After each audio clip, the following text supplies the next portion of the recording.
Tonight from Tucson, Arizona, college football on TBS Superstation, part of Big PlayStation Saturday, kicks off now. Fall brings the changing of the leaves, the change of the seasons. College football season. Newly anointed national powers. A program's return to glory. Schools steeped in winning traditions.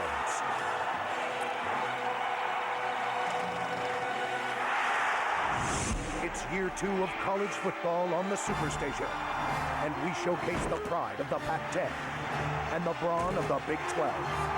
Teams led by the arms and the legs of their signal callers, who throw to the finest receivers in the land. Defenses that stand their ground. The quest, the struggle, the season begins now on TBS. It is football in the desert as a crowd of about 50,000 have descended on Arizona Stadium to see a clash between 2 of college football's premier conferences, the Pac-10 and the SEC. Tonight, it's number 13 LSU paying a visit to the Wildcats of Arizona. Hello again, everybody. Along with Charles Davis, I'm Ron Thulin, and we welcome you to Game 1 of 11 games of college football here on TBS. We're glad to have you with us. You know, this is a great game tonight with LSU and Arizona. Let's first talk about the Wildcats. Much has been written about the controversy last year, both on and off the field, for John Mackovic. Talking to the players the last couple of days, we get the sense that is nothing more than history to them. There is a new attitude here in Tucson, Arizona. 5 new assistant coaches, new leaders on the field. But Charles, surprisingly, those leaders are young, but they are good. They are very good, and it doesn't matter where your leadership comes from, because you want it to come from your best players. And if they're young, so be it. And they have a young leader by the name of Mike Bell, their starting tailback, who took charge in spring practice, carried it through the fall, and it culminated on opening night with 119 yards and 1 touchdown. This young guy is young. He's only a sophomore, but he has a lot of moxie about him. If they can get the production tonight from him they got against UTEP, LSU could have some troubles. Well, let's talk about LSU. You know, they're making their first trip this far west since 1984, but they're bringing with them one of the most potent offenses in the SEC. But for them, it starts up front on the line, and because they have the best line in the SEC, they're skill people. They can do what they do best. Yeah, they think they might have the best line in the country, and their skill people are led by Matt Mock, their quarterback, who's back from a foot injury, and he has a chance to get to maybe the best receiver in the SEC, if not the country, in Michael Clayton. This guy is big, strong, fast, and aggressive. 152 yards in receptions last week, 2 touchdowns, and we may also see him on the defensive side at safety. He's one of the better players that you're going to see in the country. Well, if you're Arizona, you must control that offensive line, one would think, to win this football game. Yeah, and that's tough for Arizona because their defensive front is small, so the linebackers will have to help out tonight to stop the LSU run game. On the flip side, LSU, they just want to control the emotion tonight because Arizona will be jacked up. They'll be sky high. They'll want to win against a ranked team, so they'll have to meet their fire with their own. Well, if they do beat the ranked team for Arizona, it'll be the first victory over somebody ranked since the year 2000. Now let's send it back to our host for the 2nd year in a row, Ernie Johnson. He's joined by the newest member of our broadcast team, Brian Bosworth. Gentlemen. All right, thank you very much, Ron, and thanks for calling us gentlemen. We appreciate that, too. This is a new look at Studio A, kind of a fall facelift for Big PlayStation Saturday. I am Ernie Johnson, and as you have heard, I am joined by a newcomer, a rookie, as it were. I'll let him introduce himself. Brian Bosworth, University of Oklahoma, linebacker. To look at Brian, you couldn't tell that he's broken 11 bones and a nose. And that's not even counting his own injuries.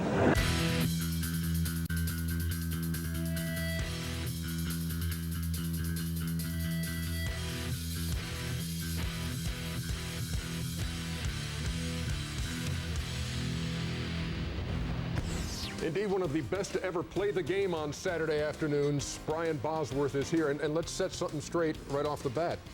Is it Brian, is it Boz, or is it the Boz? Well, when you guys told me to come on and do the show, you said TBS, but you said you were going to change the name of the show to The Boz Show. TBS stood for The Boz Show, so I figured, hey, it's a natural fit, right, baby? Consider it done. Hey, it is The Boz Show. Get that done. I need a graphic on that, please. They can get it done for you. How about your team, Oklahoma? They're the #1 team in the country, and I know you've been glued to the set tonight watching them play Alabama. Your thoughts so far? So far, their defense has lived up to their billing. They've done exactly what they need to do. The speed they've got on the defense in the secondary, the power they got on the defensive line. They've made a couple of mistakes in the secondary, but I tell you, the defense overall is controlling this game, and I think on both sides of the ball, Alabama's defense is keeping Alabama in the game. So right now, it's a defensive struggle. And Oklahoma's offense good enough to get things done, at least on this play. Jason White to Mark Clayton. And this would make it a 13-3 Sooner lead. This is really the lone down spot for Alabama. Without that play right there, Alabama's got this game a lot tighter. So the Boz Show is underway. Get a good look at the man. He's now 38 years old and a father of 3. You may remember him better this way. The various looks, the hairstyles, the whole thing that made the Boz the Boz. Is that downtown Julie Brown? That is downtown Julie Brown. What you got in your mouth there, big fella? You don't want to know about that. Okay, look, I don't want to know about that hair either. And we brought color to college football. We brought color to sports in general, and we just did it by accident. We just kind of fell into it. So we had some fun with it, and look where it's going. Look where it's taking us now. Yeah, to the Boz Show. Before the Boz Show resumes, we have some football to play. LSU taking on Arizona. Oh, there you go. See, you wanted the graphic. And see, we're quick here. I love that. That's the way to go, guys. Just trying to keep you happy.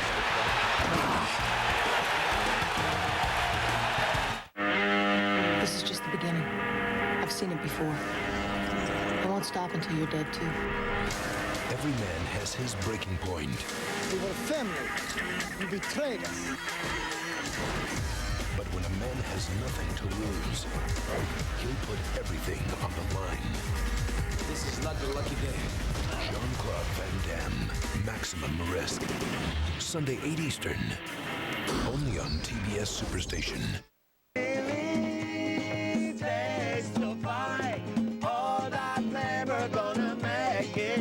Spicy garlic shrimp, fire grilled chicken, and our famous baby back ribs. Chili's Fajita Trio.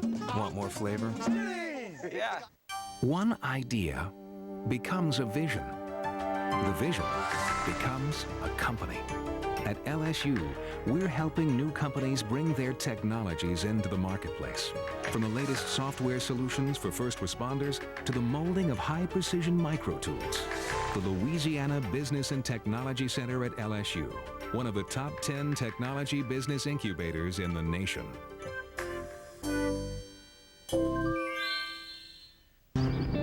It's hard to lose your best friend, especially when it's your son. To go from being the hero to the villain. I've become the snoop, the spy. I pry into his life. He says, I'll never treat my son like this. And I think, if you love him, you will.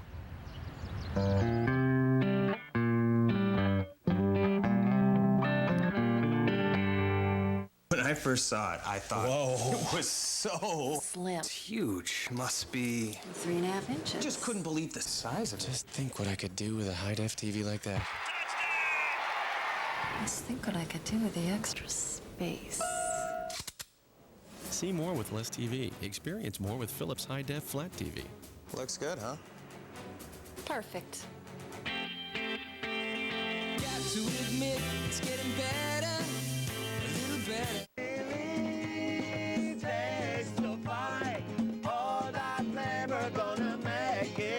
Spicy garlic shrimp, fire grilled chicken, and our famous baby back ribs. Chili's Fajita Trio. Want more flavor? Yeah.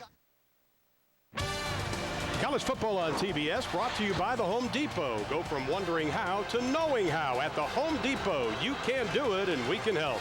Kia Motors, 7 cars, 1 belief. Kia, make every mile count. Chili's, spicy, boneless, cool. Chili's boneless buffalo wings.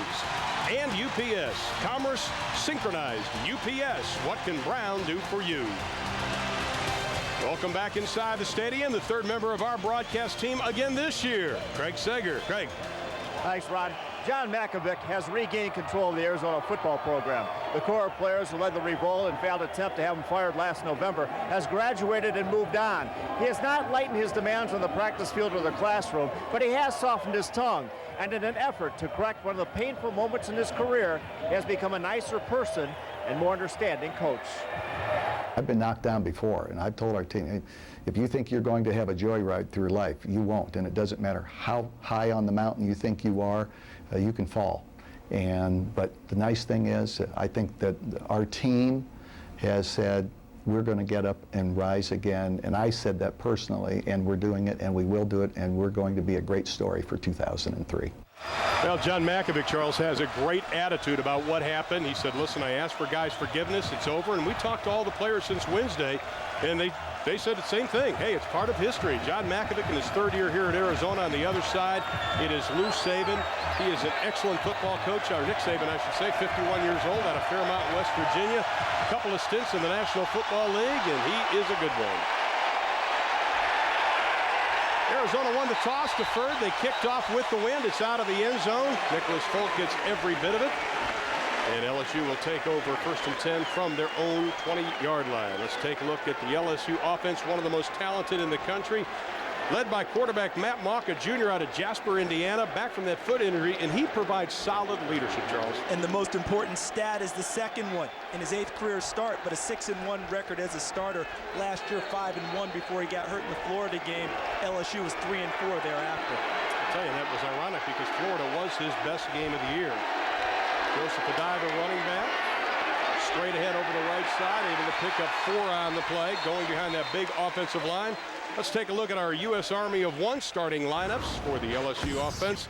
Running backs and wide receivers, we just saw him. Adai, the sophomore out of Houston, 81 yards last week in game 1. And in the line, talk about consistency. How about 96 starts between them? They are the best in the SEC, led by the new daddy, Stephen Peterman at right guard. He is a Lombardi Award candidate. Mock fakes, throws it out into the flat, incomplete. Got great pressure put on the play as we take a look at that Arizona defense. Totally new from last year as they switched to the 3-4 for Mike Hankowitz. The line is young, not that big. Carl Tuitavuki must step up in the middle from that nose tackle spot. Linebacker Joe Ciofele back at his natural position, which is in the middle. And in the secondary, Michael Jolivet back after the knee surgery. That is a very talented secondary. And right now, they will be tested at 3rd down and 7, Charles. And nice pressure from Carlos Williams on 2nd down, getting in on Matt Mock and forcing the incompletion. Anderson Green to the near side, Clayton to the far side. High snap, Mock pulls it down, fires over the middle, 1st down. Up over the 35-yard line, Darrell Brooks on the stop. Pickup of 12 on the play. The fans wanted a loose ball, but it wasn't there. Well, now you're going to see what all the hype is about. Michael Clayton, strong and physical. Makes the catch, loses the ball, dives right on it. 1st down LSU. When in doubt, Matt Mock will get the ball to Michael Clayton and have him make plays for him. Well, we saw that Deontay Sherman, that cornerback, was on him. Gary Love didn't dress for the game. The normal starting cornerback, we just got word, he's suffering from a couple of sprained ankles. Devery Henderson gets inside Arizona territory, up end of 48, and he looks like he may have taken quite a shot. And the tackle was low down in the legs area as he got around the corner. Great block downfield on him, block downfield for him as he turned the corner, getting help from his fellow wide receivers. Just a flare pass out to the wide receiver. Clayton, number 14, inside, makes a block, and then out on the corner, gets another block from number 5, Skylar Green, before the tackle was made by Layman Means, number 19, around the leg knee area. Can only hope Devery Henderson will be okay. Opelousas, Louisiana. This is a very talented wide receiver corps for the SEC. Some have tabbed them the best in the conference. Pretty hefty accolades for the young men. Keep it on the ground, straight up over the middle. Adai powering his way over the 45 down to about the 41-yard line. Pickup of about 8 on the play.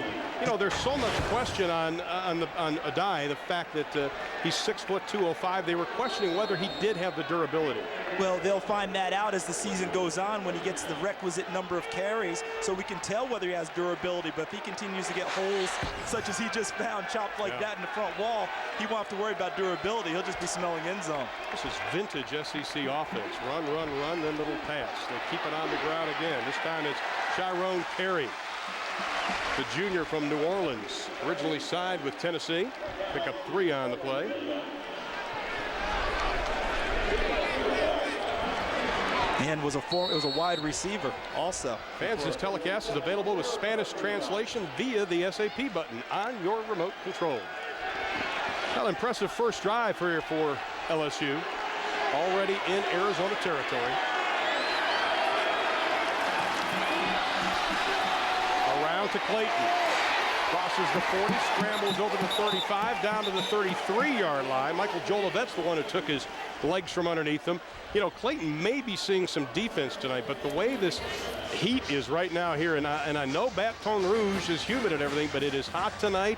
He's getting a workout. I don't think we're going to see him a whole lot of defense. I think they'd like to not play him on defense if they could afford that. They'd like to avoid it if at all possible because they want to get him a number of plays on offense. He also covers on special teams. 3rd and short. This is where John Makovic wants his defense to improve. They go from the I formation over the left side. Close. Adai again, the sophomore out of Houston, Texas, had a great fall camp. Joe Ciofele is the one who made him on the stop, and he did get the first down. Adai, though, came in the best shape he's been in a long time, and that was obviously for Coach Nick Saban something he wanted to see. Well, he and Tyrone Carey right now are trying to replace 2 excellent backs in Dominic Davis and LeBrandon Tofield, who are both in the NFL right now. And both of them want to be the featured ball carrier. Adai has a little more power in his wallop, so he's going to be the guy who will get the first shot at it, but Carey's a great change-up back at 5'6" and very shifty. Wow, another high snap. Keeps it on the ground, the left side. They're just battering that defensive front 4 of Arizona. Now we talk about Tofield and Davis from last year. They were, or Adai and Carey from last season. You can see what they did. Yeah, I think the key here is that the number of rushes. You talked about durability. That's all they had from last year. We're going to find out this year. He asked that question. We'll get that question answered in about 3 games, what they did last year all season long. Now this time Clayton goes wide to the right on 2nd down and 5. Henry Henderson in the slot, 1 back. Mock keeps it on the ground. This time it's Carey again, nearing the 20-yard line. This is about as methodical of an opening drive as you'll ever see. This is exactly what LSU wants to do. Jimbo Fisher, their offensive coordinator, and we talked with him yesterday, he stressed the need for balance on offense. But when you are as big as LSU is up front and as strong as they are up front, balance isn't really what you want right now. You want to pound away at the smaller defensive front of Arizona, continue to chop holes in their front, and let your backs run. Another 3rd down. They're 2 for 2 so far on 3rd down tonight. Coming right at you again. Adai stacked up as he gets to the 21-yard line. That'll be close, and I'm going to tell you, LSU is going to be very disappointed in that because on 3rd and short, and as big and as strong as they are, they feel that they should make that every time without it being close. You can see our 1st and 10 line by Home Depot, and they're going to have to take a measurement on that. See the big front moving to the right. Everyone just zone blocking. Adai trying to find a gap. Nice job by the Arizona defensive line. Many guys trying to get in on the tackle. You saw number 90, Carl Tuitavuki, getting in on the tackle, leading the charge, but he had plenty of help from a number of guys on his defensive front. May be small, but Mike Hankwitz has him being very active, what they call one-gappers, trying to fill the holes. Now you see what they made the first down by. Nick Saban's squad continues to march down the field. This drive started on the 20 after the opening kickoff, and this Arizona defense, as we talked about, Mike Hankwitz won a national title as a defensive coordinator at Colorado in the 90s. Went to this 3-4 from the double eagle flex, which was a mainstay here at Arizona. Problem is he lost about 5 players that he thought would play this year prior to practice starting. And keep an eye out here for a little play action from LSU. They're getting almost 7 yards of craft on first down. Be a good time to throw it. And of course, I'm wrong. That's why you're up with me. Carry over the left side. How about this carry? As you see Mike Hankwitz, and what a job he did for R.C. Slocum down at Texas A&M with that wrecking crew defense. This man is about as good as you can get as a defensive coordinator. He understands, but he didn't complain when he said we lost these 5 guys. He said, you know, we just had to move people around. And that's what a good coach does, because you can't lament about who's not there. You have to play with who is there and give those kids confidence on the field. 2nd down and 7. Terry, the only one in the backfield. Henderson running around. Mock looking in the flat, pass thrown, and it is caught. It is by Michael Clayton down at the 3-yard line. That's why we call him one of the best in the conference. Michael Clayton, watch this. Watch Clayton, he's just going to run to the flag, just breaks it outside. And I thought that Layman Means, number 19, had an excellent chance to knock down the ball. But Matt Mock, who has worked on his arm strength, put some nice zip on the ball, threw it low and away, because he knows that number 14 will catch nearly everything he puts in the air. Pick up at 16 on the play. We want to thank Allstate for providing tonight's goalpost cam. You're in good hands with Allstate. Straight ahead running. Do we get the signal from the official? The players are giving it to us. I think he's going to be just a tad short. Yeah, I think Adai just couldn't get in that extra yard. That would have been his first rushing touchdown of the year. And I'm thinking right now that this is 4-down territory for LSU. This is not field goal time. It's 2nd and goal. The ball's inside the 1. I think Nick Saban is going to say we're taking 4 cracks at it if we need them, because there's no sense making this long march and coming away with it trying the field goal. Couple of tight ends, I formation for the Tigers. Up over the top, touchdown LSU.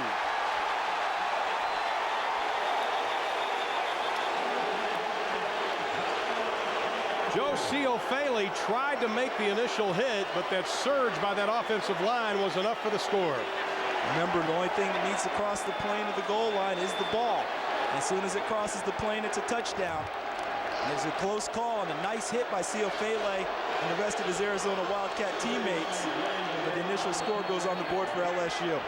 6.5-minute drive, just about. LSU on top, 6-0. Can you say textbook? Oh, brother.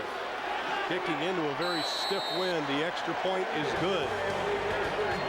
O'Day with the extra one, and LSU, courtesy of this touchdown by O'Day, leads 7-0. The Home Depot is more than a store. It's the only place to find all the great brands. Everything from GE to Thomasville. Names you know that will give your home the look you've always dreamed of. To beautify any bath or kitchen, consider the sophistication of Moen faucets. Their large assortment of designs can add style and quality to your home. Only one place has these distinctive styles from Moen, as well as helpful advice and guaranteed everyday low prices. The Home Depot. You can do it. We can help.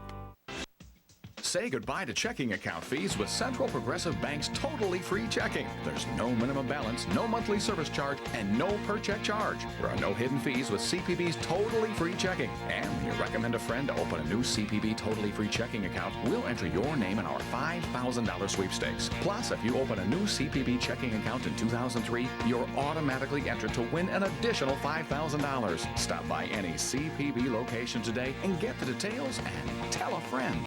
No candidate for the Louisiana Senate knows the fishing industry better than Wayne Landry. He's the only one with a commercial fishing license. He wants to go to Baton Rouge and protect our fishermen. He wants to protect our wetlands. He wants to fight against coastal erosion. He wants to protect our natural resources. And he will fight to keep foreign seafood from reaching our marketplaces. Wayne Landry, State Senator. Joseph Adai with his first rushing touchdown of the year gives LSU the 7-0 lead. And also joining us this year, like last season, Aaron Andrews. Aaron? Hey, Ron. Well, you know, a lot of people may think that Coach Makovic is a rant and raver. He's actually the opposite. He likes to pump up his team by using motivational quotes from history and from literature. Well, guys, today before the team left the hotel, he used a quote from Hall of Famer Woody Hayes. The quote is, "It's never an upset if the so-called underdog has all along considered itself the better team." Ron and Charles, we'll see how the Wildcats respond. And exactly right. John looked a lot more relaxed than he has in the last couple of months, the last few days with him. Yeah, that's good stuff. I mean, that quote there that Aaron gave us, I mean, Woody Hayes never let his team go into a game feeling like they were the underdog. And John Mackovic obviously taking a page from his book.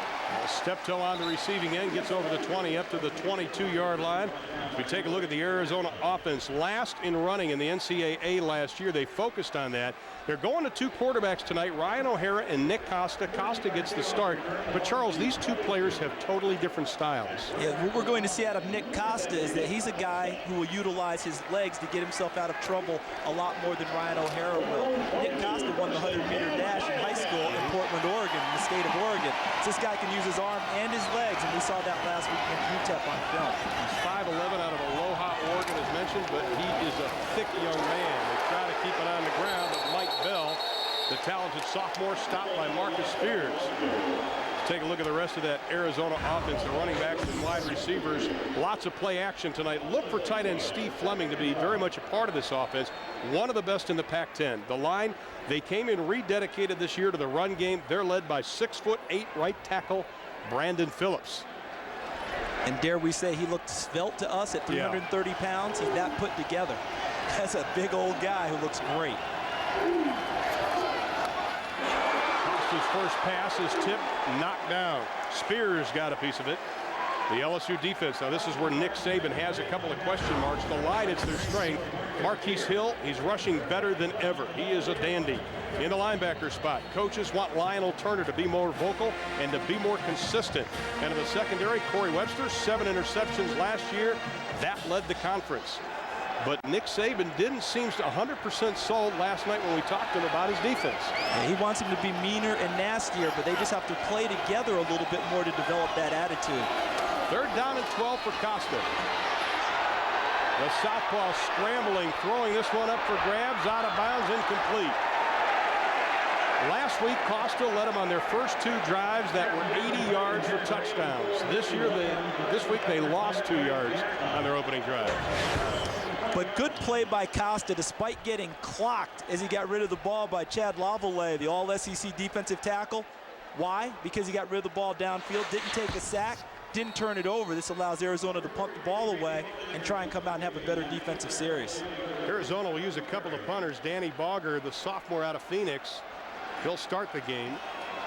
Tyrone Carey is back to receive it on his own 35-yard line, kicking with the wind. Good return ball. Line drive from the 36. Carey right up the middle. Got some running room. Finally knocked out by Bogger at the 29-yard line. 44 yards on the kick, 35 on the return. It's not what John Mackovic's looking for in terms of the punt game. If you're going to punt it downfield, you have to get it up in the air and get some hang time. Otherwise, a guy like Tyrone Carey will make you pay, as he just did. A low-line drive just gives him a chance to catch it on the run and on the move. And, you know, when you play a team like LSU, they're number 13 in the country, well-deserved ranking. Now they're the favorite in the SEC West. Your margin of error against them is very slim. Very slim. You can't have breakdowns like they just had.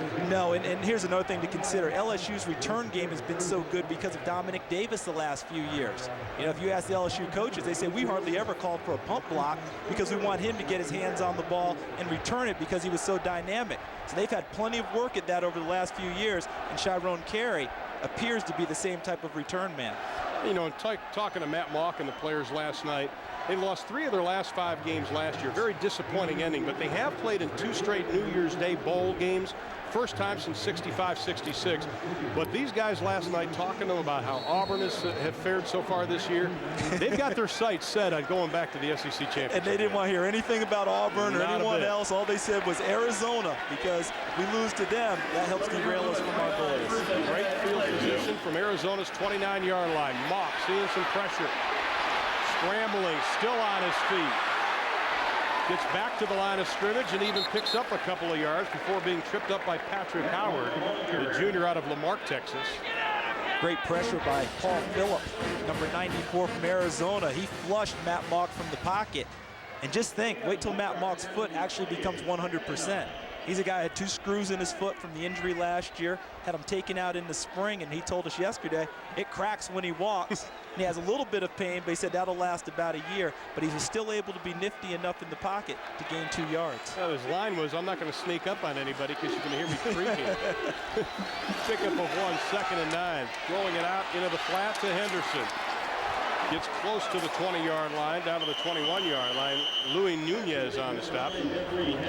SI.com is your source for scores and breaking sports news.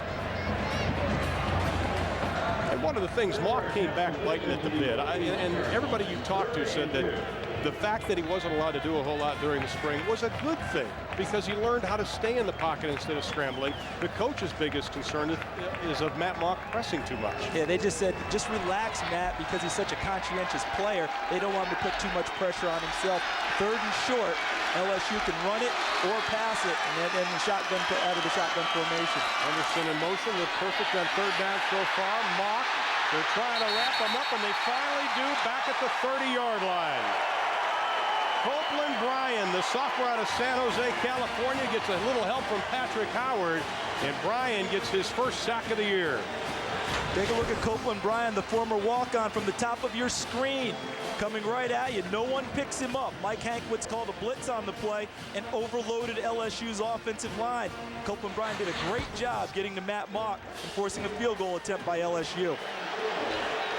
Actually, a very good stand by Arizona considering the field position. Ryan Godet, 37-yarder, and he splits the uprights, 47 yards. And LSU makes good use of the excellent field position. They're up 10-0. We're still in the first.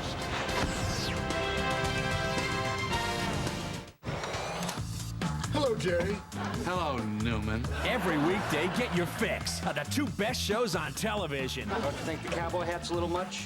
Come on, it's fun. Doubled up and back to back. How many sessions did my parents pay for? Not enough to make a man of you, Daffodil. Don't miss an hour of Seinfeld, followed by Friends. Weekdays starting at 6:30 Eastern on TBS Superstation. The Kia Sorento just received the government's highest safety rating and was voted #1 in quality. Safety and quality. There's really nothing left for us to say.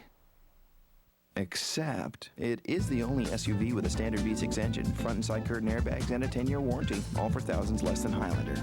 Okay, that's all we're gonna say.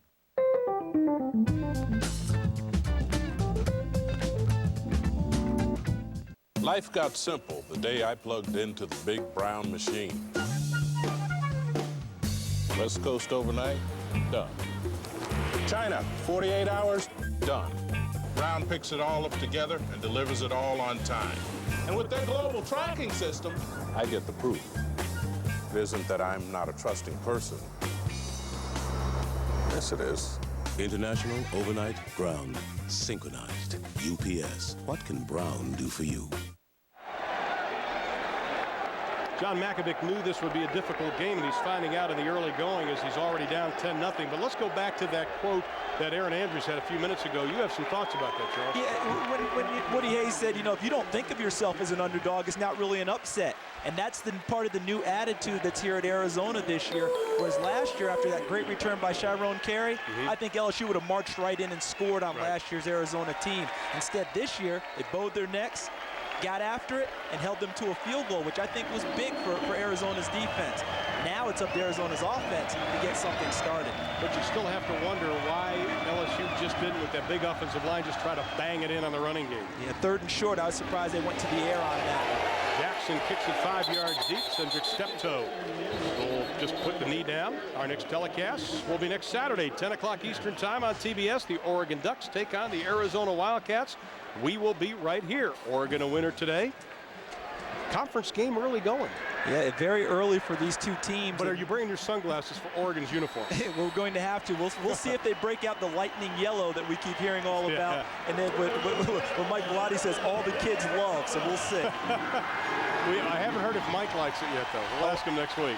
Mike said it doesn't matter if he likes it or not, just as long as they play well in it. Huge series, Ron, for Arizona. Huge series. Opening series for Arizona, -2 yards.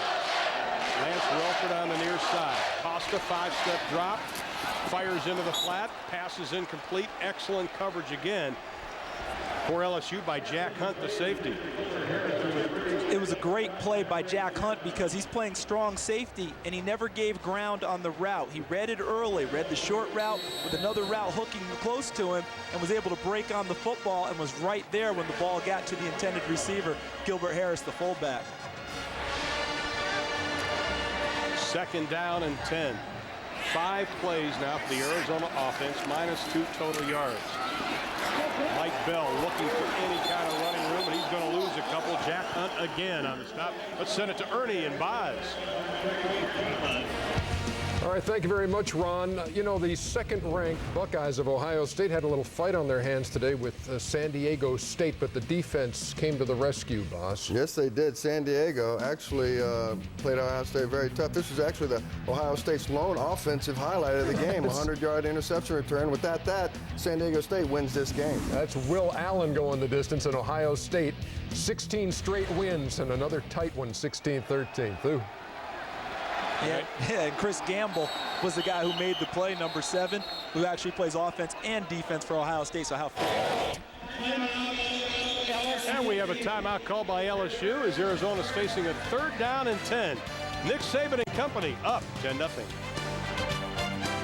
Think about that dating show that was on that night. It was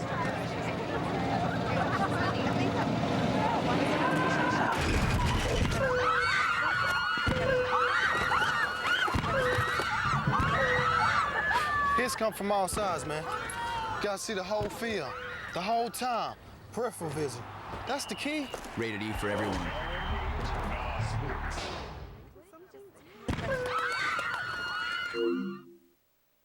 With this computer, you can even edit and burn home movies on DVD.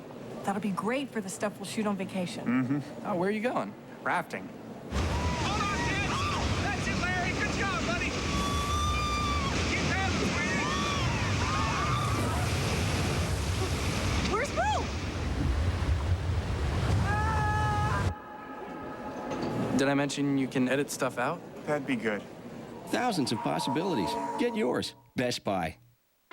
Arizona athletics succeeding on and off the playing field. The Wildcats have won 16 national team championships and 101 individual championships. In 2002, hard work led to 34% of Arizona student athletes to earn a 3.0 GPA or higher. Arizona student athletes make a difference in the Tucson community by reaching 40,000 young people through appearances and public speaking engagements. Arizona athletics, leading the way in education, athletics, and community service. 5:10 left in the first quarter. LSU leading Arizona 10-0. We talked about Michael Clayton. Would he play some defense? He did in the Cotton Bowl against Texas. Coaches said he got tired, but he is on the defensive side of the ball now. And they started that move with him to defense last year midway through the season. Hard to get your conditioning up when the season's going on. This year he knew he was going to play in all the base defenses, so his conditioning is that much better. Well, it's 3rd down and 10. Last year, Arizona just 38% on 3rd down. Last week, they were 8 of 16, but they're facing a very fast LSU defense. Here comes the blitz. Costa trying to get away from it. He loses the football. Still loose. Let's see what the officials say. LSU's got it. Lionel Turner from the middle linebacker spot forced the fumble. Kirsten Pittman is the man who recovered it, the true freshman out of Reserve out Louisiana. LSU showed a nickel package with 5 defensive backs and came with the blitz. Turner forces the fumble. Great job by Kirsten Pittman, the true freshman, who's a great speed rusher, getting to the football and giving LSU great field position. The evolution of a quarterback begins for Nick Costa. Take the sack, protect the ball, punt it away. He tried to flush out of the pocket and get away with his legs. They knock it free. LSU's in business. And they have great field position. Ball is on the 9-yard line. Straight ahead running, and this time the Arizona defense holds him to about a 3-yard gain. Joseph Padai again on the carry. Just banging on that left side. Copeland Bryan coming up from that linebacker spot to make the stop. You mentioned Copeland Bryan. Last year was a walkout, got a scholarship at the end of last season from San Jose, California. What an articulate young man. Originally, like aerospace engineering, he says, I decided to go poli-sci. Yeah, this is a young man. After talking to him yesterday, he can do whatever he wants. That's right. Pickup of 1 on the play. 2nd and 8, Mock on the option. Pitches it back, a dive, touchdown LSU.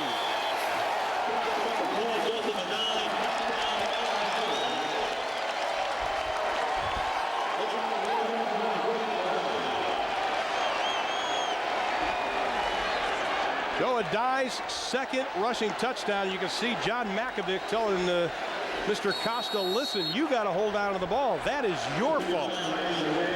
Ball security turned into 6 and possibly 7 points here when he gave it up deep in his own territory. And John Makovic obviously not pleased with his offense so far. They find themselves down 17-0. Life got simple the day I plugged into the big brown machine. West Coast overnight, done. China, 48 hours, done.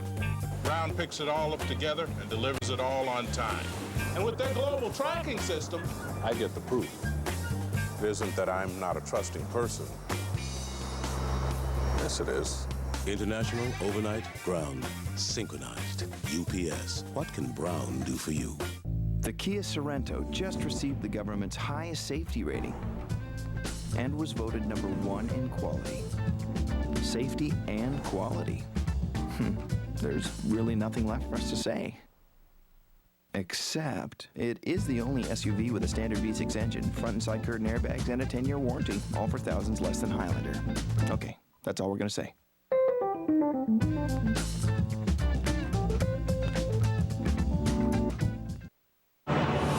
One stage of your journey is over. Another begins. Now on DVD and VHS. Return to the legend. Return to the journey. Return to the adventure. The Lord of the Rings, The Two Towers. Now available. Joseph Adai, 4 rushing touchdowns last year. He's got 2 tonight, and number 13 LSU, very impressive on the offensive side of the football. They lead it 17-0. Defense pitching in pretty well for them also. Yeah. Stuffed them on the first drive, forced the turnover deep for the second one. Jackson showing his leg, kicking into a stiff win. Again, it's 5 yards deep, and again, Steptoe takes a knee. Why was that so easy for LSU to score on it? Well, they got them on formation. 2 receivers to the wide side of the field, so you had to put the formation there. They take the tight end and run him downfield, and then they option this guy right there, the defensive end. Watch Matt Mock now as he comes down the line. All he's doing is reading the end. If the end goes upfield, he keeps it. If he comes to him, he pitches it, and then you see the block downfield by the tight end who just went free. Touchdown on the defensive back. And you know, we talked yesterday to the players and coaches of Arizona saying how important is it to at least do something in that first quarter, and every person said it's essential. Right now, minus 10 yards total offense. Costa hangs on the left side. Clarence Farmer picks up a couple. Let's send it down to Craig Sager, more of LSU. Around the whole turning point in that last scoring drive from LSU, according to the coaching staff, came on the 3rd and 10 when they called the timeout. Nick Saban, obviously a great defensive mind, and defensive coordinator Bill Muschamp. They noted that they had the wrong defense out there for the down and distance. They called the timeout immediately, put in the 5 defensive backs, got the fumble recovery, and a little celebration went on the coaching sideline even before they converted the touchdown. A great pickup on that one, Craig, because we were up here in the booth noticing they wanted to keep them pinned in that end of the field. Didn't want to give up a big play because they didn't have the proper personnel on the field. Costa straight drop, has some time, throws high, incomplete. Just not connecting with Byron Ely. Ronnie Prude on the coverage. You know, you talk about Will Muschamp. We heard Craig talking about it. He's the defensive coordinator for LSU, former Georgia player. But this is the same system that Saban had, I think, at Cleveland, at Michigan State. I mean, this is the system that works, and he's sticking to it. Remember, he's worked under some great defensive minds. Nick Saban has. Bill Belichick in Cleveland. You know, he worked in Houston and got a little Buddy Ryan stuff. He's worked in a lot of places where he's pulled it all together to make it his system. And Will Muschamp is really executing it well tonight with those defensive players. Costa has to step up. Here is where he is dangerous. Runs a 10-400, gets up to the 25 to the 28-yard line. Ronnie Prude hog ties him, rolls him down. He'll be short of the first down. Needed 7. Picked up about 5 on the play. So John Malkovich taking a look. He's going to have to kick the ball away. I can't imagine that they'll go for it here this deep in their territory. But at least they got some positive yards. Exactly. What he had to like on that one was when Nick Costa flushed from the pocket, he didn't try and take it all the way outside. He did what Mike Deal, the offensive coordinator and offensive line coach, told us yesterday. We will protect the inside part of the pocket. That's where you flush. And that's what he did that time, gained 7 yards on the play. Tyrone Carey standing on his 32. Bogger to kick it away again. Not a good kick. Turns over at the 38-yard line. This time Carey's going to be wrapped up and maybe picked up about a half a yard. Want to see the best in Major League action? Tune into the TBS tomorrow afternoon as the Braves take on the Pirates. Major League Baseball's best is on TBS tomorrow, 1 o'clock Eastern time. The Pirates will be the spoilers in the National League this year. How about my boy McClendon? You know, I like the days when the Pirates were on top of that division and battling the Braves in the playoffs. Did they put on a great playoff? Yes, they did. I mean, that's one of those highlights you'll see forever, not just on TBS, but everywhere. The running of Sid Bream. Sid Bream. Who would ever thought? Sid Bream. Sid Fleet-of-Foot Bream.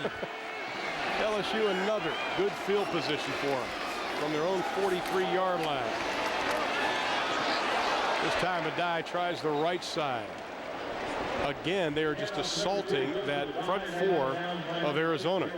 And this is where, as an offensive play caller, Jimbo Fisher, the offensive coordinator for LSU, is fighting a battle with himself. He has great weapons outside. Devery Henderson. He has Michael Clayton. Look there. There's Jimbo Fisher. Right there. Nope, I say take that back. I've got Jimbo confused. My fault. There's Jimbo right there. Down the end. Yeah. He's moving right there. He's moving on me. I got to keep up with him. This time Mock is going to be dropped. Coming up from that strong safety spot, Layman Means, the sophomore out of Galena Park, Texas. This is an impact player making an impact play. But this is what I was talking about with Jimbo Fisher fighting the battle with himself. They're running the ball so well that, you know, he still wants to get the ball outside to the wide receiver. So on a first down play, because the focus has been running the ball on first down, he takes a shot downfield. Mike Hankwitz guesses correctly, sends the blitz with the strong safety, and Layman Means gets to Matt Mock. That's the second sack by this Arizona defense tonight. Loss of 7 on the play. Mock will put it up again, looking for the screen off to the side. Arizona's right there. Joe Adai wrapped up quickly on the play. Andre Torrey on the stop. Excellent play by the outside linebacker. 3 receivers to the field. They come back screen to the short side. Andre Torrey had upfield rush, recognized the play, and was able to get back inside and make the tackle. And our 1st and 10 line is brought to you by Home Depot. You can always look and see that orange line, see where they're supposed to be. Loss of 1 on the play, 3rd down and 18. Best defensive series for Arizona.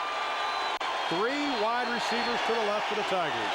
Arizona has been getting good pressure on Matt Mock when he's taking a 5-step drop. Looking deep in the flat, has a man at the 38-yard line. It is Michael Clayton. They're going to mark it at about the 35-yard line, and that'll be good enough for a first down. Not only was that a good throw, 21 on the pickup, but what a great pattern run by Clayton. Great pattern run by Clayton, but one of the reasons they had an opportunity was Arizona only rushed 4 on that play. Rush 4, dropped 7 into the secondary trying to cover up all the holes. But when Matt Mock has that much time, someone's bound to come free. And you definitely don't want number 14 running free in your secondary. 3rd catch for Clayton already tonight. By the way, this is an offensive line that last year only allowed 16 sacks. That was a league low. Keeping it on the ground with Carey. Over the 30, down to the 27-yard line. Nunez coming up from that cornerback spot. The junior out of San Diego, California. You know, we mentioned just briefly, and I think we have to touch on it, just how in a hole Mike Hankiewicz was when he came here as defensive coordinator. He was looking at film back in July and thought, boy, this guy's good. This guy's great. This guy's good. Then they find out because of academic problems and whatever, Mormon missions. Mormon missions. Spencer Larson, the linebackers on a Mormon mission. Vince Feula, who was supposed to be the starting nose guard, gone for academics. Brad Britton left for undisclosed reasons. All those guys were projected into their 2D, probably to be starters. He doesn't have them. Anderson in motion, but they keep it on the ground with Carey. Picking up good yardage, another first down as we near the end of quarter number 1. A quarter in which a mistake by Arizona cost them 7. And the LSU offense just manhandling right now the Arizona Wildcats.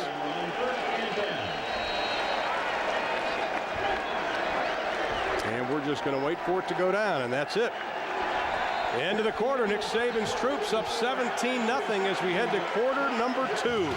Still plenty of time left in this game.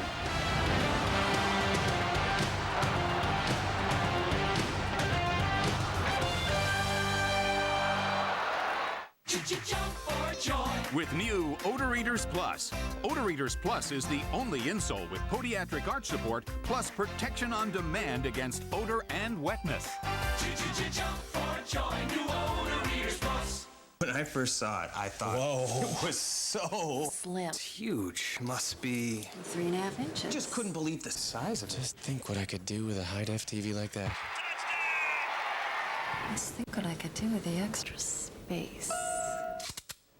See more with less TV. Experience more with Philips high-def flat TV. Looks good, huh? Perfect. Got to admit, it's getting better, a little better. Get in the zone, AutoZone. If you're driving around with worn-out brake pads on your car, that's dangerous. Get to AutoZone for a new set of brakes today. Get in the zone. AutoZone.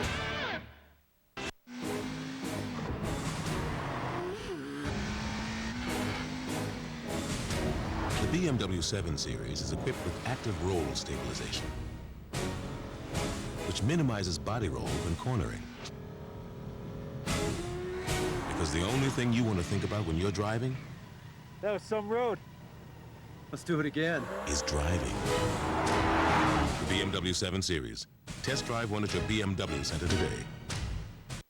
Walker Acura's new dealership on Veterans Boulevard is now open.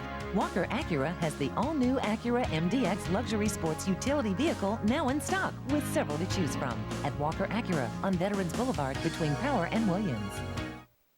Walker Volkswagen has great deals on new Volkswagens. Get an incredible price on the new Beetle, automatic and all-power for just $16,605 or $195 per month. On the road of life, there are passengers and drivers. Drivers wanted at Walker Volkswagen's new marketplace on Veterans in Metairie. Welcome back to college football on TBS, part of Big PlayStation Saturday. As we get set to start the second quarter, right now LSU out on top, 17-0, along with Charles Davis, Aaron Andrews, and Craig Sager. I'm Ron Poulin, welcoming you to Arizona Stadium on a balmy Tucson night here in the desert. And LSU has been excellent on offense so far this evening. 1st and 10, ball's on the Arizona 21-yard line. Walker run the option, back to Carey. Cuts inside, down to the 10-yard line. You know, Aaron, we talked about Big Steve Peterman, the right guard for LSU. He is a proud papa, though, isn't he? He certainly is. He hasn't missed a beat so far this season, even though he may not be getting as much sleep. He and his wife, Colleen, gave birth, well, actually, Colleen gave birth to a 6-pound, 10-ounce baby boy, Stephen Peterson. That was on August 26th. Stephen told us about the delivery yesterday. He said, he has never been so nervous in his life, not even at a football game. He watched everything. Guys, he even cut the cord. And we hear that Stephen Jr. is going to be a pretty big boy. Already holding his head up, guys. Yeah, he's just about a week old, 6 pounds, 10 ounces. But Stephen kept telling us he's 20 inches long. Yeah, 20 inches long. He's going to fill out. And I think Dad already has him bench pressing his rattle. and, you know, it's a great story. And to top it off, Aaron, his offensive line, who he's so close to, right. they all asked Nick Saban if they could miss practice to be there for the birth also. And Nick laughed and said, I'm glad that you guys are so close, but there's no way you're missing practice, okay? That's right. How about Shaq? Wasn't he 6 pounds, 10 ounces? Exactly. By the way, a big blow for Arizona defense. Copeland Bryant is out of the game with a concussion. That is not what Blake Hankwitz wants to see. Mock will run the option. Nice ball fake. Inside. Touchdown, LSU.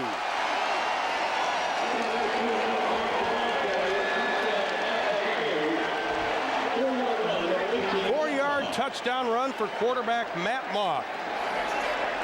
His first rushing touchdown of the year. Third time they've run this play tonight. Twice for touchdowns. The other for a nice game with Chiron Carey. If it worked once, if it works twice, why not a third time? Matt Mock kept it that time because the end went to the running back, turked it inside for the touchdown. Well, this is the LSU story. They brought over 6,000 fans, and they're enjoying every minute of this one.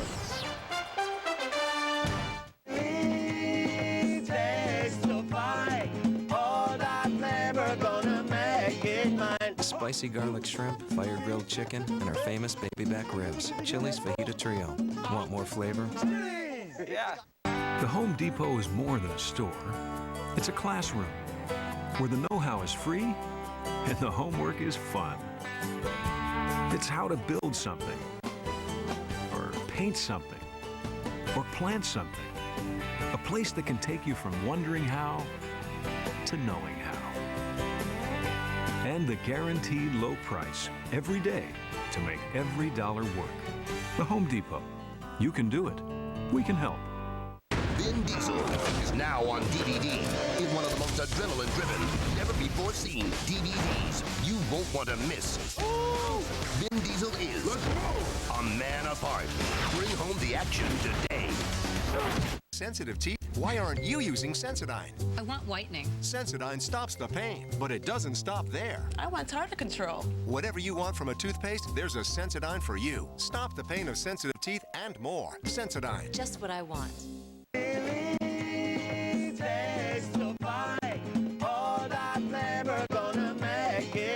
Spicy garlic shrimp, fire grilled chicken, and our famous baby back ribs. Chili's Fajita Trio.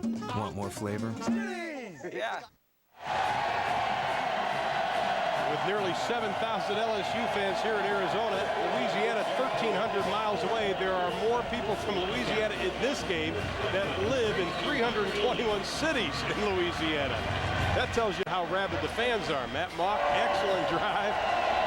And they started coming in Wednesday with us. Yeah, I think they were all, there was a whole lot of them on my plane. There's a whole lot of our hotel. And that was just on Wednesday. People love their Tigers. Well, Arizona's got to do something. From the 8-yard line, Steptoe, first returns, got some room. Slowed down as he crossed the 35 up to the 38-yard line. The first bright spot for Arizona today. Great way to get things started. Use your special teams. Cindric Steptoe, a true freshman with a lot of speed, got into the gap, and now they actually have decent field position for the first time. Nick Costa will stay in at quarterback, 31 yards on the return. We talked to John McNamara yesterday. He calls the plays. He doesn't script them. He likes to get into a rhythm, but he is in no rhythm right now. And I don't think that's all because of the play calls. I think it's just that LSU is overwhelming his offensive front, and they can't get anything established right now. Mike Bell, the only one in the backfield for Arizona. And we've got some movement. So an LSU defensive player jump. I don't know if an offensive player flinched when that happened and caused an illegal procedure. Prior to the snap, false start. Offense, 5-yard penalty, still first down. Jack Wood, our referee, John Makovic listening in. And right now, you know, you're in a position, you're getting your lunch handed to you, 24-0. You're only in the second quarter. You're not going to get a 24-point play. No. So John Makovic has to make sure that they maintain their composure at this point. I mean, look at the time of possession, 13:02 to 3:13, telling the big story right now because of LSU's ground game. Relford in motion on 1st and 15. Costa looking, throwing, fires it. It was there and it was dropped. Let's go to Ernie Johnson and Boz in our studios. All right, thank you very much, Ron. Once upon a time, Maryland led this game 10-0 against FSU, but then Chris Ricks and the Seminoles took over to win 35-10. Ricks 16 out of 29, 240 yards and a couple of scores. FSU's never lost to Maryland. They're 14-0 all time now, Ron. All right, Ernie. Right now we've got 2nd down and 15. Ball on the 34-yard line for Arizona. No fall to Costa on that play. No, and when things aren't going well, everyone has to step up and make plays when the opportunity presents themselves. Byron Ely needed to catch that last pass. Bell showing some speed. Gets over the 50 down to about the 49-yard line. That'll be good enough for a first down. Corey Webster on the stop. That's the first real positive gain from an offensive play they've had tonight. And fortunately for Arizona, 2 out of the last 3 plays, if you count the kickoff return, have been positive. Mike Bell getting to the corner before Corey Webster runs him down, but not until he gets the first down. This Arizona team is not a bad offensive team. We can't forget that. They weren't bad last year. They just had no balance, couldn't run the football, had to throw it all the time, so they had big production in the air.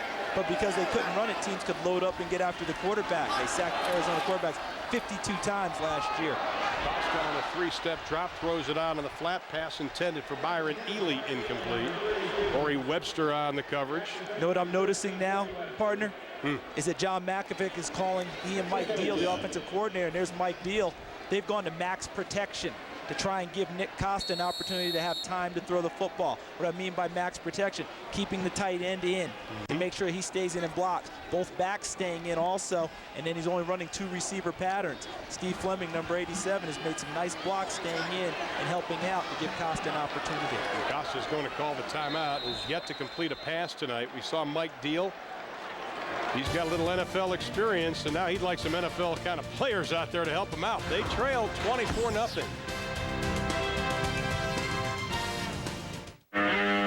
This is just the beginning. I've seen it before. I won't stop until you're dead, too. Every man has his breaking point. We were family. You betrayed us. But when a man has nothing to lose, he'll put everything on the line. This is not the lucky day. Jean-Claude Van Damme, Maximum Risk. Sunday, 8 Eastern. Only on TBS Superstation.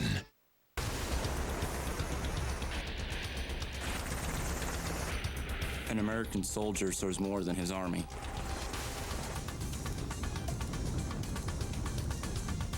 He's a selfless defender of our rights and freedoms. He is proof that one soldier can and does make a difference. Sergeant C.J. Overway, an Army of One. Log on to GoArmy.com. Let's say this is you. Yeah, you're the king. But being the king isn't always easy. So, when you're with Allstate, you'll have over 50,000 professionals to help protect you. From claims adjusters who can help you fix a broken castle, to emergency assistants to ride to your rescue, to lawyers that go to court with you if you need them, and your Allstate agent who knows the moves to help you. Helping you, the king, feel protected. Just one more way, you're in good hands with Allstate. John Makovic 7-1 outside the Pac-10 while at Arizona, but he's dug himself in a big hole right now. Costa keeps it, tripped up. I think he just tripped over an LSU leg. I think he tripped over his own guy. Reggie Mike Bell, I think it was Reggie Sampay, number 75, his offensive guard, blocking on the play. He was blocking Bryce Wyatt, number 92, the defensive tackle for LSU. Take a look here as he comes up into the hole. Watch the middle of the field where Costa goes. See right there. See where he tripped? Right over his own guy's foot. And that's what knocked him down. Reggie Sampay just doing his job. Nice block on Bryce Wyatt, but unfortunately tripped his quarterback. 3rd down now for Nick Costa, the sophomore out of Aloha, Oregon. 0 for 3 tonight. He's yet to complete a pass. Keep it on the ground. Bell shaking and baking. Gets down to about the 48-yard line. Marquise Hill, the junior out of New Orleans, on the stop. And once again, they'll be forced to kick it away, this time into the wind. So it looked like they were starting to get something going offensively, but then it came to an abrupt halt. And they've changed punters also. Bogger punted the first couple, And now James Molina is in the game, but John Makovic, that's not unusual. He always talks about having a bullpen with these two punters, and he'll try and go to the guy that he hopes will give him a better effort. Terry standing on the 10. Molina a high kick, but it's going to be short and it'll head out of bounds. Well, I think they'll mark it inside the 20. Let's see where they finally stop, and they do right after 20. College football on TBS, brought to you by the United States Army, an army of one. And Allstate. You're in good hands with Allstate. Now kicking into the win. He got it down to the 20, but that's where LSU is going to take over again. Still a lot of time left in quarter number 2, 11:43 to be exact. And again, if you're Jimbo Fisher, you've got great talent on the outside, but boy, your offensive line is really moving the line of scrimmage. Do you just continue to hand it off to the backs, or do you try and make a big play over the top? You go with what got you there so far. Mock throws it out of the flat to Clayton. He's hit immediately, but not before he gets to the 29-yard line. Pickup of about 9 on the play. One of the things the coaches of LSU were telling us a lot yesterday, they kept talking about intensity. We've got to match Arizona's intensity. I don't think they matched it. I think they've exceeded it so far. Yeah, can we give them an A+ for that? Because we talked about that at the top. They have to meet the emotion that Arizona was going to bring, and they had more than accomplished that task. Second down is short. Arizona's showing blitz. They do, but Adai gets the first down.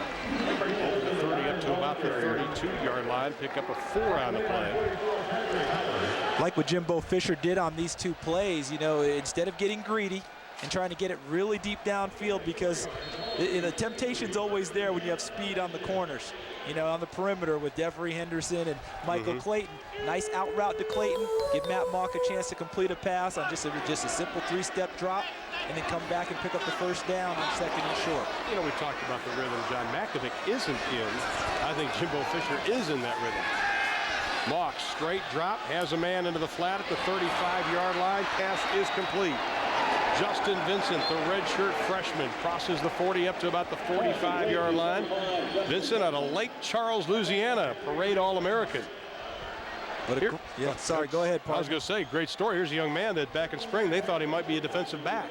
Yeah, and he wanted to be a running back. And he's a guy out of Lake Charles. He's the only player in his high school history out of Barb High School, which is a tremendous high school for football. He rushed for 1,000 yards 3 years in a row.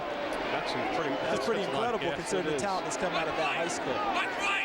Another first down for the Tigers. Rock gives it off carry, left side, gets in Arizona territory again as we're closing inside of 10 minutes left to play here in the opening half. I'm struck by something John Makovic and Mike Hankwitz told us when we met with him. The head coach and defensive coordinator of Arizona in the UTEP game. They thought they had an opportunity to really make 5 interceptions. They came away with 1. They said that they were around the ball a lot that night, but they still missed tackles. That's right. Tonight, the same thing is happening in a sense. They're around the ball, but they're not making the play. The interception part, no, but they are rallying around the football. They're just not getting guys down on the initial contact. Second down and 4. Mock throws it into the flat, complete. Clayton's got some running room. Say goodbye to Michael Clayton.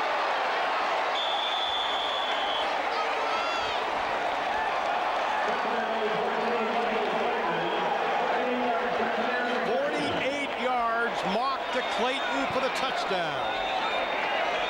And the key is short pass that Michael Clayton eluded the tackle by number 13, Louis Nunez. Watch number 13. He has a chance to put him down. He misses when he comes over, and then Clayton's off to the races. This is what LSU loves about their physical, fast receiver. Get him the ball on a short route, he tends to turn it into longer gains. The extra point is good.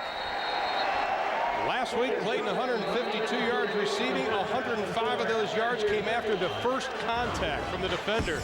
Does it again tonight.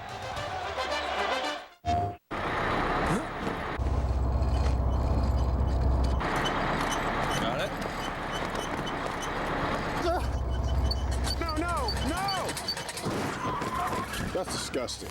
If you're going to make a stop, use the right form. Stay low, use your shoulder, pump your leg. True.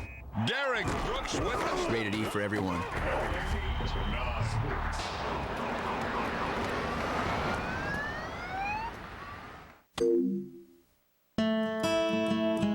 A great land, destined to become a great nation, built on ingenuity and sheer will, strengthened by new ideas and new technologies, and powered by the 48,000 men and women of Union Pacific, providing the building blocks of our nation.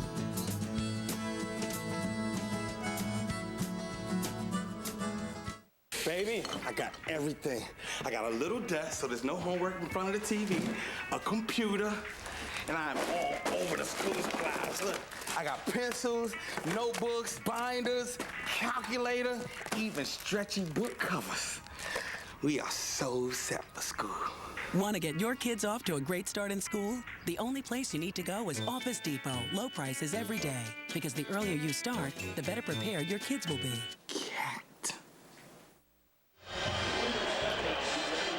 Michael Clayton's third receiving touchdown of the year. It covered 48 yards, and LSU, number 13 in the country, showing us why, leading 31-0. 9.5 to play here in the opening half. Boy, you saw Clayton. You saw the speed. You saw the move. You saw the whole package. We've seen him on offense and defense, as well as special teams. Cindric step-toe. Let this one go out of bounds. The flag is thrown. That'll drive a coach crazy. Kick the ball inbounds. You know, Craig Sager, you're on the sideline, and you overheard Mike Deal, the offensive coordinator for Arizona. He's not real happy right now, is he? No, I remember Charles was talking about how they're trying to get maximum protection for Nick Costa. Well, he brought the entire offensive line together, huddled them on the sideline, got a clipboard out and said, listen, guys, what have we been talking about throughout all of training camp? What have we been saying?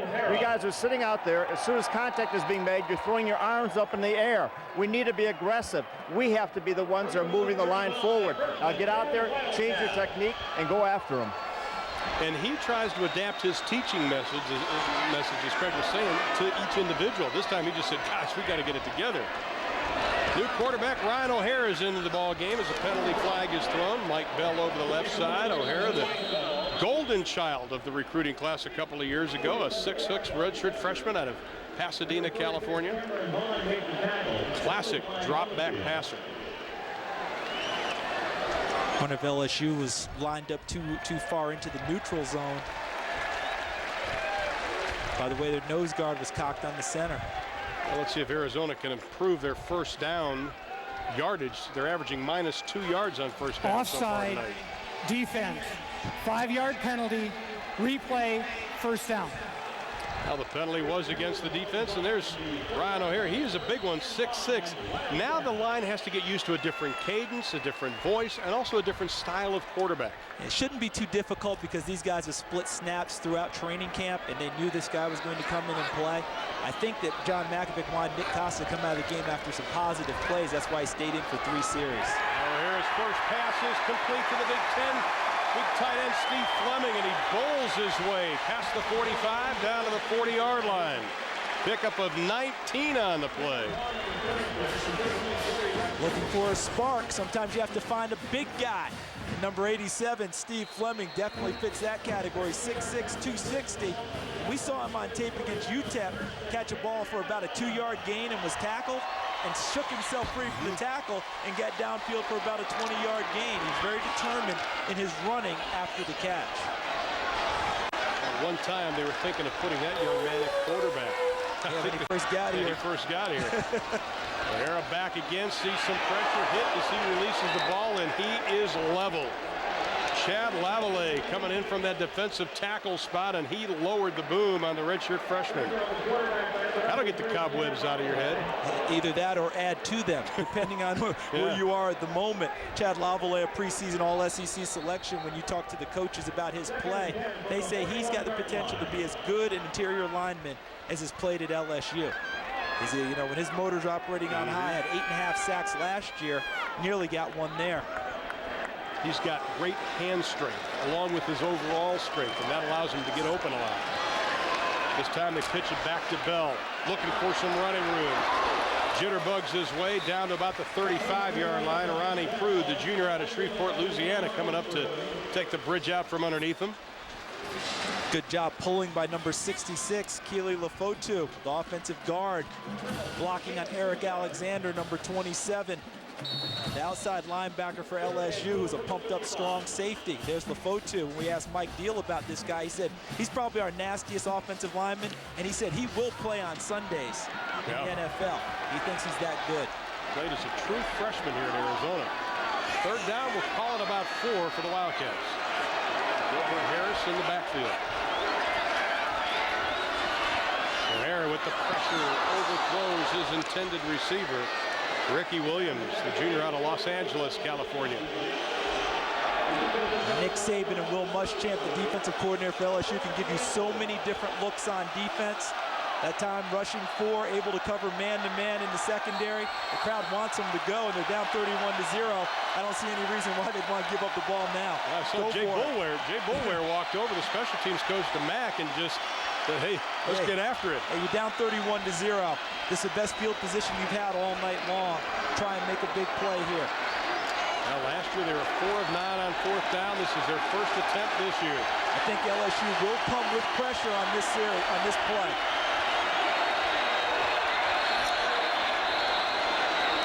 I think they were doing the old penalty flag on the field. Up too much time. Yeah, I don't. Delay of game, offense, 5-yard penalty, still 4th down. I don't think they got up there in enough time, Ron, to even attempt that, try and draw them off sides play. They just were somewhat indecisive about what they were going to do. And then when they finally got the play called, they took too much time. Now they're going to have to punt the ball and hope to play field position against LSU. Well, James Molina is going to look to pooch kick this one. He'll need a better punt than he gave him last time. The ball went out on the 20, but where he was, they would have expected it closer to inside the 10. He's kicking into a pretty stiff wind. Carey standing on his own 11. That's headed toward the end zone.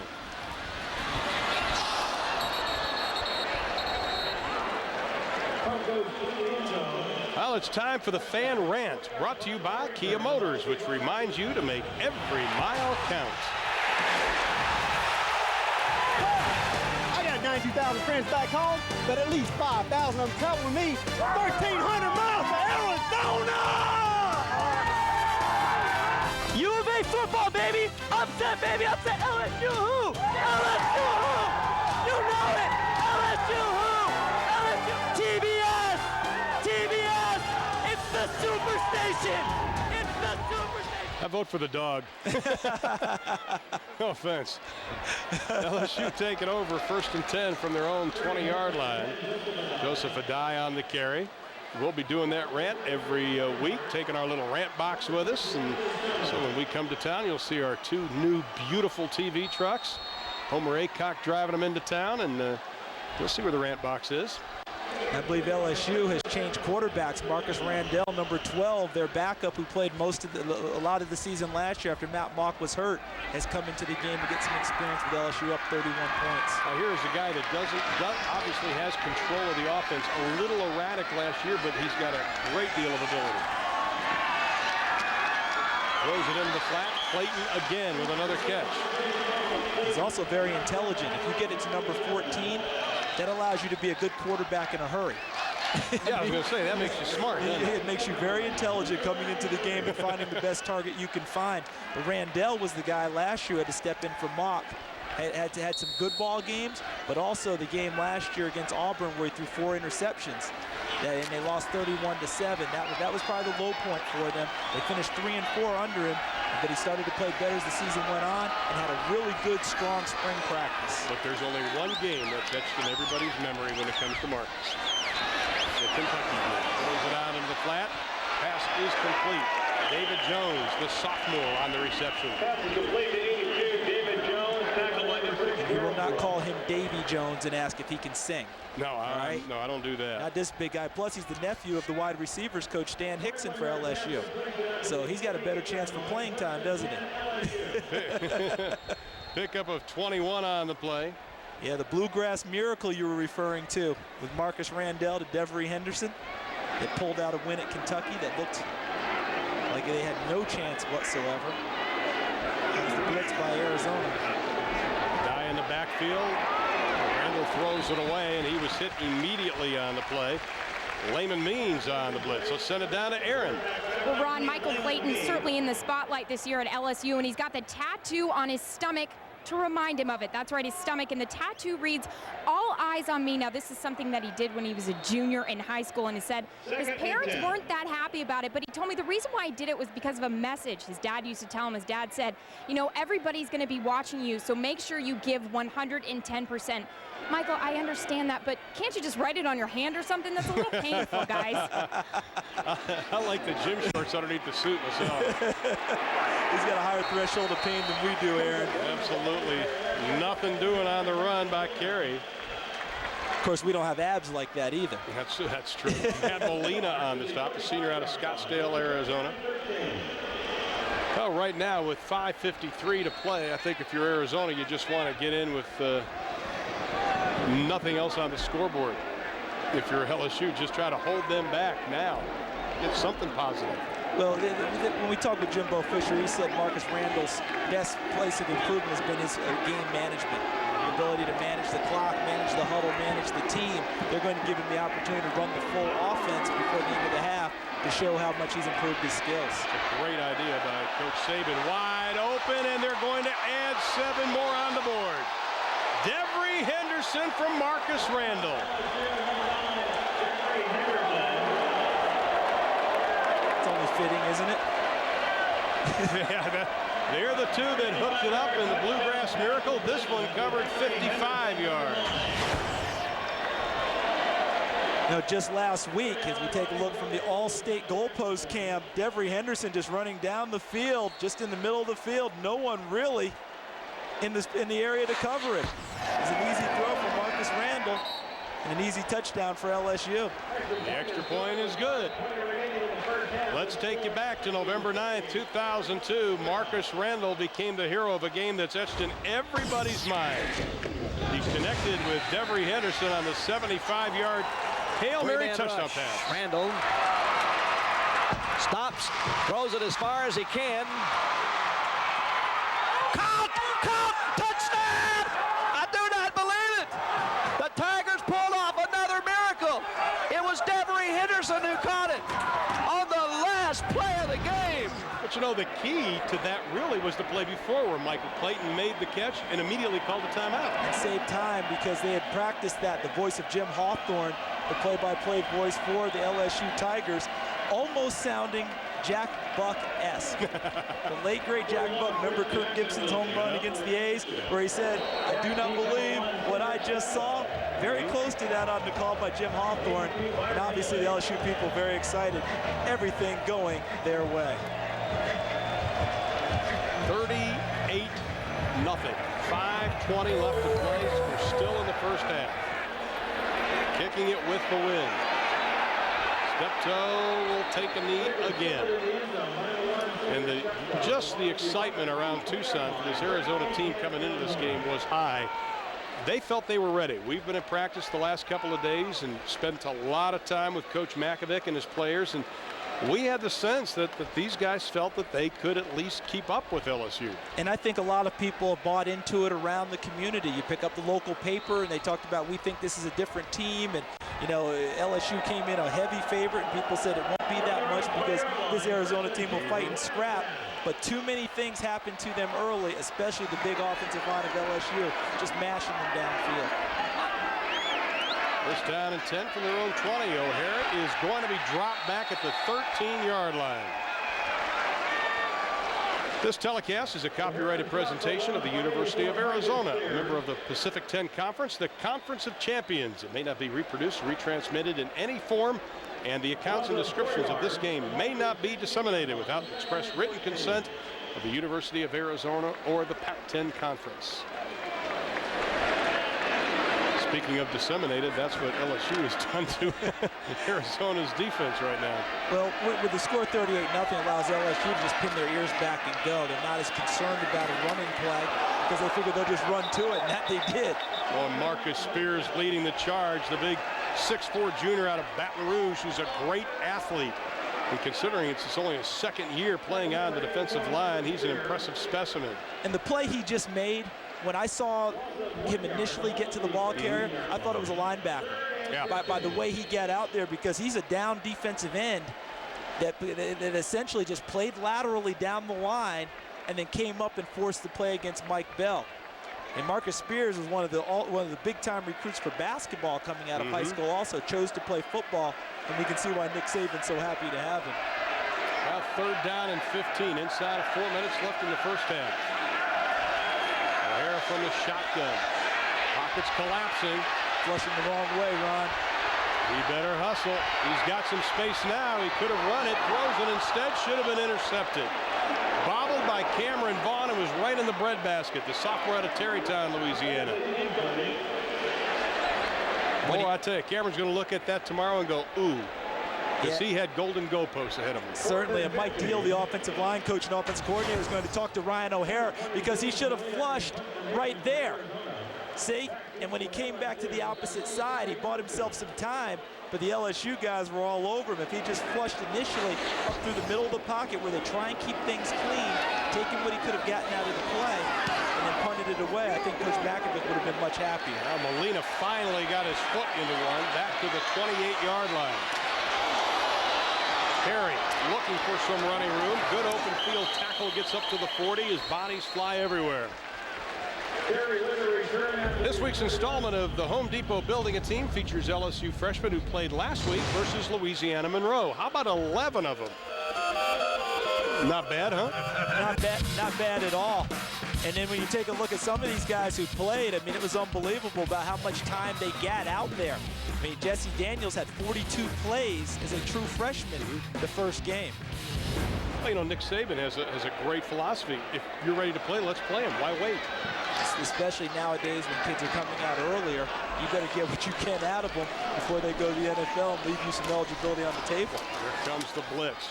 Randall pump fakes, going deep again, has a man playing center field, Arizona, and it is intercepted down at the 18-yard line. Darrell Brooks, the sophomore out of Moreno Valley, Colorado, comes down with his first pick of the year.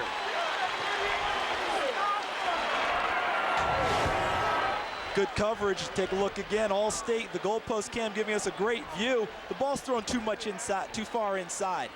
For Michael Clayton, you need to throw it closer to the sideline on that route to give him a chance to run under it. But Darrell Brooks playing a great center field, moved over and made an excellent play. Now Brooks with 8 tackles and an interception. Randall with the interception thrown, his first interception toss this year.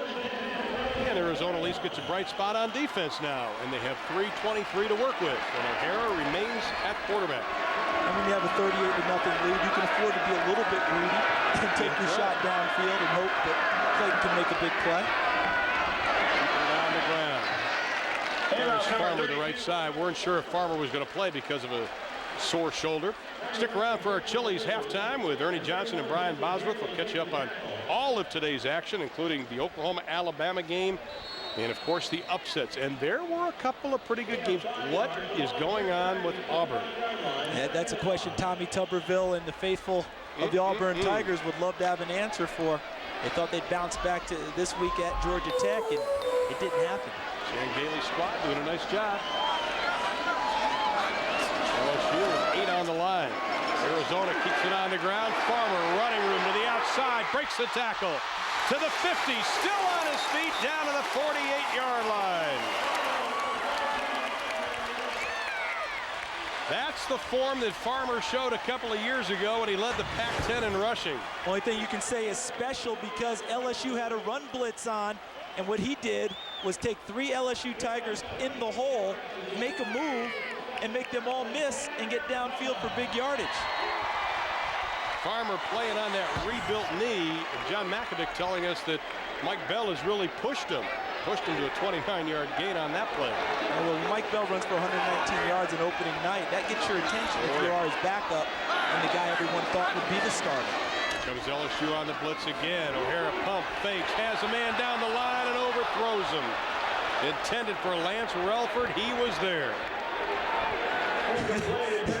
I don't have to be in John Makovic's meeting for film to know exactly what he's going to say on this one. Ryan, son, when you have an opportunity to make this type of play, we can't miss. That's right. Because when you're playing teams as skilled as LSU, when your shots are there and you take them, you need to connect. And he had one right there that got away. looked like he tried to throw it on a rope. Yeah, he didn't put any air under it at all. No. He just, I think he got excited by how open the receiver was and gunned it. Redford had a step. 2nd down and 10 from the 47. O'Hara again. This time he puts a little air under the ball. Too much. It's going to be picked. Travis Daniels just waited for that bird to come down, and the junior out of Hollywood, Florida, has his first interception of the year. Little trading interceptions. Trying to connect with a combination route, sending his receiver downfield. Steptoe, the freshman, really the route wasn't run very strong. You know, it wasn't very definite in the way that he ran the route, and then he put it up there. He's trying to rub each other, the two receivers going downfield and cross, and hope to pick off the defensive backs, but it never really happened. And then, as you said, plenty of air under the ball. Yeah. Travis Daniels able to waltz over from center field and pick it off. Too much air. LSU takes over with 2:25 left in the half from their own 15-yard line. Randall still in the quarterback. They keep it on the ground. Adai again. Remember, Cindric Steptoe, number 1, the receiver, a true freshman. Takes some time to learn. And our 1st and 10 line is brought to you by Home Depot. But that's good looking, isn't it? That's sweet looking. I mean, does that pop out there? I tell you, that orange does. That's just because it's orange and you're from Tennessee. That's why you like it. That had nothing to do with it, but since you pointed it out. Since I pointed it out, yeah.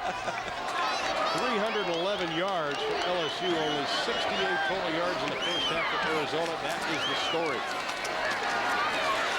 Keeping it on the ground. The die this time is going to be wrapped up for no gain. Carlos Williams on the stop.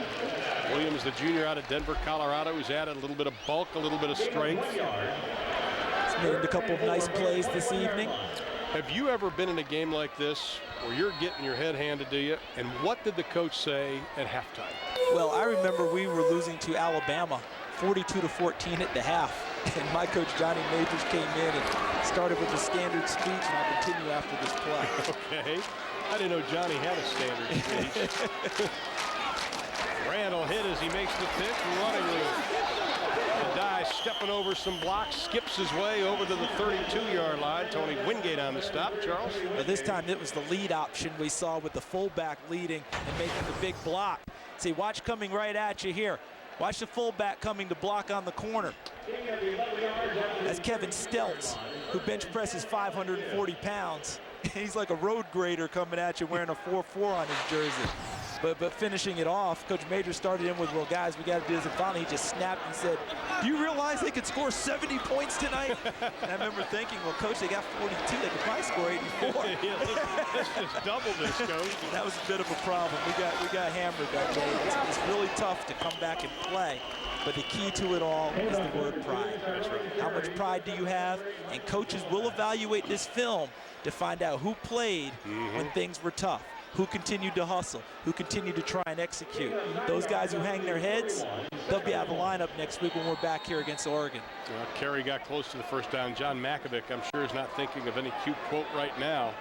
No, there's no cute quote, but also it's a fragile team. Oh, yeah. Because he had such high hopes coming in, he'll have to handle this one delicately, but at the same time, let them know what's expected from them. 2nd down and 1, losing a yard. Kerry, this time he's tripped up on the play by Clay Hart, coming from that free safety spot. See, that's a play right there that coaches will point to, that a team's down 38-0, but he's still coming hard and making plays. That gets a little round of applause from the fans. Final 2 seconds of the half. It has been all LSU.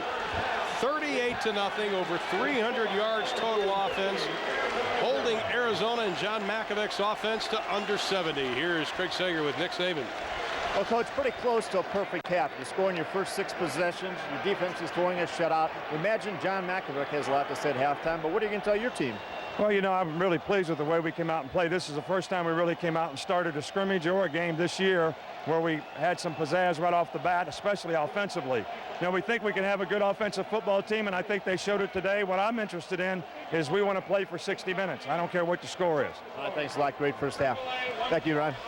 All right, Craig, that concludes first half of college football on TBS, a part of Big PlayStation Saturday. Now let's go to Ernie Johnson and Brian Bosworth back in our studios.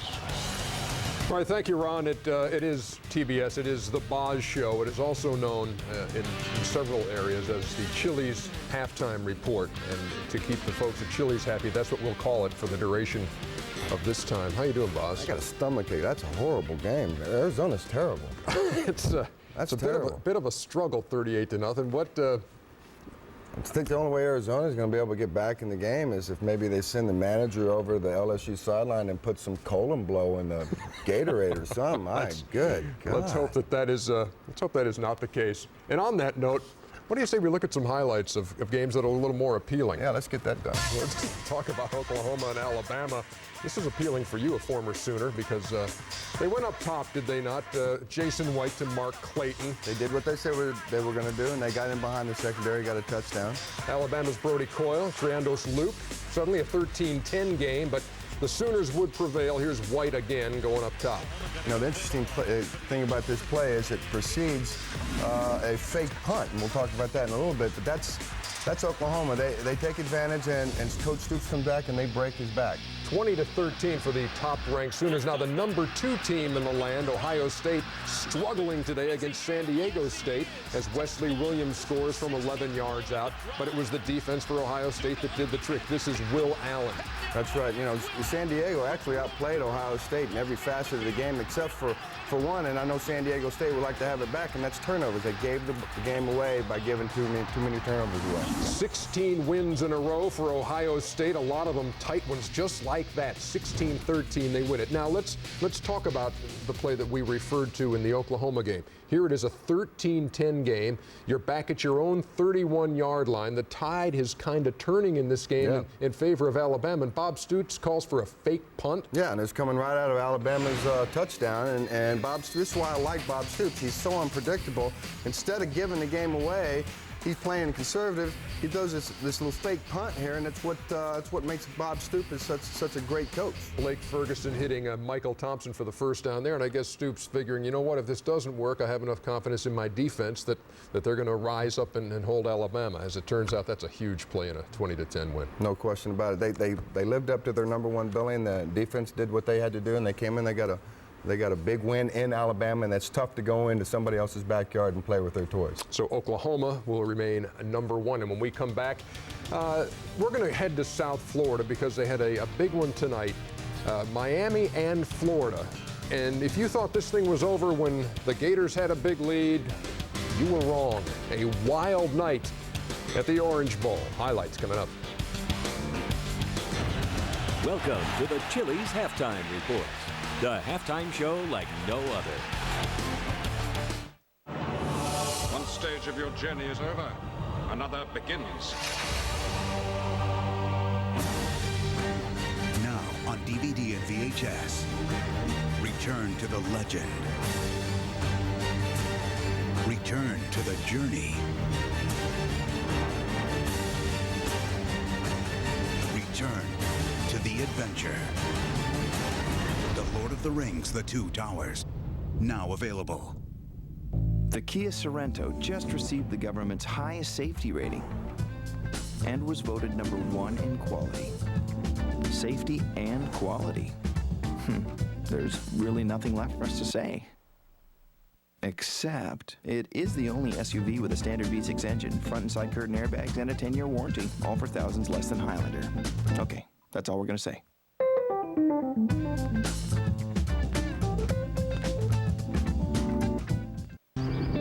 It's hard to lose your best friend, especially when it's your son. To go from being the hero to the villain. I've become the snoop, the spy. I pry into his life. He says, I'll never treat my son like this. And I think, if you love him, you will.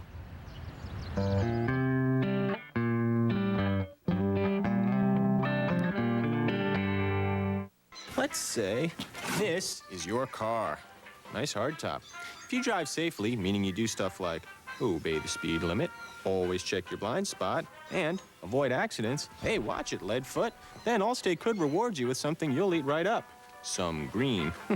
Up to 20% off your insurance bill. It's the Allstate Safe Driver Discount. Call today and find out how you're in good hands with Allstate. Hey, this is for the safe driver. Here you go.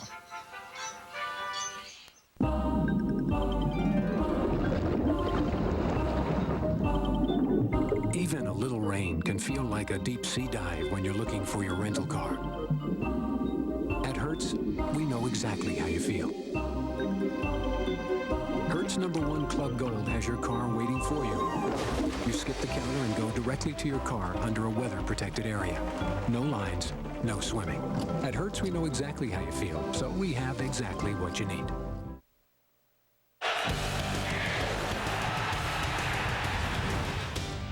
You're not trying to hurt people, though, are you? Yeah, I am.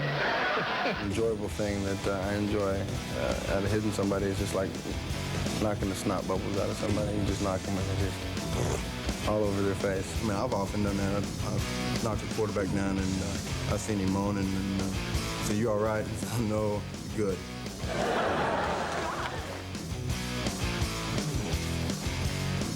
That's the good old days, baby. You're a tough guy. Well, I'm just watching that old stuff, man. I'm only tough on the field. I'm actually a little pussycat off the field. Yeah, I can tell from your comments in the first segment. Meantime, Florida and Miami are going at it tonight, and I tell you what, this is not an incomplete pass. That is a lateral. That's a live ball, and that's Kewan Ratliff going 34 yards. Florida on top 16-10. Miami come out and return the opening kickoff for a touchdown, but Florida takes control of this game, or so it seemed, boss. Yeah, this is a game of really big plays and big mistakes. You wouldn't think Miami's defense would be this porous, and I tell you what, Florida really showed that you could score on Miami. Problem is, you got to step on their throat and shut them out, and they didn't do that. They let them back in the game. Yeah, Brock Berlin to Ryan Moore, and suddenly these guys were down 33-10. They closed the gap to 33-32, and they're not done yet because here goes Frank Gore just moments ago, and Miami reclaims the lead over Florida in the Orange Bowl with under 2 minutes to play in that game. It is 38-33. Lucky or good, it doesn't matter. They somehow always find a way to win, and they've done it under Larry Coker, and they've done it under previous coaches. This amazing amount of talent that comes out of Miami each and every year. It's scary. It's unbelievable. At this point in a season, how can you tell who really is going to be the elite? I mean, some teams you say, yeah, they're going to be, but other teams have not gotten out to the starts that maybe you think they should. Yeah, I think a lot of it has to do with the teams seem to live up to their hype, and some teams seem to want to read their hype. And I think the teams that read their hype believe it, and they don't go out and prepare and focus and get in a four-quarter game and play 4 quarters. And you're seeing some of that early game ugliness early on in the season. There have certainly been some surprises, some close calls. We'll look at some of those when we come back with more on the Chili's Halftime Report. Notre Dame looked to be in a heap of trouble today against Washington State. The story from South Bend and more when we come back.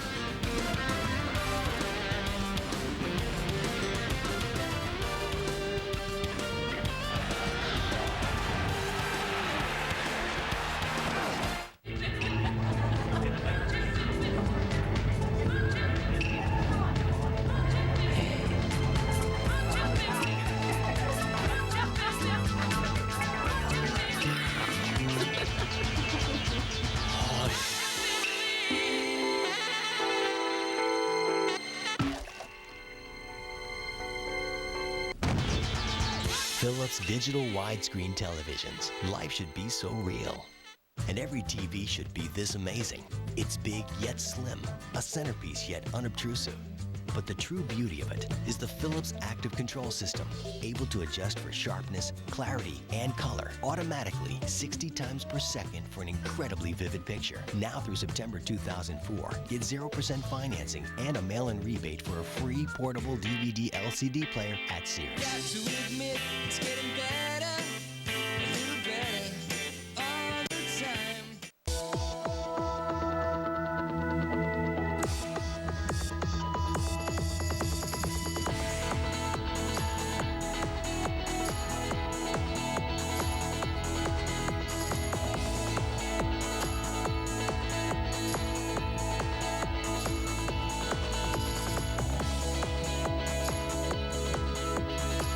Pacific 10 Conference, the Conference of Champions.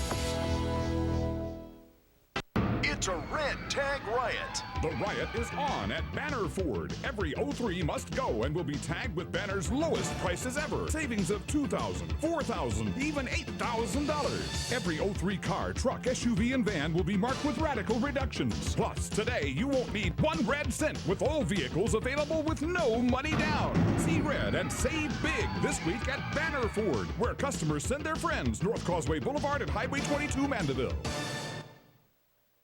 Of all the jewelry stores in all the world, there's only one Lowe's. They're strict about quality, good old American value, with an eye for timeless beauty. If you don't shop at Lowe's Jewelers, you might regret it. Maybe not today, maybe not tomorrow, but soon and for the rest of your life. There's only one Lowe's, and only in Mandeville. Lowe's, I think this is the beginning of a beautiful friendship. Here's looking at you, kid.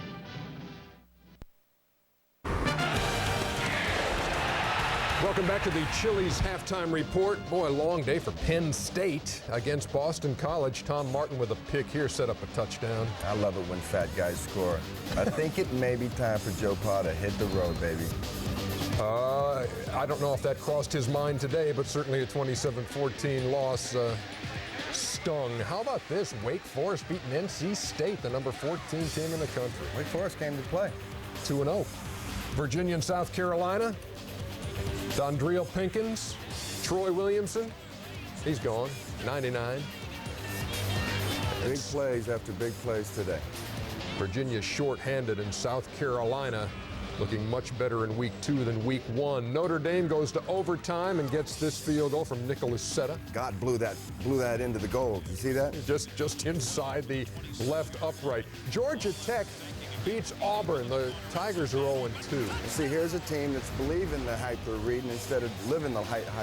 They have scored no touchdowns in 2 games, the Tigers. Colorado, a 16-14 winner over UCLA today. They had some trouble today with UCLA. Absolutely. Hey, Marshall gave Tennessee some trouble, but the Vols win at 34-24. Casey Clausen to Tony Brown, and the Volunteers hang on. Here on TBS, 38-0 is the LSU lead over Arizona. We'll be back.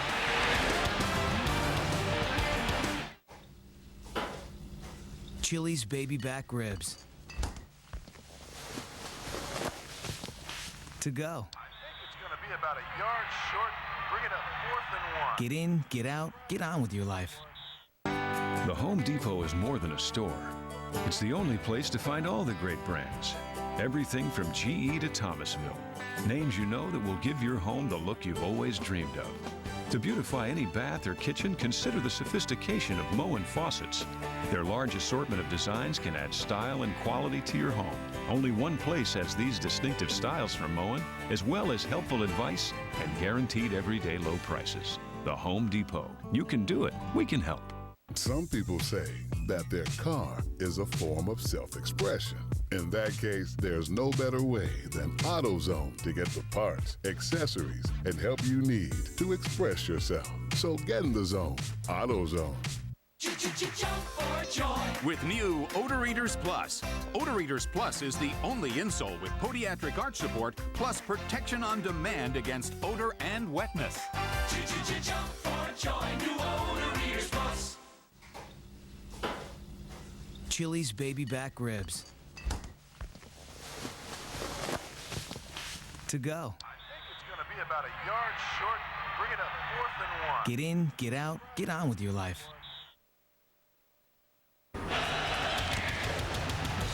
Welcome back to the Chili's halftime report. So, you got a problem with this graphic? Yeah, can we? I want to go. You got EJ. I want Boz, man. There you go. I love these There you guys. go. That's the Schick Quattro postgame report, which comes up after the game, by the way. That's it for the Chili's halftime report.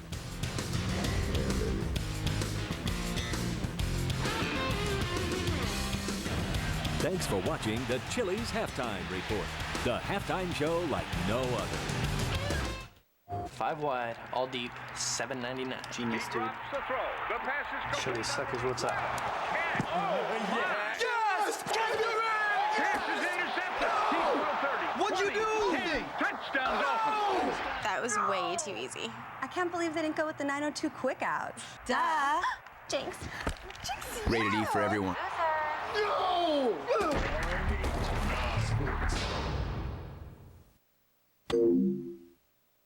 Let's say this is your car.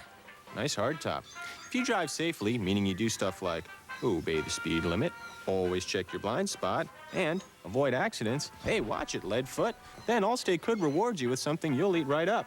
Some green.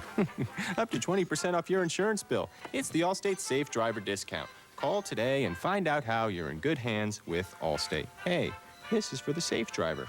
Here you go. He's after a man. He's got a face like a weasel. Who's after a fortune. It's worth millions. Now everyone's after them. On September 26th. Get here, Bob. Don't worry, they're little people. You could take them as little. Ow! That's my heart. The chase is on. You got the moves. I'll give you that. The Rundown. Rated PG-13. At theaters Friday, September 26th. Ow! A great land, destined to become a great nation. Built on ingenuity and sheer will. Strengthened by new ideas and new technologies. And powered by the 48,000 men and women of Union Pacific. Providing the building blocks of our nation.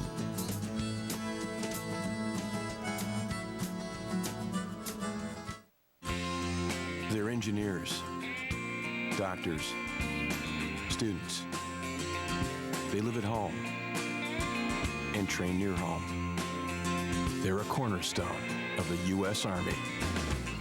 They're soldiers in the Army Reserve, and they are ready to serve wherever, whenever they're needed. For more information, log on to GoArmyReserve.com.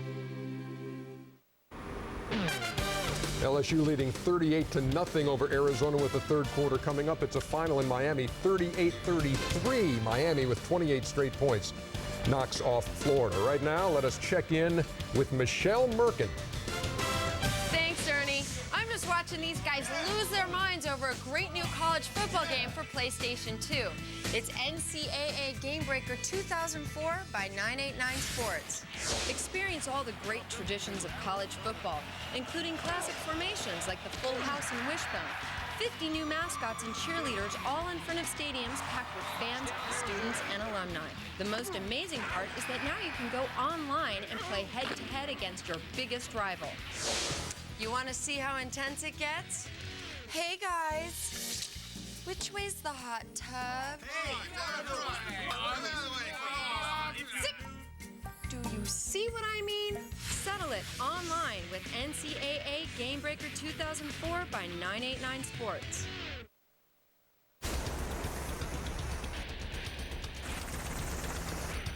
An American soldier serves more than his army.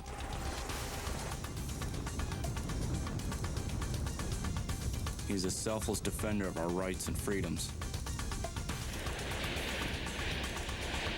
He is proof that one soldier can and does make a difference. Sergeant C.J. Overway, an Army of One. Log on to GoArmy.com. Even a little rain can feel like a deep sea dive when you're looking for your rental car. So Hertz #1 Gold has your car waiting under a weather-protected area. At Hertz, we know exactly how you feel, so we have exactly what you need. Sometimes your sense of direction no longer makes sense. That's why Hertz offers Never Lost, the in-car navigation system. Right turn. At Hertz, we know exactly how you feel, so we have exactly what you need. Say goodbye to checking account fees with Central Progressive Bank's totally free checking. There's no minimum balance, no monthly service charge, and no per-check charge. There are no hidden fees with CPB's totally free checking. And when you recommend a friend to open a new CPB totally free checking account, we'll enter your name in our $5,000 sweepstakes. Plus, if you open a new CPB checking account in 2003, you're automatically entered to win an additional $5,000. Stop by any CPB location today and get the details and tell a friend. Of all the changes we've made at St. Tammany Parish Hospital, there's something more that really matters. Exceptional nurses, doctors you trust, a full-service, not-for-profit healthcare facility that's been a part of our community for 50 years. We use all our resources to improve the quality of every life we touch. St. Tammany Parish Hospital. It's not just how we care, it's why.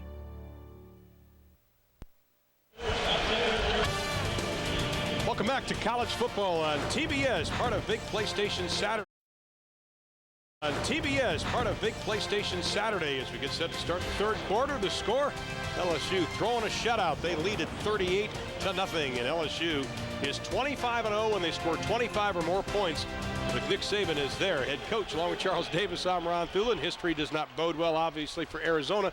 But what stood out to us when halftime ended, we saw Arizona literally walk off the field. They looked dejected, looked like a beaten team. And that's probably remnants from last year, but this is where John Mackovic and his new coaching staff would have to be careful going into the locker room, but their experience will probably lead them to talk to these kids firmly, but letting them know that they love them, because they can't afford to lose them for the season right here and now. They've got to get after it today.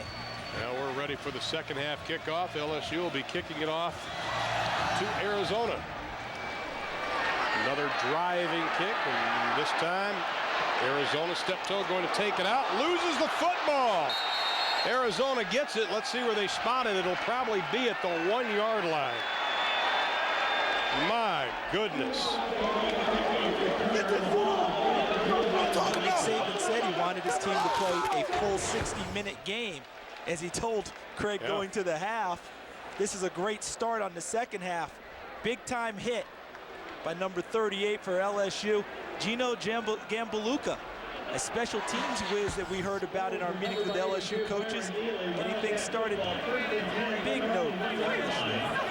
Well, now Arizona, this is not the way they wanted to begin the second half when you're down by a bundle of points.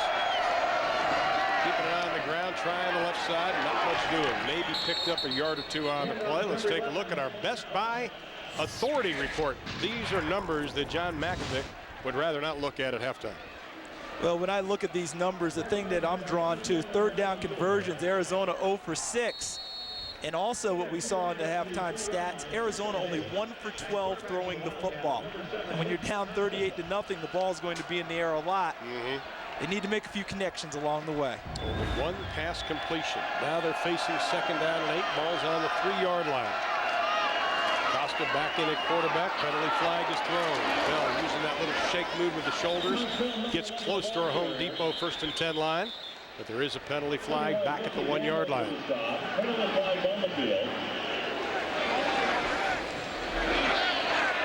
Well, that hurts. Craig Sager, you had a chance to spend some time with John Mackovic at intermission. How down was he?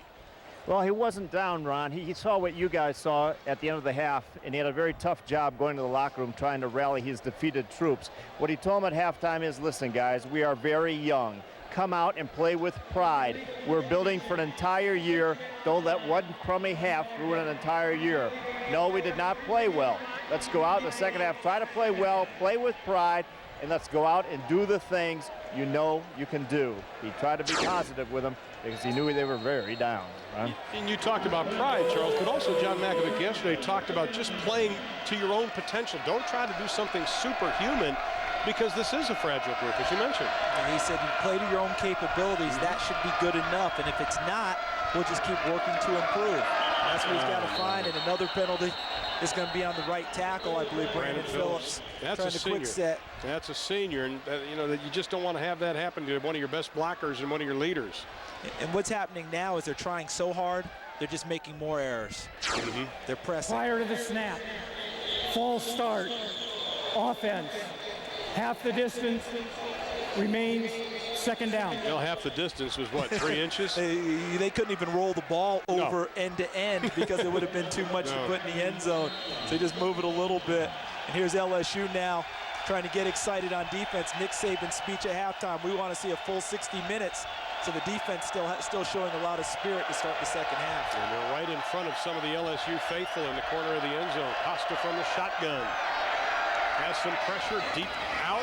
Pass is caught up to the 8-yard line. Byron Ely, the sophomore out of Houston, Texas, with his first reception of the afternoon. And this actually works out well. Just a nice deep out, and Nick Costa showing a nice arm, throwing it from the end zone and the opposite hash mark across field to hit Byron Ely. The unfortunate part was that they came back to the ball so far, had to come back so much, he lost yardage. They could have had about 2 or 3 additional yards if the ball had been thrown downfield a little bit farther. Well, but Costa did have some zing on it. Yes, Third down and about 3. Keeping it on the ground, tripping up before getting to the 10-yard line is Bell. Bell has that one move. He just likes to wiggle those shoulders. And I think a lot of running back coaches are going to say, great, make the fake, but let's get upfield. Make the one move and then be definite about where you're going. That was a great play by number 13, Corey Webster, the corner. You're not going to see it because it wasn't a monster hit. It's not going to show up on a highlight film. But what he did as the cornerback was he held the corner and didn't allow Mike Bell to turn it. Because he couldn't turn it, he had to get the extra wiggle in that you talked about, partner. That allowed the pursuit to come from the inside out to get him. Now Molina standing about 8 yards deep in the end zone. Another not so hot kick. Line drive at the 47-yard line, slipping and falling. 35-yard kick, 5 yards on the return. The LSU defense, that was the question mark coming into the game, but a lot of questions were answered in that first 30 minutes. Yeah, we worried about their intensity to start off, and Marcus Spears right from the beginning has played a monster game. Jack Hunt, the strong safety, running him down. Then Lionel Turner, the new middle linebacker, forcing a fumble that LSU recovered, and they scored off of it. Travis Daniels, you saw Chad Lavallee with the big hit. This LSU team has been active and aggressive, and they are developing the nasty attitude that Nick Saban has been asking from them. He's been asking since the spring on that. He said he didn't get it then, but he's starting to see it more now. LSU's Matt Mock back in at quarterback, Joseph Adai back in at running back, picks up a couple, but again we see LSU, great field position. Darrell Brooks on the stop. Look at Peterman, number 72, Rodney Reed, number 60. Those guys get downfield and they move the pile. You always hear coaches talk about moving the line of scrimmage. For the offensive line, you want to move it forward. The defensive line, you want to move it backward. All night long, LSU has been moving it in the direction they've wanted. 75 yards already for Adai this evening. Second down and short. They'll try the right side. Good enough for the first down. Adai maybe goes about a yard past it. Carlos Williams on the stop. You know, we talk about that offensive line. What a great group of guys. In fact, I think they all try to mooch food off Matt Mock. But number 60, Rodney Reed, how about 889 snaps last year, only 4 sacks, and only 4 penalties. But this kid, look at his GPA. You know he's not going to make a whole lot of mistakes. Yeah, he's a 3.9 in accounting. Look at that. And you know who wrote this article in SI? John Ed Bradley, a former SEC center, all SEC center for LSU. And one of the smartest people in football is Rodney Reed, already graduated. Matt Mock throws it into the flat. Pass is complete. Justin Vincent, another first down as he bowls his way inside the 15 down to about the 14-yard line. It was a very good article because the point that John Ed Bradley was trying to make, and he's got a lot of pride as a former center, is that the smartest guys on the field are the offensive linemen because of all the things they have to handle. The adjustments, the line fronts, the twists, the blitzes, and the changing of play calls. And Rodney Reed, one of the better ones out there at playing as well as thinking this game. That's right. Jimmy Courtney, a backup center, also already with a degree in hand. First down and 10. LSU knocking on the door again, just working on their game plan. Matt Mock and Devery Henderson inside the 5, down to about the 2-yard line. They'll mark it at the 1. Matt Mock is in such a great rhythm. Now here's a guy that was drafted as a third baseman. He said Terry Kennedy made him a catcher. It's a different throwing motion, but he's adapted well. Yes, he has. And watch the block on the corner. Coming up to your right there. What a great block by Skylar Green, the wide receiver for Devery Henderson. One of the key attributes of the LSU receivers is that when Matt Mock gets them the ball, the other guys rally and block for them downfield. Now they're about to punch it in again for another 6. Carey inside, touchdown LSU again.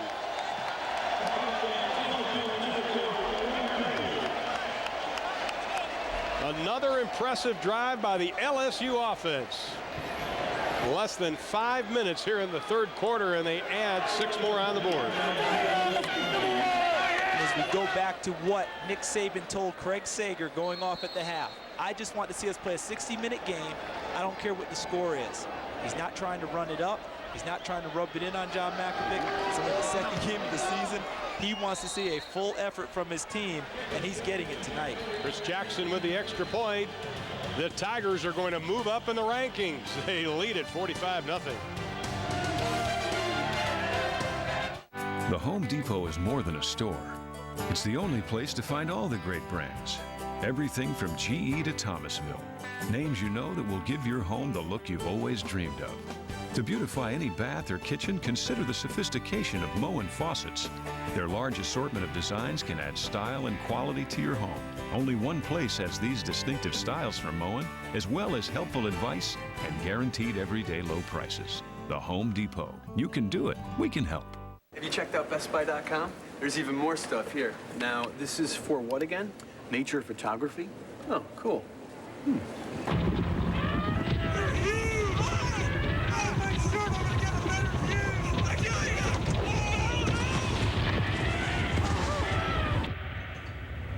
We should probably get you a longer zoom. Yeah. Think our store is big? Check out BestBuy.com. Thousands of possibilities. Get yours. Let's say this is you. Yeah, you're the king. But being the king isn't always easy. So, when you're with Allstate, you'll have over 50,000 professionals to help protect you. From claims adjusters who can help you fix a broken castle, to emergency assistants to ride to your rescue, to lawyers that go to court with you if you need them, and your Allstate agent who knows the moves to help you. Helping you, the king, feel protected. Just one more way, you're in good hands with Allstate. Hello, Charles Davis, Craig Sager, Aaron Andrews. I'm Ron Thulin, welcoming you back to Arizona Stadium. Crowd of over 46,000 on hand tonight, but they're already hitting the aisles because LSU has just manhandled the Arizona Wildcats. We're up 45-0. Still 10:41 left to play here in quarter number 3. Steptoe takes the seat. Well, next week at 10 o'clock Eastern Time, we'll be right back here at Arizona Stadium as Arizona opens up Pac-10 play. They take on the Oregon Ducks. Of course, that'll be followed by the Chick Quattro post-game report with Ernie Johnson and Brian Bosworth. Join us next Saturday as we kick off Pac-10 play. Not bad on the 13th of September. No, and you did not need to adjust your set on the Oregon highlight.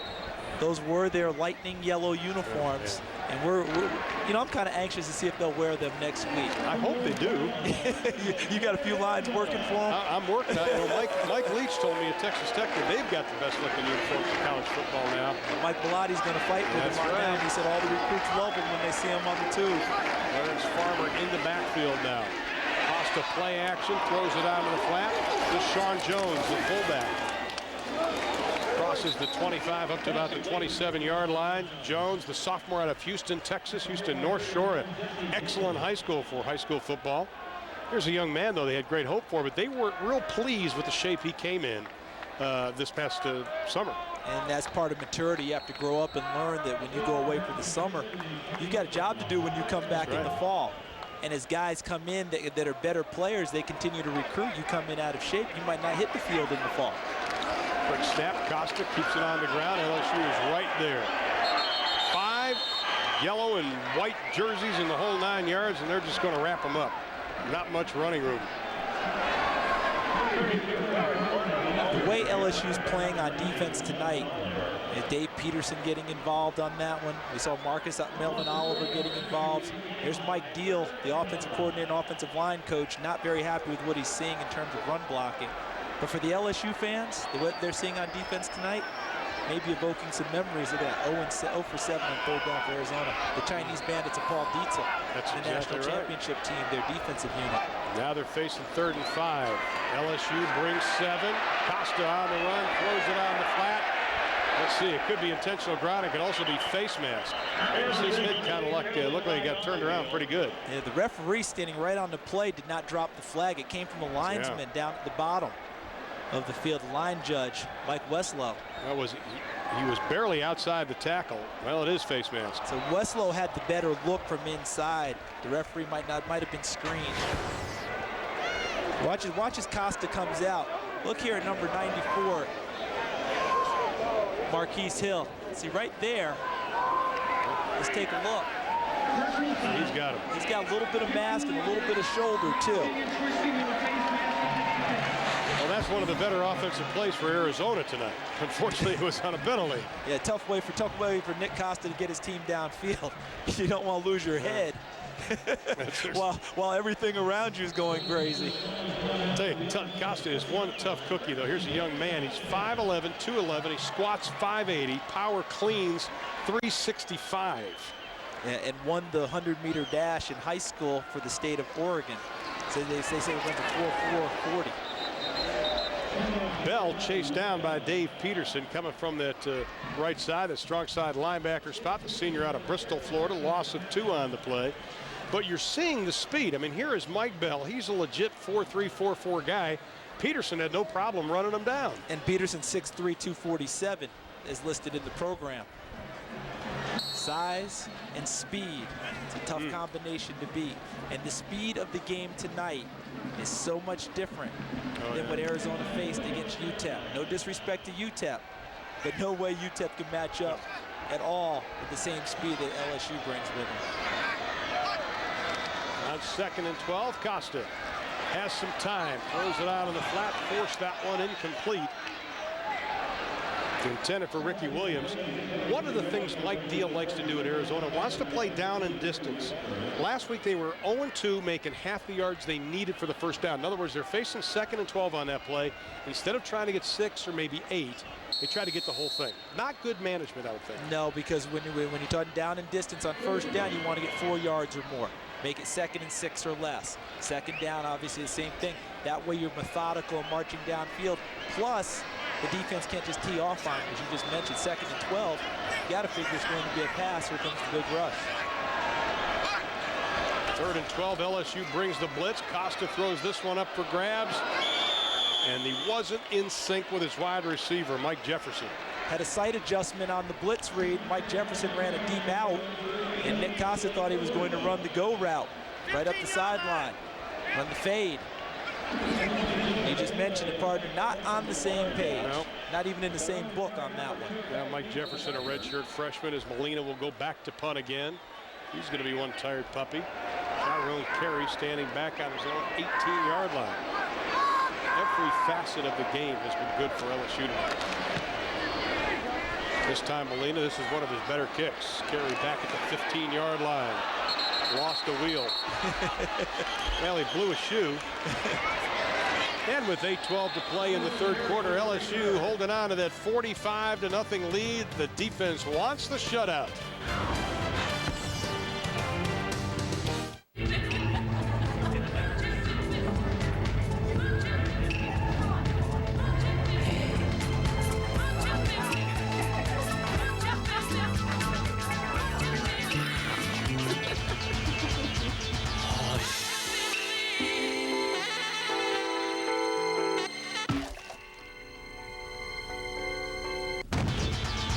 Philips digital widescreen televisions. Life should be so real. And every TV should be this amazing. It's big yet slim, a centerpiece yet unobtrusive. But the true beauty of it is the Philips Active Control System, able to adjust for sharpness, clarity, and color automatically 60 times per second for an incredibly vivid picture. Now through September 2004, get 0% financing and a mail-in rebate for a free portable DVD LCD player at Sears. Got to admit, it's getting better, a little better all the time. The Kia Sorento just received the government's highest safety rating and was voted #1 in quality. Safety and quality. There's really nothing left for us to say. Except, it is the only SUV with a standard V6 engine, front and side curtain airbags, and a 10-year warranty, all for thousands less than Highlander. Okay, that's all we're gonna say.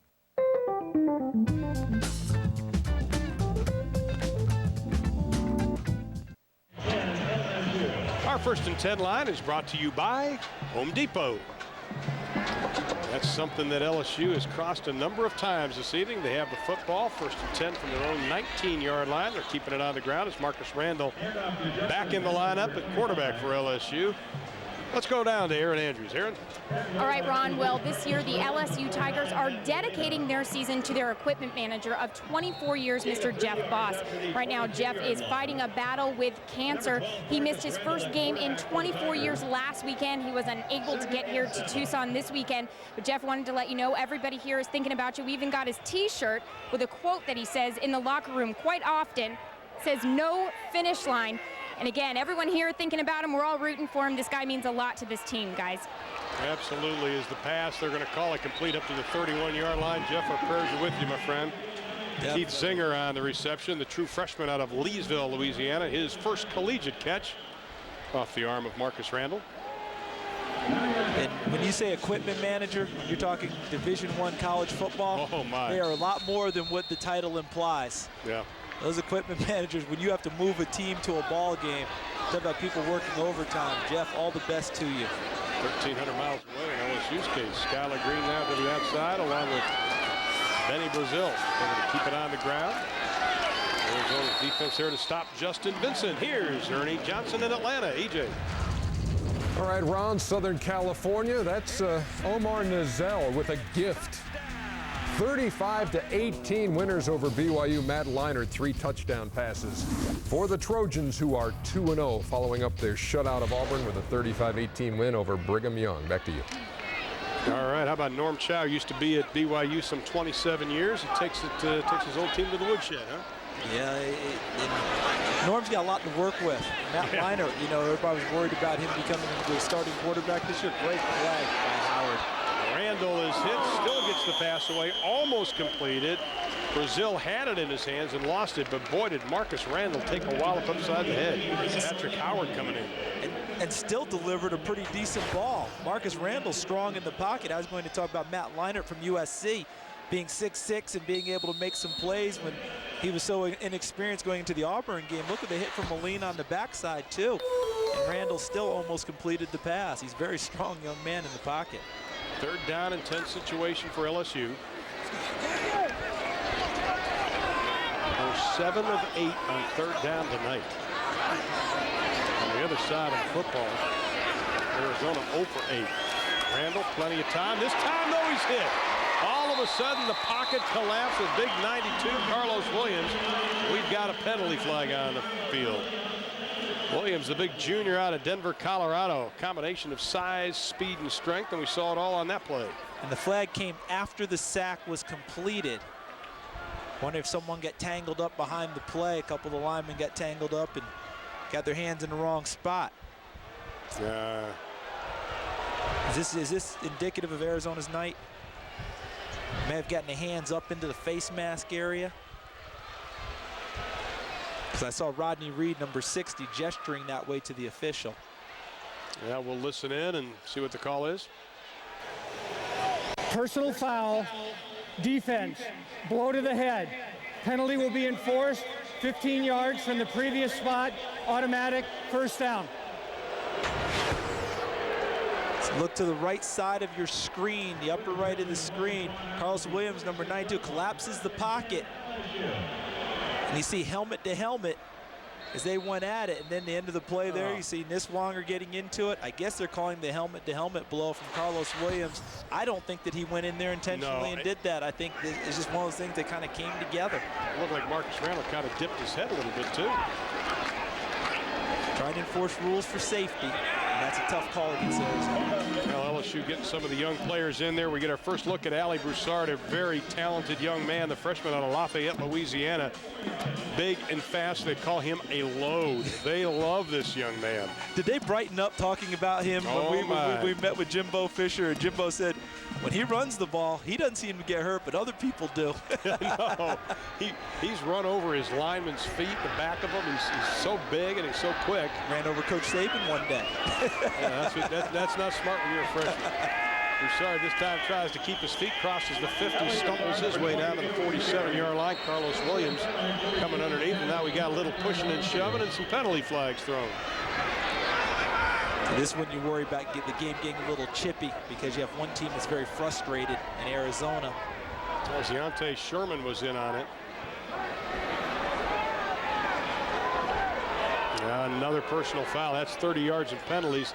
And, you know, I think coaches, they don't like bad plays, but they go ballistic on brain cramps like this. It's one thing to fight hard in the game. Foul, defense, 15-yard penalty, an automatic first down. You know, it's one thing to fight hard even when you're down and to continue to be aggressive, but to get chippy and go over the line and get just what you said, the cheap fouls. Yeah. That coaches say that's not toughness. You know, toughness is not defined by getting a cheap shot or a cheap foul. Toughness is defined as hanging in there and fighting your way through adversity. Well, right now, John Makovic is going to talk about that with his team. He called a timeout, trailing by a bunch, but they still want to play with some pride. The Kia Sorento just received the government's highest safety rating and was voted #1 in quality. Safety and quality. There's really nothing left for us to say. Except, it is the only SUV with a standard V6 engine, front and side curtain airbags, and a 10-year warranty, all for thousands less than Highlander. Okay, that's all we're going to say.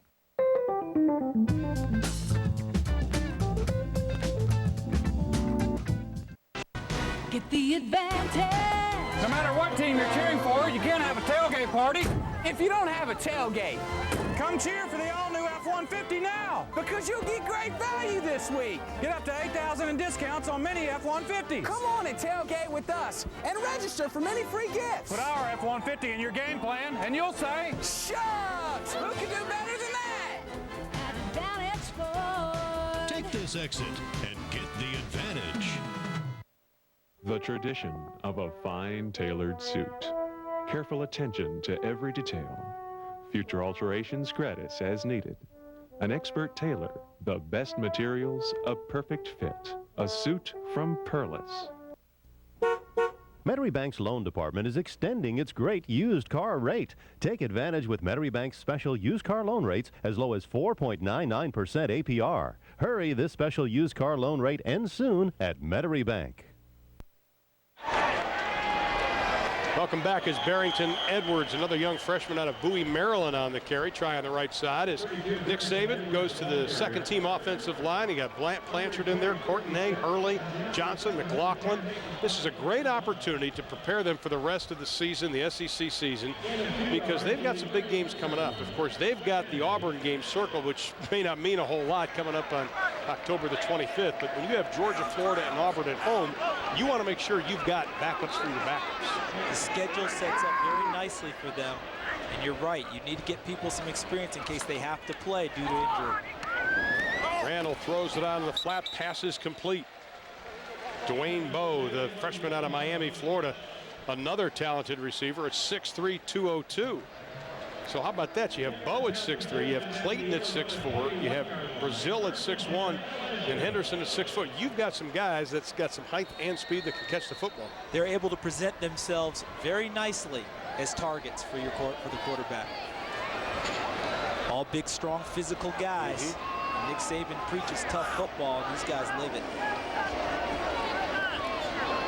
First and 10 from the 21. Keeping it on the ground. Barrington Edwards picks up a couple. College football on TBS is brought to you by Best Buy. Thousands of possibilities. Get yours. And Chili's. Spicy, boneless, cool. Chili's boneless buffalo wings. Along with Charles Davis, Aaron Andrews, and Craig Sager, we welcome you back to Arizona Stadium in Tucson, Arizona, where it has been all LSU. 17-0 at the end of one. It is now 45-0. We still have 3:56 here in the third.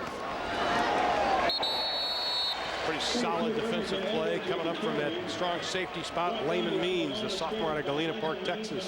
He's had a nice night on the blitzes. Whether it's been a run blitz or a pass blitz, he's had a sack tonight. He's made a couple of tackles in the backfield for losses. Good size for a strong safety, too, at 6'3", 196. And this is his first time as a full-time starter for Arizona. I think Coach Hankwitz told us as he becomes more comfortable, he'll become more aggressive. I think we're seeing some of that tonight. He's becoming a lot more comfortable in their defensive scheme. Now Randall will go from the shotgun on 3rd and 8. See some pressure, going to be dragged down from behind at the 32-yard line. Oh, my. Another personal foul. Paul Phillip, the young redshirt freshman, was trying to get out of the way and just kind of fell on Randall, and that official has the quick flag. Dead ball, personal foul, defense, late hit, 15-yard penalty from the previous spot, automatic first down. So when they make a great play, as they just did, look like Andre Torrey. Well, that was a good call. And then it's an excellent call because Paul Phillip dove on him after he was definitely down, and now that earned Paul Phillip a spot on the sideline. Should Paul start running now, or should we wait till tomorrow morning when they finally meet? You talk about those attention getters that he's going to be running? Yeah. I think that there are going to be a few people running some attention getters. But again, we go back to what John Makovic told Craig Sager at the half. They've got to figure a way to get their message across without totally browbeating these guys. It's only the second game of the season. And they were fragile anyway based off of last year. They had a lot of hope after the first game. But boy, you don't want to regress so much after the improvement they made against Utah. Let me ask you this. We see John Makovic. He knows he has a fragile team. We know what happened in November. Are you, as a head coach, a little hesitant to even yell at the guys because of what happened? I think you are, but I think you're also going to. It's going to be, you know, that velvet hammer you've got to use. There's a fumble. And Arizona's got it up to the 23-yard line. Deontay Sherman coming up with the loose ball. Fumble was caused by Carlos Williams. There's a bright spot. See, and this is how they'll use it, too. They'll say, see, we do have guys who are continuing to hustle and play, guys fighting and scratching. Nice job by Carlos Williams causing the fumble. The Deontay Sherman picks up and tries to make a big return. Good tackle by Marcus Randall, the quarterback.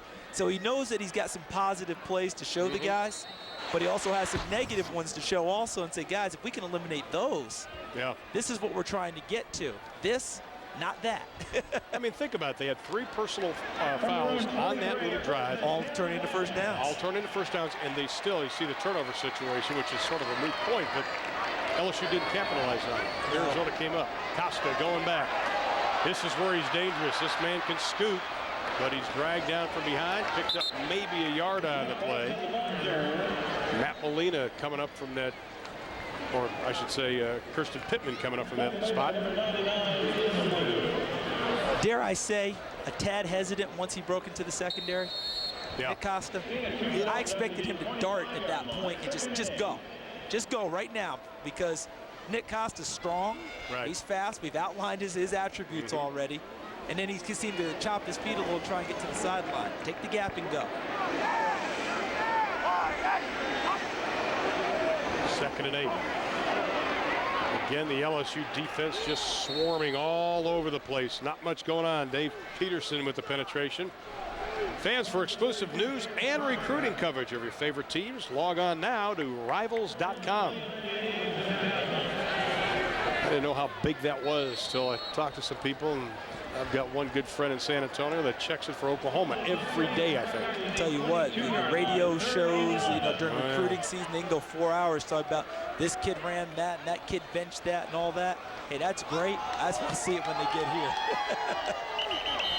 Well, Arizona's going to have to burn a timeout facing 3rd and 11 with 1:24 to play in the 3rd quarter. It looks like they didn't have the right personnel in there. It appeared they didn't have a running back on the field when they called the personnel grouping. And that's part of what happens when a team's down big also, is guys lose their focus in the ball game. Now let's take a look at tonight's All-State Good Hands play. You're in good hands with All-State. How about if we give it to Devery Henderson? Sure, why not? Why not? Randall to Henderson. Covered 55 yards. That made it 38-0. That's our All-State Good Hands play. Devery Henderson. That's a guy who's happy to be back in uniform and playing. You remember after the Bluegrass Miracle last year, suffered a broken arm and missed the last couple of games of the year. Skylar Green had to come in and replace him and try and help with production there. Skylar did a good job, but Devery Henderson's a guy that you need on the field. So he's happy to be back out there playing. Is that why his nickname was Boo Boo? We never did get a chance to ask him that. No. I don't know if he's a Yogi Bear fan or someone else in the family was, but I'm sure it's a name given with a lot of love and affection. I'm sure. Because he hasn't made very many boo-boos tonight, has he? No, he's got 3 receptions for 75 yards and a touchdown. Not a bad little average. How about 25 yards a catch? Got the National Play of the Year in his hip pocket from last year with the Bluegrass Miracle. Who could forget that? I think Guy Morris is the only person that wants to forget it. See, that's why they don't. That's why you shouldn't throw the water on the coaches. They threw it on him too soon. Yeah, that's right. I think that should be a penalty. A Gatorade shower should be 15 yards. Now, speaking of penalties, we have another. There's a great shot on our super shot of Coach Saban as we hear the penalty, because coaches, even though you're up a lot, drives you nuts. Prior to the snap, false start, offense. 5-yard penalty, still 3rd down. But please reset the clock to 124. I'll be glad to. Let me get over there and I'll help him out. Nick Saban is these coaches coach for 60 minutes, even though you're up a lot. That's what he talked about. And I think what Nick Saban's going to be happy about is that as sloppy as Arizona's gotten in the second half, LSU has not allowed themselves to be dragged down into it. That's right. Have you noticed? All the penalties, even a couple questionable ones that we've talked about that went against Arizona, but they're all going against Arizona. LSU has refused to dive into that type of play, and they're keeping their discipline. Here comes the blitz. Costa throws it out of the flat, caught up to the 22-yard line by Lance Relford. He way short of the first down. That'll bring up a punting situation. You know, as the All-State goalpost cam shows us, there's a blitz coming from the outside. Nice coverage by Corey Webster, just played it very cautiously and evenly. He knew how far Relford needed to go for the first down. He was nowhere close to that. And I go back to the old adage, you take what the defense gives you. Well, guess what? If you need more than that, you can't take what they give you. That's right. You have to take what you need. Arizona exactly didn't right. do that on that play. I want to thank Allstate for providing tonight's goalpost cam. You're in good hands with Allstate. Now the punt wasn't all that good, and again LSU is going to have excellent field position. Let's take you back in the game. LSU going up 7-0. A die on the 1-yard run. How about an 8-yard run? And how about Mock on a 4-yard run? That made it 24-0. Went up to 31. Clayton, the 48-yard touchdown reception. Good yards after catch. And as you saw, Henderson on a 55-yard toss from Randall. Tyrone Carey got into the back, bams his way in from a yard out, and we are at 45-0 with 38 seconds left here in quarter number 3.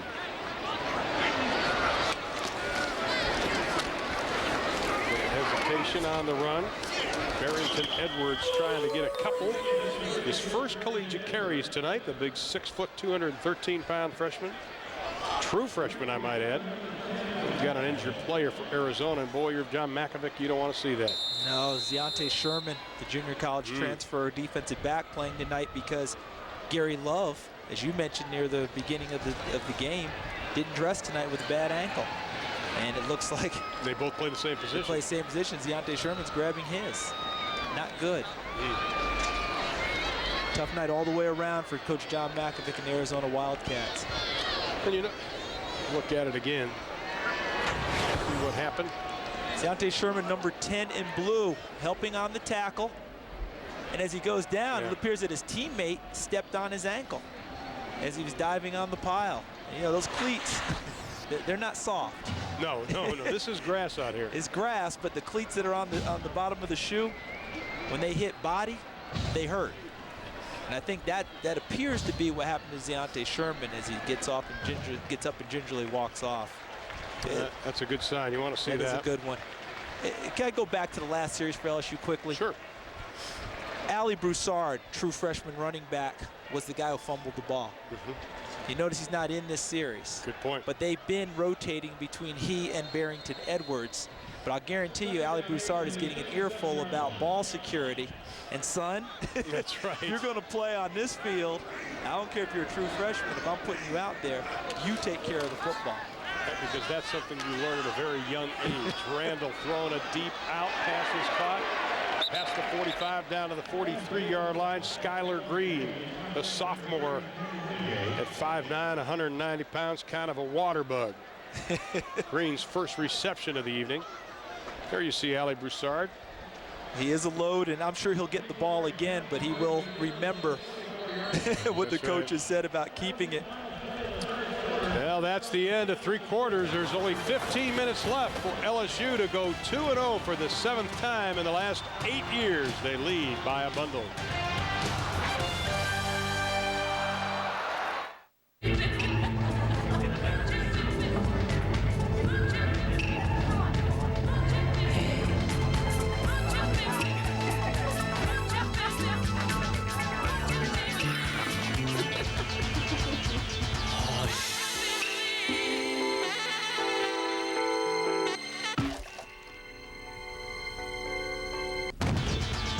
Philips digital widescreen televisions. Life should be so real. And every TV should be this amazing. It's big yet slim, a centerpiece yet unobtrusive. But the true beauty of it is the Philips Active Control System, able to adjust for sharpness, clarity, and color automatically 60 times per second for an incredibly vivid picture. Now through September 2004, get 0% financing and a mail-in rebate for a free portable DVD LCD player at Sears. Got to admit, it's getting better, a little better all the time. Jump for joy. With new Odor Eaters Plus.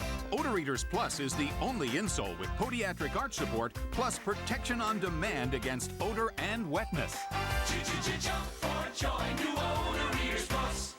Vin Diesel is now on DVD in one of the most adrenaline-driven, never-before-seen DVDs you won't want to miss. Ooh. Vin Diesel is a man apart. Bring home the action today. They're engineers, doctors, students. They live at home and train near home.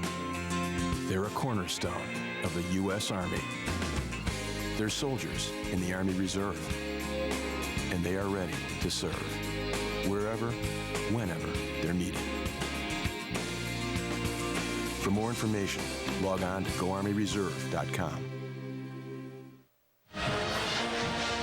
4th quarter set to get underway here at Arizona Stadium. LSU took the lead early, and they've never looked back. 45-0, the number 13 team in the country. I'm with Charles Davis, Craig Sager, Aaron Andrews. I'm Ron Finley. Glad you've been staying with us. Randall on 1st and 10 from the 44. That is a catch to Skylar Green. As we welcome you back to college football on TBS, part of Big PlayStation Saturday. Once again, the score 45-0 LSU. Ernie Johnson, Brad Bosworth in our studio. We are glad you're with us as we kick off college football here on TBS.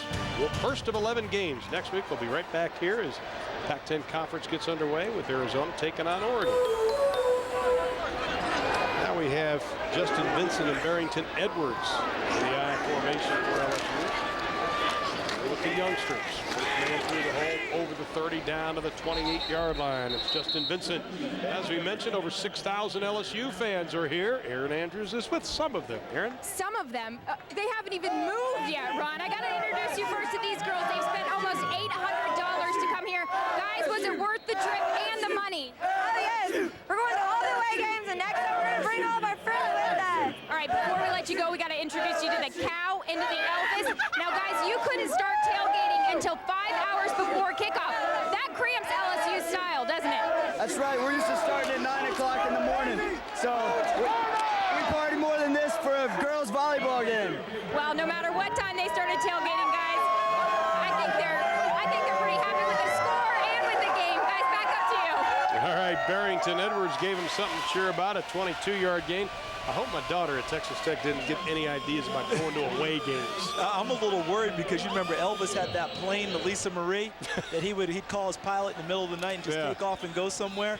Aaron, be careful. If Elvis says, let's go for a flight, don't do it. First and goal from the 7 for LSU. Vincent and Edwards in the I formation. First man through, Justin Vincent. He is going to be stacked up right at the line of scrimmage, may even have lost a yard.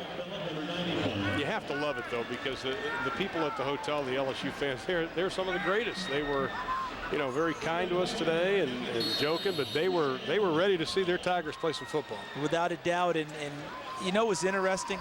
I talked with some longtime observers of LSU football, and they say we think we're going to be pretty good this year, but we are so young. We actually think that 2004 is the bigger year. I'm not so sure they should just up there. Yeah. You know, they might want to up to 2003 to make the big run at it. Look at it again. Randall looking in the flat, overthrows the intended receiver, Justin Vincent. As LSU looking to pick up a non-conference road win, which would be their first since 1991 when they beat Tulane 39-20.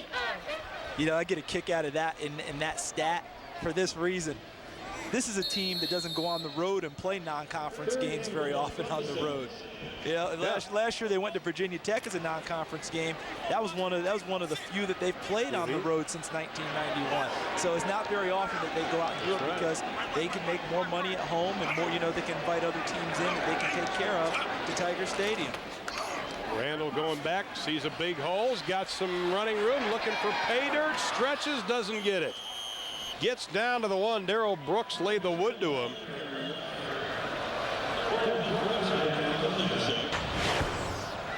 Good effort on both sides. Marcus Randall steps up in the pocket. There's the gap. The offensive line cleaned out the middle of the field for him. Now watch the effort by Randall, number 12, putting his shoulder down, and Brooks, number 6, with the big hit. How about 13 total tackles for Darrell Brooks tonight? Yeoman's effort. That's a guy who's playing and not looking at the scoreboard. That's right. By the way, that game where they actually won in 1991, if my memory serves me, it was on TBS. In the Superdome. In the Superdome. Back when LSU and Tulane met every year. In fact, they were 8-3-1 on TBS during the old SEC days. I know one of their losses on TBS. Tennessee. 4th down and goal. LSU going for it. Kick it back. Edwards looking. We have a penalty flag thrown as Edwards has run out of bounds at the 3-yard line. Great effort by the Arizona defense. I shouldn't root, but please don't let this penalty be on Arizona. No, I know. You know, they've had so many good plays negated tonight. They've been penalized 8 times for 60 yards, and it is against Arizona.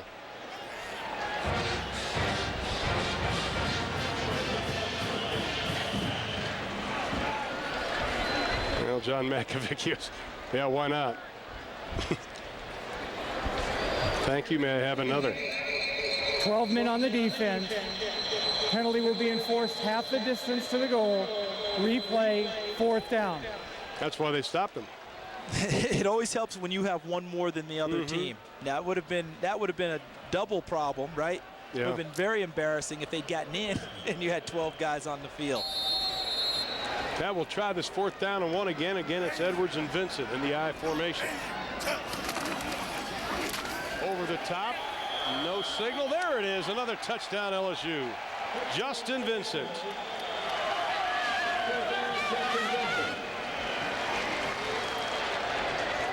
His first collegiate touchdown. Coming right at you. They are so deep at the tailback position. Justin Vincent is a true tailback.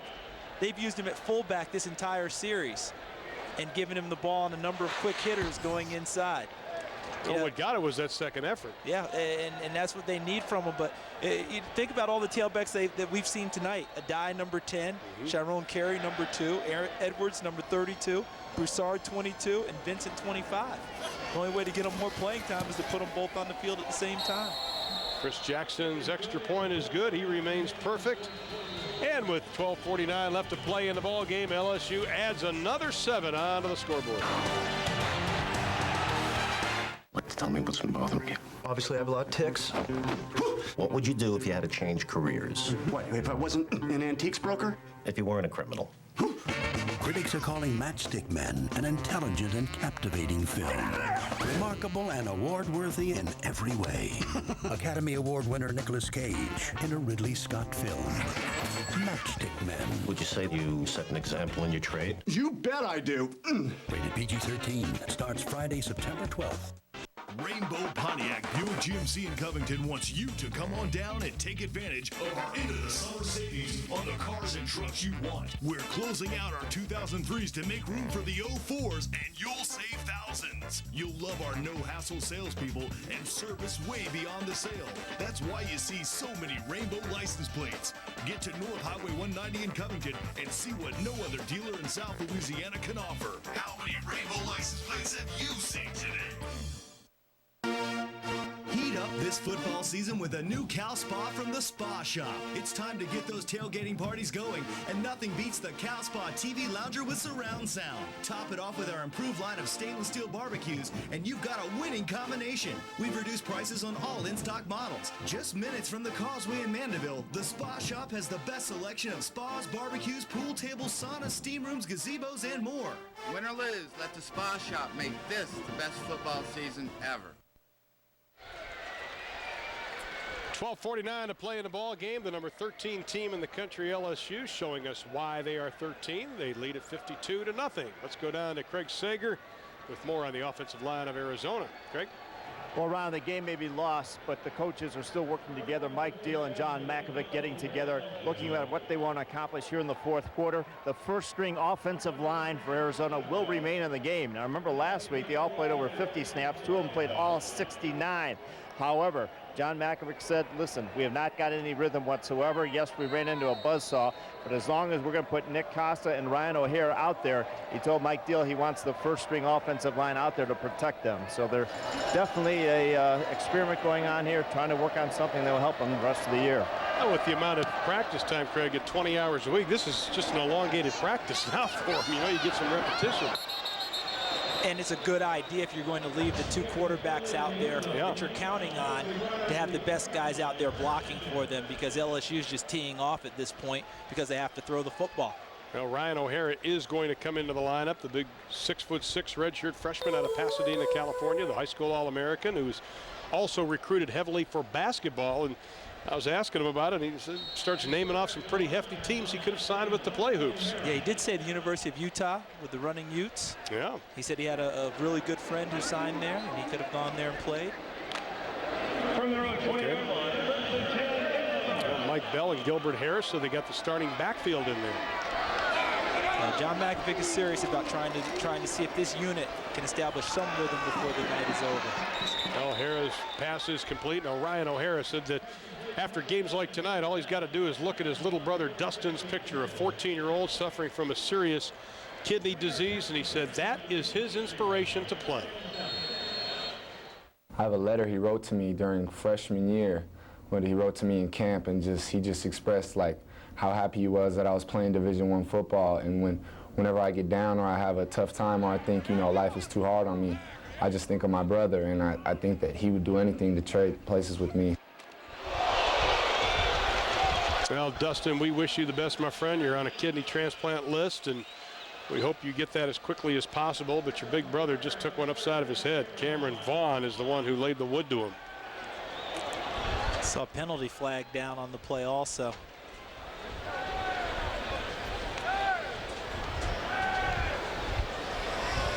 Oh, my. No, the hits just keep on coming. That'll be penalty number 10 against John Makovic. And this is the first unit. This isn't a mismatched group of guys. The first unit on offense is in the game, and another illegal procedure. Well, you look at the time of possession. We'll listen into the call first. Illegal formation, 6 men on the line on the offense. Penalty is declined, 3rd down. And you look at the time of possession, LSU 30.5. The Arizona offense only had the ball 17 minutes. Well, we can see why, because they can't run the football. So they've not been unable to keep the clock moving on offense. That last penalty, 6 men on the line, usually means that a wide receiver did not line up in the correct spot for formation, didn't get up on the line of scrimmage. O'Hara throws this one up for grabs, passes incomplete. Intended for Cedric Steptoe. Ronnie Prude running with him stride for stride. I think if you're Arizona now, you just want to get over 100 total yards. They only have 88 in this ball game. So many different storylines to this game that we could focus on. We talked about the emotion in the beginning. We talked about whether Arizona's defensive front can handle, can stand up to LSU's offensive line. But one thing I've noticed tonight is that on offense, Arizona's receivers cannot get open against LSU's defensive backs. Good call. They just cannot get open and present themselves as a good target for their quarterbacks. Ball hit him. That should be Arizona's football, and it is. Well, Jay Boulware's squad of the specialty teams going to get a little attaboy as Mike Jolivet was right there to do it. And on the flip side, well, he got a little hold there too. Derek Dooley's defense. Derek Dooley, who coaches the special teams for LSU, he's not going to be very happy there. Number 29, Travis Daniels. What happens on a punt like that is the punt returner has to let everyone know it's not a good punt to get away. They make a special call that means get away. Either they didn't communicate it very well, or Travis Daniels just flat out didn't hear it. And the ball goes back to Arizona.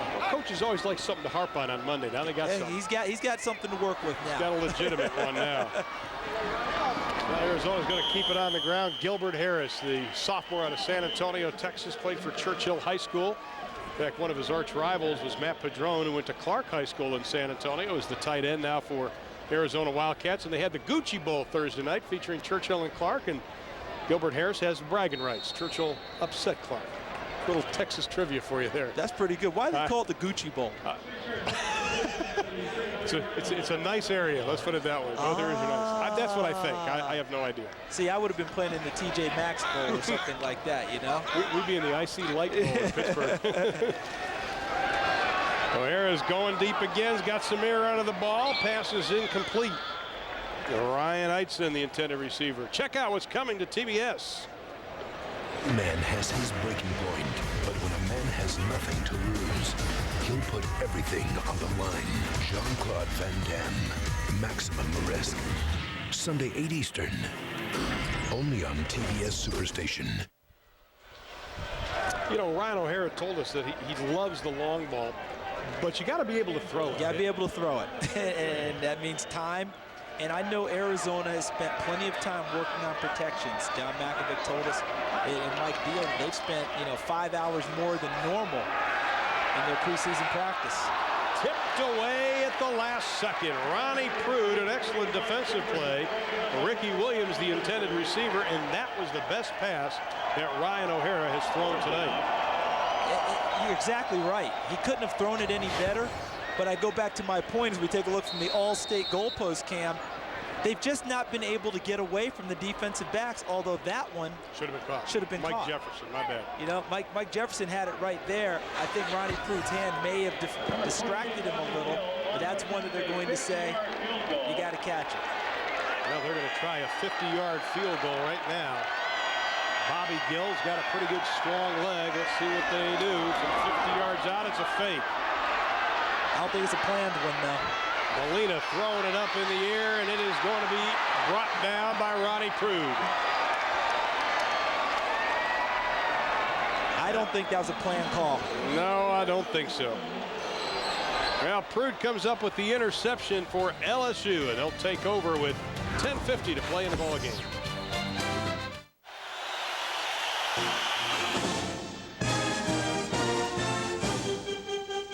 The Pac-10 Education Initiative is a focused effort to assist teachers in improving elementary and middle school test scores. At the heart of the initiative is a learning program called Kids College, and it uses Pac-10 sports activities for boys and girls to teach math and language skills. Kids College makes learning fun. Log on now to learn more. The Pac-10, the Conference of Champions. The Home Depot is more than a store. It's a commitment. A commitment to having the lowest possible prices every day, and not just a promise. It's the assurance of a price protection guarantee. It's a reminder of just how smart you really are. It's a little extra change in your pocket, and the know-how to make every dollar work. It's more than a store. The Home Depot. You can do it. We can help. Think about that dating show that was on that. It was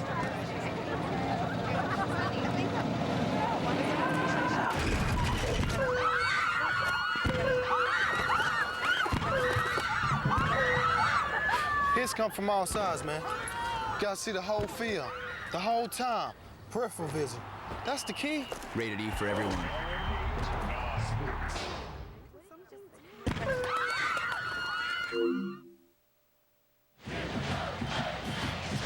Top of the show, we talked about how Nick Saban's troops have a very dominant offensive line, and he had to agree with us on that.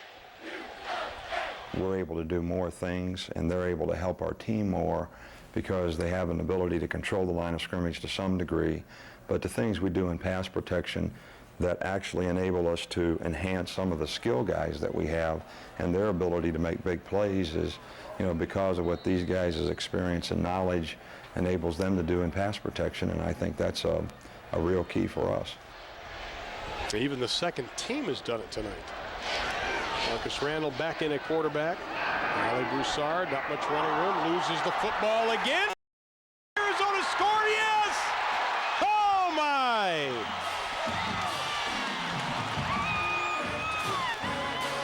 Deontay Sherman recovered the loose ball. Broussard's second fumble of the night. Justin Stewart caused it. Sherman was the recipient. The All-State goalpost cam gives us a great view. No ball security. In the middle of the pile, as Broussard was going down, ball popped free. Deontay Sherman, back from the injured ankle, gets it into the end zone. I'm wondering if he was down here. Yeah, Did the ground cause this fumble? I would say yes. Yeah. I would say that the ground caused the fumble, but Arizona's going to be the beneficiary. Partner, you talked about the possibility that Nick Saban would be looking for things that he'd be able to coach. Yep. He's not going to say the ground caused the fumble. No, he's going to tell Ali Broussard, you must protect the football. Well, but, you know, you cost us a shutout tonight. Oh, yeah, but you almost have to go back to the interception. Yes, the interception by Ronnie Prude was great, but Nick Saban said you should have knocked it down because we got worse field position. Because of field position. You got to know all the plays. You have to know what all the situations are, and it's a great point. Nick Saban has to coach just as hard on his side tonight because he doesn't want to see any sloppy plays. John McAfee is on the other. And Bobby Gill with the extra point. College football on TBS. Brought to you by Philips Digital Widescreen Projection Televisions. The Home Depot. Go from wondering how to knowing. At the Home Depot, you can do it and we can help. PlayStation 2. And the United States Army, an army of one. So the goose egg is off the scoreboard for Arizona, albeit a kind of a different kind of play, but nevertheless, it's 52-7, 10:42, and that gives you a little breathing room because, as we mentioned, next week we'll be right back here as Arizona takes on Oregon, and that's a whole different mentality when you play a conference game. Because now you have the familiarity of your conference opponent. John McAfee talked about that with us. He said, hey, we know Oregon. You know, we know all about them. We hear about them. You get your press clippings each week that tells you about the Oregon teams to help you with scouting. We didn't know much about LSU. They didn't know much about us.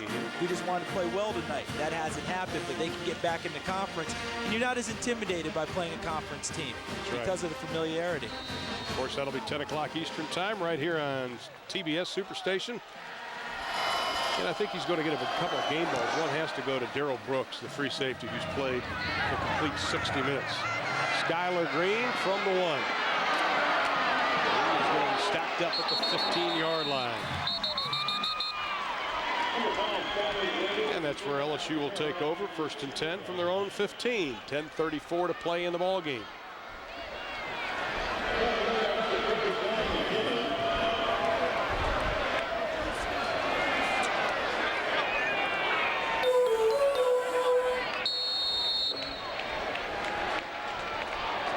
Kind of says it all, doesn't it? The old picture's worth 1,000 words. No, that's it. Stills and Barrington Edwards down the backfield for LSU. Edwards bounces off the right side. Arizona's there to wrap them up. Loss of about 1 on the play. Well, stick around for the Schick Quattro post-game report. Ernie Johnson and Brian Bosworth will catch you up on all of today's action, including Oklahoma's victory over Alabama that exciting Florida-Miami football game. I guess Ernie wants to call it the Boz Show now? No, I think Boz wants to call it the Boz Show. That's good for me. And you think Ernie's going to protest? That'll work. I didn't see him. You know, but Boz at halftime when he was talking about playing 4 quarters, 60 minutes of football, it was like I was listening to Barry Switzer. You know, he had that accent going and everything. As a former player, your head coach has a heck of an influence on you for your whole life. Well, Dwayne Bowe, the freshman out of Miami, Florida, comes up with the reception. Pretty good looking pass from Marcus Randall. Let's take it from a different angle for LSU. Matt Mock hasn't played that much. That is a good thing, I would think. You want your starting quarterback to get reps, but you also, a guy coming off the seriousness of the injury he had, you don't want to take any chances. Right, and they were able to get him out tonight with a quote-unquote limited number of reps because his reps were good prior to the time they took him out. I saw earlier today Michigan kept John Navarre in the ball game because his reps weren't very good. They wanted to get him a rhythm. A little bit different tonight here from Matt Mock, and that's the exact situation LSU wanted. Justin Vincent, penalty flag is thrown. He crosses the 35 up to the 38. Mock, by the way, 9 of 10 throwing the football tonight for 137 yards and a touchdown. Here he is on the sidelines. Got the baseball cap, which is probably pretty familiar for him to have on. Yeah, we're talking about you. Getting married. Getting married. Just a little bit.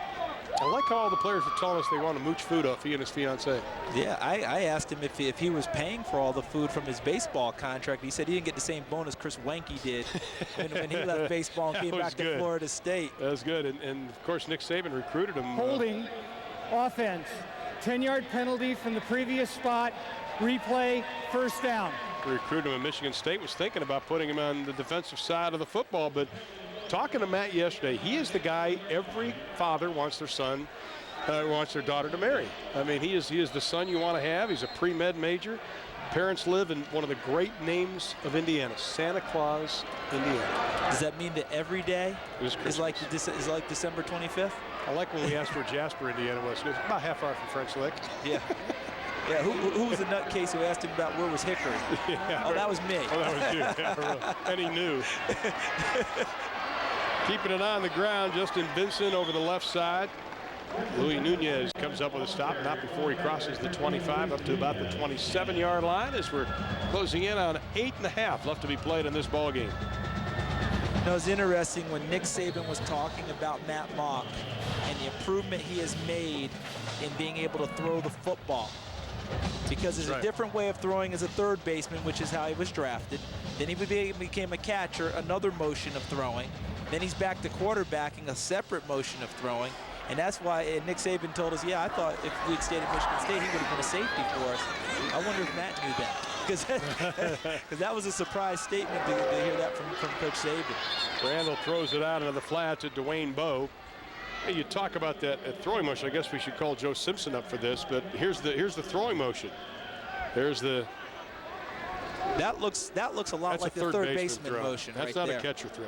No, because it's not from behind the ear. But here he is throwing the football, and you see how he's trying to bring the shoulder, get that shoulder through there. And the finish, that's pretty nice right there. Who had the baseball? I like that. Somebody. That's good stuff. Who's all over? Did Sags have that in his pocket?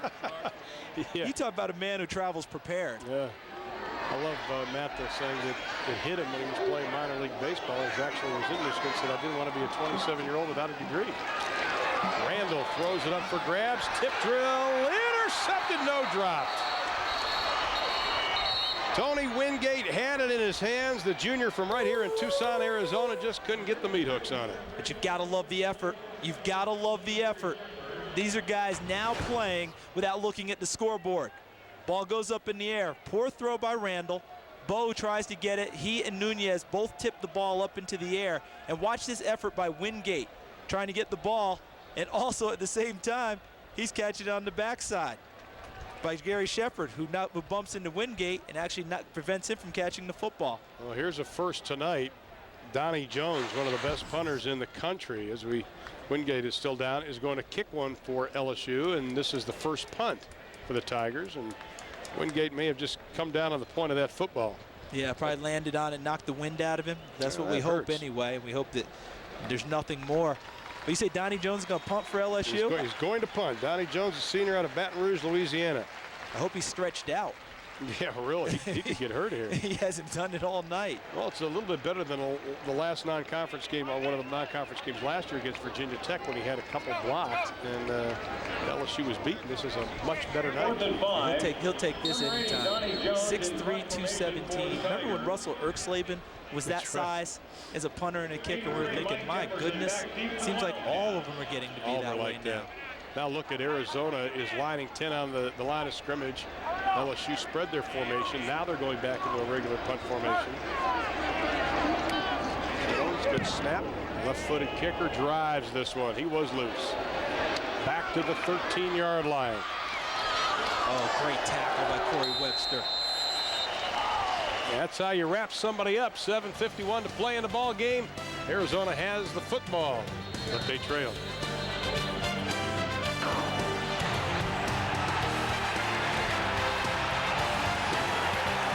Man has his breaking point, but when a man has nothing to lose, he'll put everything on the line. Jean-Claude Van Damme, Maximum Risk. Sunday, 8 Eastern. Only on TBS Superstation. The show with style, substance, and sophistication is back in prime time. Seinfeld Prime Time, every Wednesday night, starting at 8 Eastern on TBS Superstation.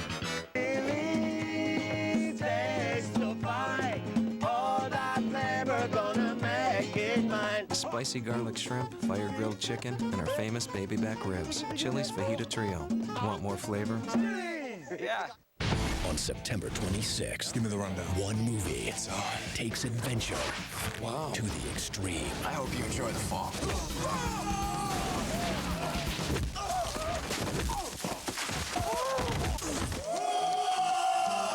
Let's go. Heads up. What? Oh, you like a little birdie up there. Caw-caw, caw-caw. Great. What is he doing? The Rundown. Establish dominance. Rated PG-13.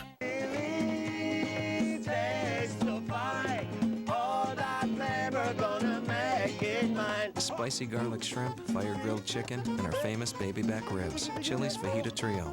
Want more flavor? Yeah. 52-7's pretty impressive score. 7:51, and of course everybody's already talking about, is this team national championship caliber? How about, are they good as the 1958 LSU national championship team that went 11-0, 3-5-2, 3-7, 5-5 under Paul Dietzel? Had only 3 seniors among his 55-man roster. It didn't seem like 58 would be the next year, but it was. Dominated by juniors and sophomores. And with a 10-0 record and national championship in hand, LSU accepted an invitation to take on the Tigers of Clemson in the Sugar Bowl 1959 and finished up 11-0. See that number 20 throwing the pass? Yes. Billy Cannon, who won the Heisman Trophy the next year. In 1959. Now, how about those teams, that team of Paul Dietzel's? Because remember, the one platoon football was starting, they're starting to get out of that. He had 3 separate teams within one on that one. Yeah, the white team. The white team. Go. The Go team. And the Chinese Bandits. The white team was the team that went both ways, played offense and defense. Go team was the offensive specialists, and the Chinese Bandits were the defensive specialists. Chinese Bandits coming from a line from the comic strip Terry and the Pirates. Yep. About how tough the Chinese Bandits were. You're good. And that's where it came from, and that's what they adopted, and that team went 11-0. But did you hear you recited the records that Yes. Paul Dietzel leading up to that year? Yes. Paul Dietzel doesn't keep his job nowadays 3 years like that. Absolutely. He's not around for the national championship year. A lot more patience. At some places, 7-4, you're not going to. Exactly. Ryan O'Hare rifles the pass off the fingertips at the 28-yard line of Ryan Eitzen. The redshirt freshman out of Moraga, California. Never lost a high school game, that young man. In 2 games here at Arizona, right? Yeah, he's lost double. 2 more than he's ever lost. He played at Concord de La Salle, which is still on the streak. Yep, the right? powerhouse. Great players come from. I mean, they've won how many in a row now? 130-something games? I thought 133. I mean, but it's interesting with that team, though. They go on the road and play big-time opponents all the time, too. They don't just, you know, play a bunch of patsies. Huh? Yeah, I mean, they went to Hawaii. Well, O'Hara's got some time. This time he dumps it off to Sean Jones, the big fullback, throws up a stiff arm, gets close to the 30-yard line. There you can see Nick Saban. Isn't that perfect? His penalty flag is thrown, but he's going, you got to wrap him up. He was right in the defender's face on that one as Jones threw up the stiff arm. And the guy he's jumping on is a true freshman. Look, he's ready for him to grow up right now. Take your angle and get to the play. Yep. Well, it's against Arizona again. I think that's what you call being emphatic in your coaching. Yeah. Yes. But when you look at Nick and who he coached under, I mean, Bill Belichick, Jerry Glanville, George Perlis, Earl Bruce, some of the great names, they were all high-intensity coaches. Teams take on personality of coaches, don't they? And the coach has to coach to his personality also. You can't be something you're not. Face mask, offense, 15-yard penalty from the spot of the foul, replay, third down. On the stiff arm. Even trying to do the right thing. So we take a look right there. Got a full grasp of it. Wow. He's got every bit of it, doesn't he? He had it all. Yep. But he's trying to do the right thing. That's right. You know, the stiff arm, which a lot of people say is the lost art for running backs, but he got it tangled up in the mask, and he became a 15-yarder because he never released the mask. You've got to let go. Now 6.5 to play, 52-7. Arizona with the football. Nice little spin move by Clarence Farmer. Getting some running time. Weren't sure if we were going to see Farmer tonight because of a sore shoulder. Was limited in practice this week. This is a young man, though, that led the Pac-10 in rushing in 2001. Only played 4 games last year. Due to a bad knee. And you'd like to see Farmer get healthy because Bell and Farmer together in the backfield is intriguing, I think.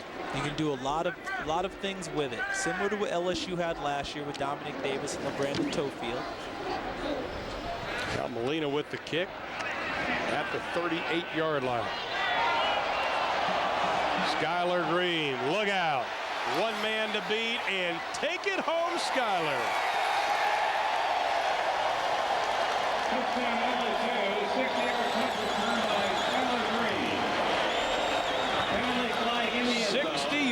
Punt return for Skylar Green and a little celebration penalty in the end zone.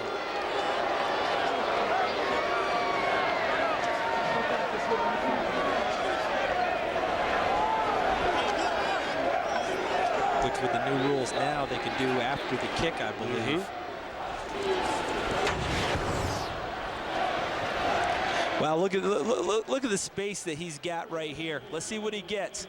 As he gets back to the wall, now let's look and see what he gets. Block right there. Nice block for him. And then after that, a good job here, not blocking. Looked like LaRon Landry, number 30, downfield. Smart play, not blocking from behind and negating the return.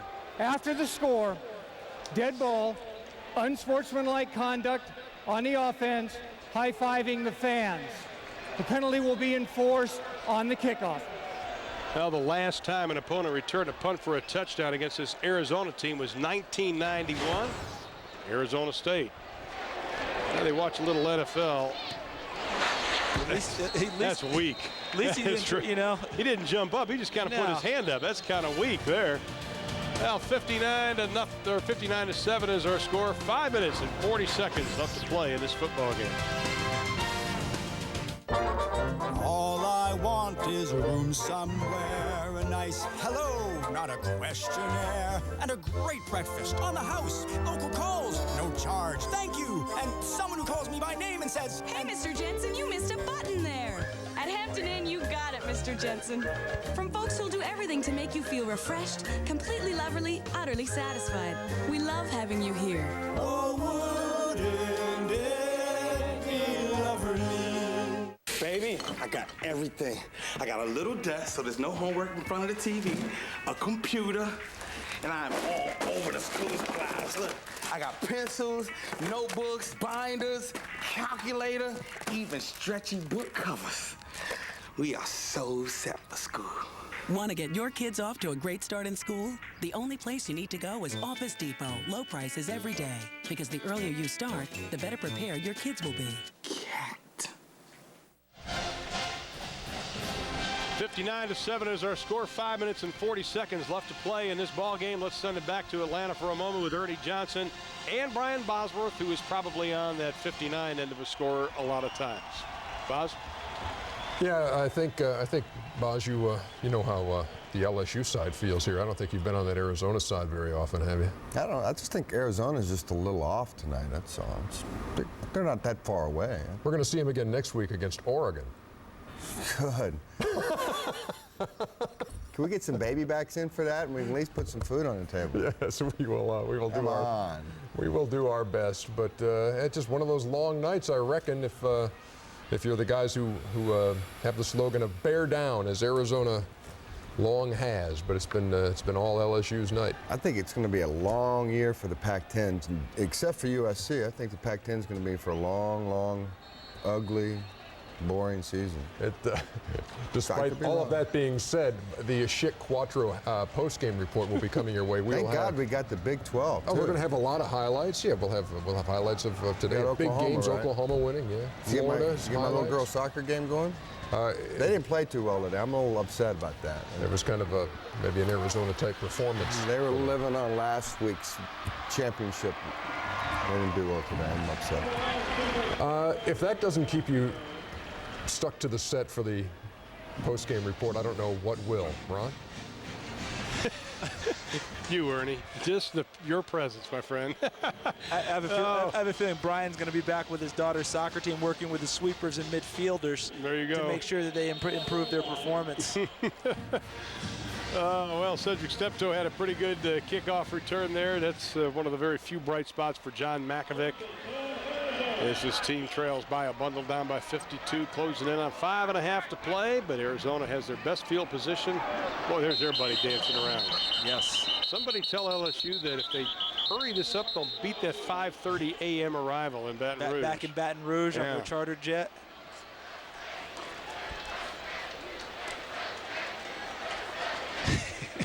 I'm just laughing. I'm envisioning Brian with game film of his daughter's soccer team. Yeah. We're got telestrator going. This didn't work right.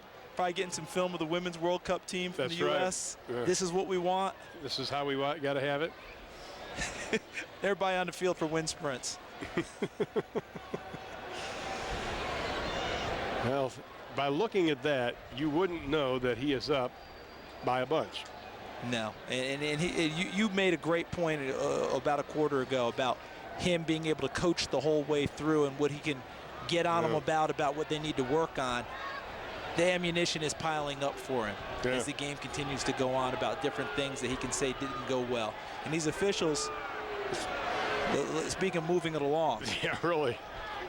Offside, defense, neutral zone violation. Defender jumped into the neutral zone and caused the center to react. I mean, no offense, but that took that long. They were quick on the high five when he threw up his hand, but that one was pretty good. That's pretty easy. Coach Nick doesn't like it. I think he's probably saying they were drawn offside. Yeah. I mean, as any good coach would say when his team gets a penalty against them, got to defend the fellas. Everybody was jumping around on that one, though. Yeah, it just wasn't a pretty look from anyone. Arizona's going to keep it on the ground. Mike Bell back into the lineup. He's been sitting an awfully long time, but as we mentioned at near the end of the third quarter, and Craig Sager brought up that they're going to put the first team back in because they wanted to get him some reps and protect him. Nick Saban's had his reserves in pretty much all the second half, but the reserves have done a pretty good job. I think overall, even though Coach Saban will be getting on his team about a few things, he has to be pleased that the intensity level stayed high throughout the ball game for the LSU Tigers. They're playing 60 minutes. Here's Bell. Tries to get around that short side of the field, and he takes one upside the head, knocked back about 3 yards.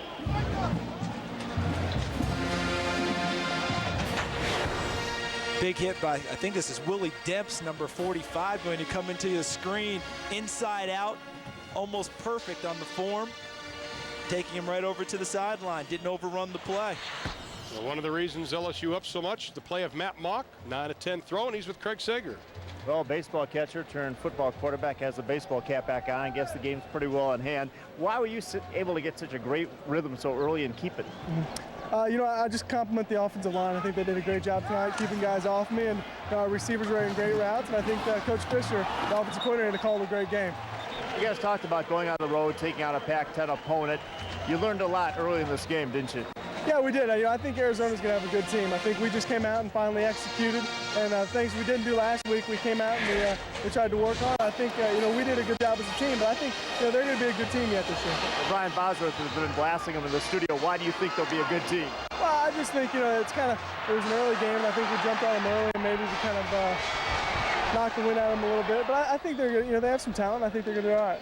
People talk about the young team you have, the talent for next year and all, but the way you guys are playing now, what are the goals that you set for this season? I think the one thing we did as a team is we made sure that all of our goals aren't like a championship or anything like that. We wanted to do things team-oriented, and I think, you know, winning championships comes with teams playing hard together.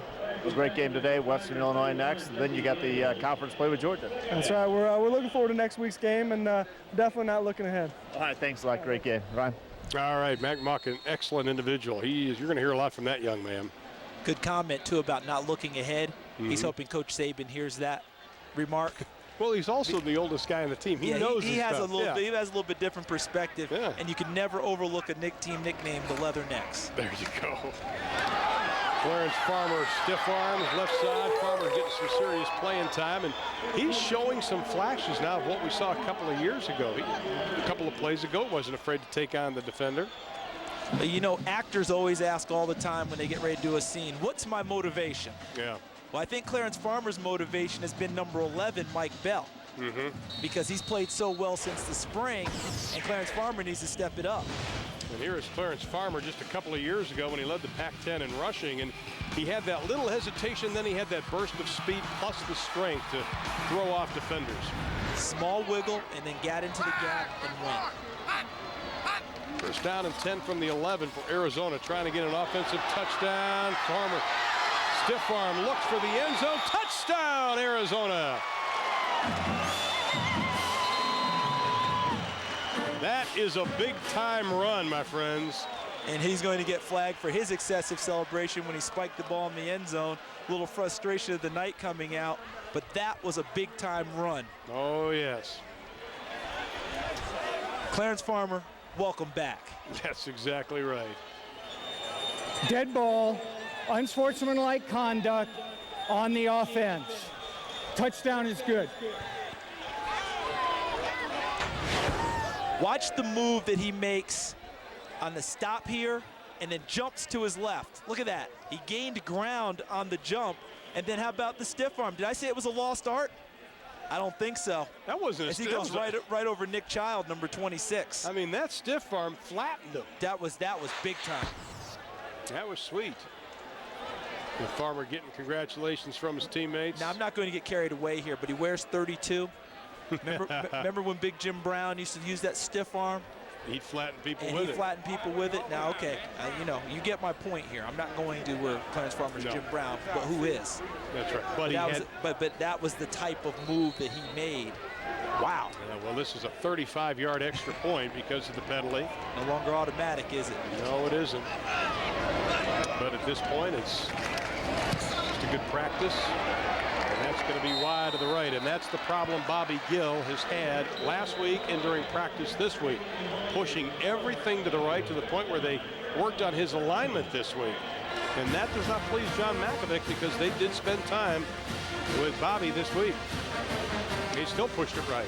And another teaching point for John Malkovich. See, Clarence, when you spike the ball 15 yards, right. Now it's a 35-yarder. We missed the extra point. If this is a close ball game, that's a real problem for us. Let's send it down to Craig Sager. Segs? Well, Ryan, you're talking about Bobby Gill having his balls go wide right. I met with him in practice this week and talking about it, and he analyzed it as far as a golf swing. He says it's the same thing. He says, I'm not following through with my hips. When I do that, he says, I slice the golf ball. I'm doing the same thing. I have a problem with it, but we've worked on it. I think I have it corrected by basically lining up and coming through, closing my hips. But obviously that time, again, he left him a little bit open. We can relate with that. Pushing that ball. Hey, Craig, did he tell you what handicap he is? What's he playing to? Well, I asked him that, and he said, well, obviously around here, I don't tell people my handicap because they have such great golfers. Remember, there's some female golfer here by the name of Annika at one time, too. Yeah, she was pretty good here, wasn't she? She wasn't bad. Yeah, not bad at all. How about Ricky Barnes? Got to play with Ricky down in Mexico a few years ago, and he's made quite a name for himself. Future PGA star. Speaking of golfers, David Toms, a PGA champion, is an LSU grad. We can go to the list. Skylar Green still on his feet, trying to get the ball. I think it's loose. Yep, LSU got it back with 3:51 to play. Yeah, Annika Sorenstam playing in the LPGA event in Tulsa, as a matter of fact. Coach Saban still prowling the sidelines.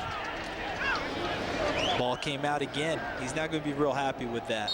Last week they played in a monsoon back at Tiger Stadium. 39-minute rain delay. You could almost understand having trouble holding it there. But tonight is just a perfect evening. You know, at the start of the game, we saw a little lightning. We were getting a little worried. Thinking LSU brought it with them? That's what we were going to blame it on. Because they went through that during their preseason practice where they had a scrimmage planned and they went out and warmed up and had to go inside for an hour until the Lightning moved out of the area before they could start. So they had practice before that happened last week against Louisiana Monroe. Now the guys in blue have to regroup because a week from tonight we will be back here as they open up Pac-10 play against Oregon, 10 o'clock Eastern time right here on TBS. Hope you join us for that. 3:15 to play. Barrington Edwards, the lone setback. He is upended before he gets to the line of scrimmage. Loses about 3 on the play. Andre Torrey, the junior out of Alameda, California, on the stop. We talked about this off air a little bit, how coaches always say teams make the most improvement between game 1 and game 2. Well, for Arizona, that obviously didn't happen tonight. They're looking for now the improvement between game 1, game 2, and now game 3, hoping they can pick it up and move forward again. Sometimes you have a little setback along the way as you try to rebuild a program. That's what they're hoping, that they could just be a small one, move forward and get ready for Oregon. You look for little bright spots at this point, I think. Definitely. Inside of 2.5. LSU still with the football. Barrington Edwards getting the majority of the backup role right now because Ali Broussard, 2 fumbles, 1 caused an Arizona touchdown. Allie's going to be thinking about this for a while, as will John Makovic and his squad. And when they sit you over on the bench, you get a little extra time to think about things and reflect. Oh boy, that's it. He may be the only guy from LSU that will think it's a long flight home. You know, everybody else, because when you win, it's a very short flight. Doesn't matter if it takes you 8 hours. It's short because you won. He'll be the one guy going, man. Well, nobody wants to sit next to him either. No. He may be carrying the football to class with him come Monday. I would have to think so. Jones set to kick it away.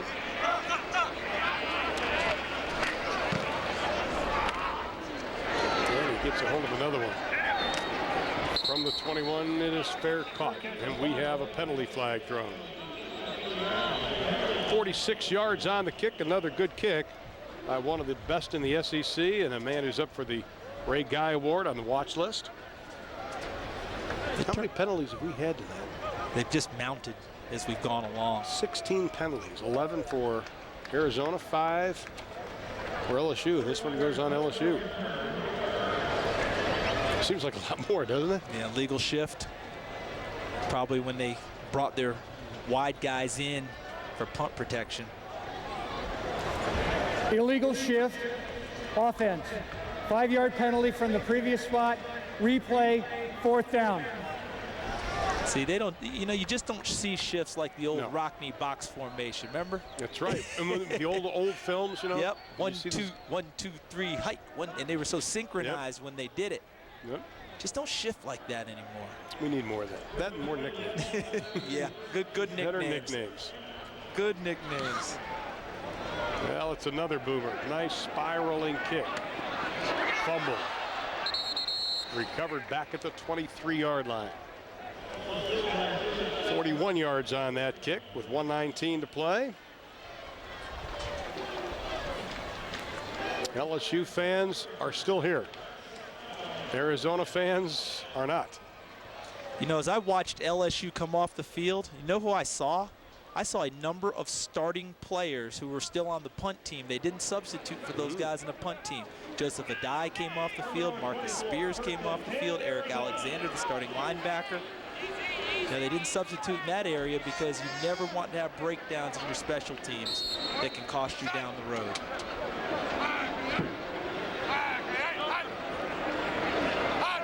After tonight, I wonder if Boss is going to want to come back. 1:17 to play. He better come back. O'Hara has a man wide open. Incomplete. Intended for Cedric Steptoe.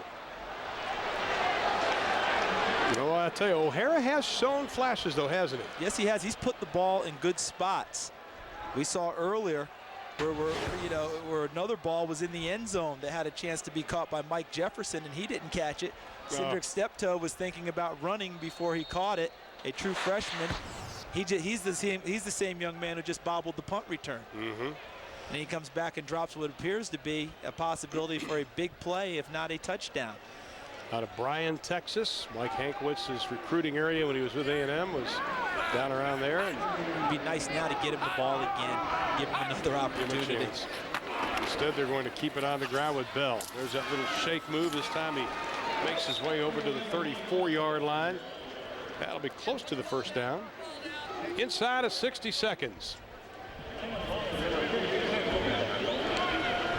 Once again next week, Oregon, Arizona. We open up Pac-10 play, and that's a whole nother season, friends. And Oregon won today, right? 31 to 20. Mike Bellotti has a big win. Good victory for the Oregon Ducks. He's probably sitting at home watching this right now.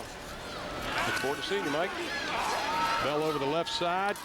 Looks up to the 40-yard line, and he is ushered out of bounds by LaRon Landry out of just a young freshman, a true freshman. Yeah, but they really like him. They identified he and Jesse Daniels as two guys, even before they put pads on, as guys that went almost immediately to their two deep, and then both of them played well in their scrimmages.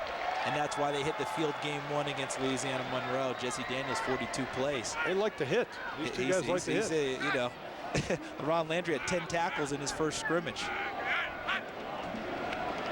This might be it. Ryan O'Hara looking, floating it up in the air, and the pass is incomplete at the 28-yard line, intended for Mike Bell. And now he is slow to get up. Landed awkwardly on that left elbow. Maybe his shoulder. And they can ill afford to lose him, but boy, does that look. That's tough right there.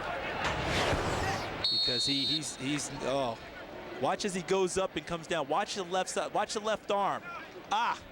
That's what it is. Oh, that's too bad.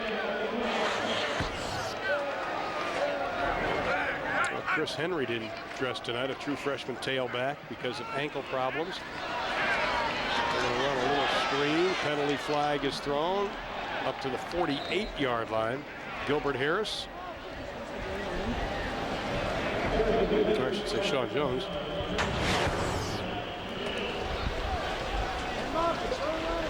See what happens at the end. Another face mask? No. Well, he had shoulder pads there, or maybe you see Cedric Steptoe #1. Incidental face mask on the defense. 5-yard penalty. After enforcement of the penalty, it'll be a first down. In the defense of the officials, who I got on a couple of minutes ago, at the speed of the game, when they're doing the twisting and the hand gets up there, it probably appeared that he got his hand on the face mask. He had all pads, as we saw, but it's easier for us because it's slowed down. Oh, yeah, and all they see is the head twist. Exactly, the naked eye, so that's a tough call. Now, this is the last play of the game, maybe. Throw a little swing pass out. Nope, we'll have one more. There's 1 second left. Now they're just going to let it run out. Mercifully, they let the clock go. They finally let the clock go. Clarence Farmer had a touchdown tonight, got that pass. So that wraps it up. LSU took the lead early on, never gave it up. 59-13. Charles, quickly, can Arizona regroup? They can, if the coaches handle this the correct way. And you know something? I think they will at Arizona. It's a great coaching staff, and they'll take care of these young men, and I think they'll bounce back and play a much better game next Saturday. John Mackovic, Nick Saban meeting at the middle of the field. But the final score again, LSU wins at 59-13. And of course, our next telecast will be next Saturday at 10 p.m. Eastern on TBS. The Arizona Wildcats will host the Oregon Ducks. For Charles Davis, Craig Sager, Aaron Andrews, and the rest of the crew here in Tucson, Arizona, I'm Ron Thulin saying good night from Tucson, Arizona. After this break, it's a Chick Quattro post-game report with Ernie Johnson and Brian Bosworth. With this computer, we'll have all the highlights of all the scores, plus our weekly player feature will be on Stephen Peterman, our Ask the Coach question, and much, much more. Head coach Nick Saban will join us next after these brief messages. Inside LSU Football is brought to you each week by Blue Cross Blue Shield of Louisiana, by Singular, the wireless company that fits you best, the Louisiana Department of Transportation and Development, Piccadilly, meals you would make at home, by State Farm, providing insurance and financial services, Tile Mart USA, the big dog on tile, Baton Rouge, Hammond, Marrero, and Macomb, and by Tiffin Motorhomes. Wherever you go, we go. Inside LSU Football is a weekly presentation of LSU Athletics. Welcome back to Inside LSU Football, joined by head coach Nick Saban. Coach, you go on the road the first time of the season, and you wanted to dominate, control the line of scrimmage, and boy, you set out in the first half and just took care of business. You know, we challenged the players in a couple ways coming into this game. You know, I didn't think we played real well the last 3 or 4 times we played on the road last year. So, you know, we kind of challenged them to prove that they could, you know, play in a tough place. This is an national game for us to come all the way out here. Tough place to play. And Arizona was a dominating football team a week ago.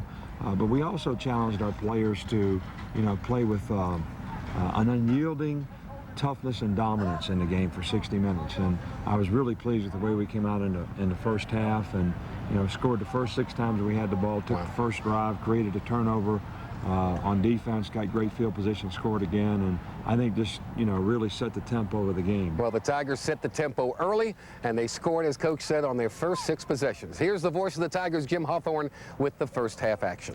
The SEC versus the Pac-10. Trip receivers left to the near side. Lone running back is Adai. Mock a short drop, throws over, complete, and down the near sidelines 40, and up into hard at the 46-yard line is Devery Henderson. Mock looks over the line of scrimmage, now goes under. Man in motion, Clayton to the near side, and the handoff right up the middle of Adai, and he breaks it down inside the 45 to the Arizona 43-yard line, very close to another first down. Joseph Adai is the running back. Here's Clayton in motion, and a play action fake. He hands the ball away to Clayton, trying to turn the corner far side, breaks one tackle and another, and finally gets tripped up and goes down inside the 35 at about the 33-yard line on the far side of the field by Cialila. 3rd and 2. This is the 8th play of the drive out of the I formation. Straight handoff, and this is Adai fighting hard for the first down, and I think has it. Waiting on the snap. There goes Clayton in motion. And the snap and the handoff, and it's Adai coming around the near side, runs into people down around the 26-yard line. Chiron Carey, the lone running back, Mock under center, hands the ball away to Carey, and Carey is fighting hard and is down to about the 21 or 22-yard line. Lone running back is Carey. Here goes Henderson in motion to the far side. Mock rolls that way, looks to throw, and he does, and it is it caught? Is it a great attempt, and it is a catch by Michael Clayton on the far side of the field, down around the 3-yard line. Tigers line up tight. Mock hands it away, leaping high and into the end zone is Joseph Adai for the score. 2 receivers to the left, 1 to the right, split back formation. Bell is the running back. Costa, short drop to throw, does throw across the way, incomplete. On the far side of the field, lone running back Costa hands the ball away to Bell, trying to turn the corner, being pursued, and he will not get the corner and is knocked out of bounds for a loss. Jack Hunt. Led by Jack Hunt. Mike Bell is the lone running back as Costa sets up in the shotgun. 3rd down and 10. Here comes the Tiger blitz. Costa is in trouble, and he is going to fumble the ball. It will be dove on. A seated LSU get it on the far side of the field. Yes, they did. Adai, the lone running back, 2 receivers left to the near side. Mock tosses it out to Adai. He's got a shot, and he is in for the score. Option play from 8 yards out. Well, that is the end of the first quarter, and a more dominant quarter you probably won't see this year. It is 1st and 10 for the Tigers on the Arizona 21, moving to our right. Option play, pitch out to Carey. Carey at the 15. He's at the 10-yard line, going around the offensive left side. 2 receivers flank right to the near side. Mock to Adai right up the gut, and he fights hard down inside the 5-yard line. 2nd and goal at the 4-yard line. 2 receivers to the right. Adai, the lone running back. Mock is under center. Runs the option, will take it himself, and he spins into the end zone for the touchdown. Matt Mock on the option, along with Adai. Play action fake, Mock to throw. Plenty of time, does throw. Caught on the far side at the 40. Still on his feet. That is Vincent who caught the ball, and he's up to around the 46-yard line. And they've given Matt Mock very good protection on almost every occasion. A couple of lapses, but almost all the time. And Mock drops straight back to throw this time. It does. It is caught by Clayton, I believe. Breaks 1 tackle, then another down the far sidelines. 20, 15, 10. He's at the 5, and he scores. 48 yards, and boy, he made it look easy. 3rd and 3, lines up in the shotgun with 2 receivers left and 1 right. Drops back to throw. And he does wing it out here, complete to the tight end. And the first big guy has the first down up around the 47-yard line. That is David Jones. Shotgun formation, 2 receivers right, 1 to the left. There's the snap. Randall has time to throw. And he throws it way downfield. Avery Henderson wide open. He's got it at the 10. He's at the 5, and he scores. 55 yards. Henderson got behind the Arizona defense. 38-zip. The Tigers had a commanding lead at the half. Coach Saban in the locker room would say, hey, it's only 30 minutes. Play a full 60 minutes. We'll have more comments from Coach Saban after these messages, plus second half action. Stay with us on Inside LSU Football. It felt great. You know, we played really good on both sides of the ball. You know, offense kind of struggled last game just coming out, but, you know, they came out great. And, you know, defense came out. We've stuffed them, you know, 4 or 5 times in a row. You know, I thought we played really great. Mike's been talking about sending his boys to his alma mater since they were born. When he started getting ready for it financially, he talked to me. We live where you live. Now the same State Farm agent who helped you plan for just in case can help you with what could be with education savings plans and other funding options. For help with banking, insurance, and investing, talk to your agent today. Like a good neighbor, State Farm is there.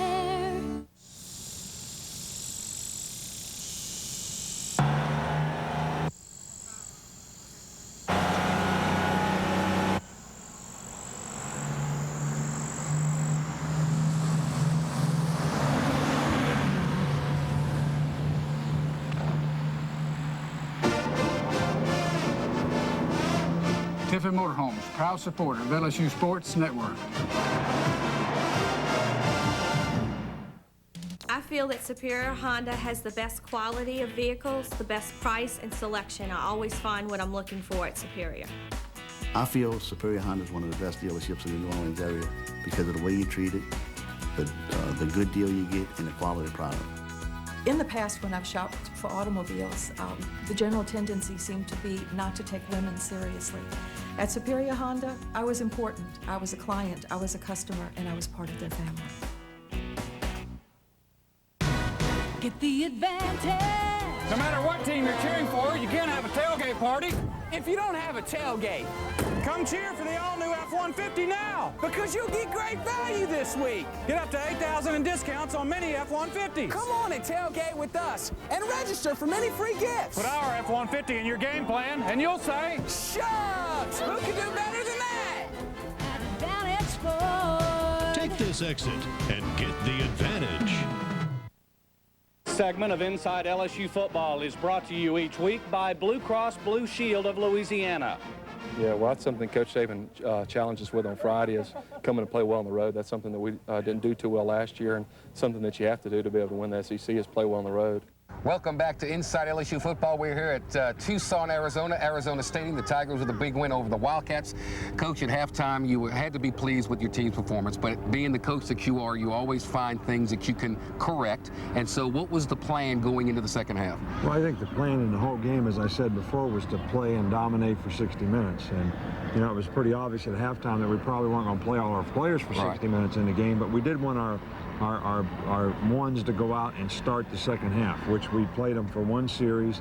Then we started, subbing a lot of guys in there. And, some of those guys got a tremendous opportunity. Some made some great plays and on special teams in some cases. And, Marcus Randall did a nice job. But I was really pleased that we were able to get so many players action. Yeah. And I think these young players that we have on our team, and we played a lot of young players, they need to know the importance of being ready to play. Well, the Tigers set the tempo in the second half, just like they did in the first half. They really came through defensively and put the game out of reach. Here's the second half highlights.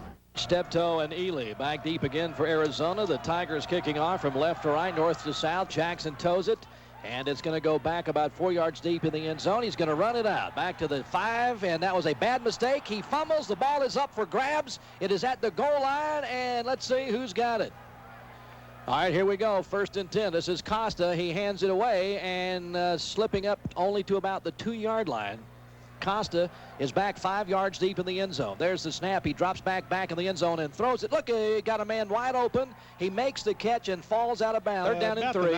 At about the scoreboard says 8. Here's the toss trying to come around the near side to the outside, and he does not do it. Knocked down short of the 10-yard line. That is Mike Bell. Mock looks over the line of scrimmage, play action fake, drops the throw and does. It is complete to Vincent on the near side, breaks one tackle and another, pushes his way down inside the 15-yard line. That'll be a first down. 2 receivers left, 1 right. Chiron carried the lone running back. Mock throws complete to Henderson. He's at the 10, he's at the 5, and he is down to a 1-yard line. On the far side of the field, it'll be 1st and goal to go. Carey is the running back. He is handed the football and he bangs ahead at the goal line. He's in for the score. Chiron Carey right up the middle. Receivers on both sides. I formation. Randall tosses it out, coming to the near side. To the 25, to the 20, breaks a tackle. 10 and out of bounds at about the 9-yard line. I formation. Receivers on both sides. Randall under center. And he gives the ball away to Justin Vincent, who was lined up at fullback, and he is stopped at the line of scrimmage. There's no gain there. And Randall sets up in the shotgun with Barrington Edwards, the running back there with him. There's a snap. Randall's going to run it himself. He's got a shot at the end zone. Comes to the near side. Stopped at inside the 1-yard line. Randall right up the middle. Vincent. Well, he's in, yeah. Second effort. I thought he got in on the first effort, but the official waited a little bit. Vincent powered it in. Arizona has it 1st and 10 at their 30-yard line. Out of the shotgun, or at the LSU 30-yard line. Pass complete on the near side of the field. And he stiff arms Ronnie Prude and then is wrestled out of bounds inside the 35 at the 34-yard line. Ryan O'Hara is the quarterback for Arizona. Drops straight back to throw. Steps up in the pocket. Throws towards the far side of the field, and he overthrows the intended receiver. O'Hara in the shotgun. Here comes the Tiger blitz. O'Hara throws way down the field, and it is incomplete. A great defensive play by Ronnie Prude, who broke it up. Boy, here's a 50-yard attempt of a field goal. Arizona desperately trying to get on the board. 50-yard attempt from the 40. No, it's a fake. Now, Molina running around back there is going to throw the football, and it is intercepted by Ronnie Prude down around the 6-yard line. There is the snap. There's the punt. That's a good one. Schuyler a chance to run it back. Makes the catch. Cuts to the outside. Goes the other way now, and he's got some room to run. He's got a touchdown. They may not get him. 40, 35, 30. Look at him go. He's going to take it the distance, and the Tigers score. Holy cow, when he turned it on, forget about it. 59-13, the final score. As Coach said, lots of players got into it, but there's always a turning point in the ball game, and no difference tonight. I think maybe the opening drive had to be the trend setter for tonight's outcome. Well, we had decided to take the ball and receive the ball, and they deferred and gave us the ball as they wanted to toss. So it worked out exactly like we wanted it to be. And for our offense, we were disappointed that we hadn't started well last week. We didn't start well in the scrimmage, and kind of challenged them to do that. And I thought the first drive was outstanding.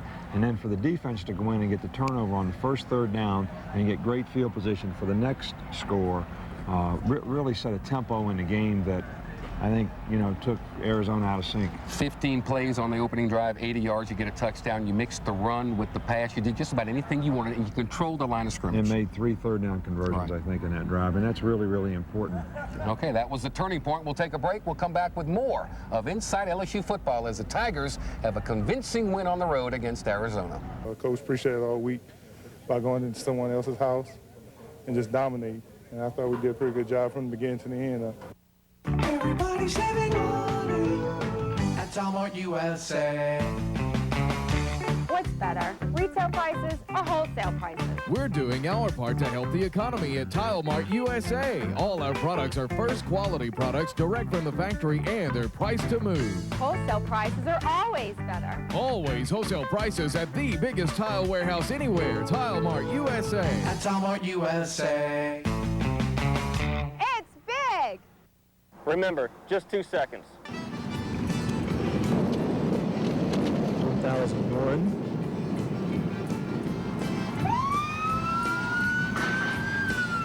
The 2-second rule is when the rear bumper of the car in front of you passes a stationary object such as a tree, a light pole, or a road sign, and you begin counting 1001, 1002.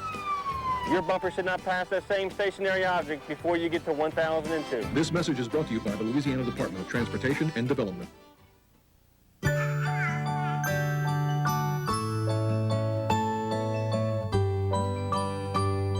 The wonder of a new baby means wondering about everything, including life insurance.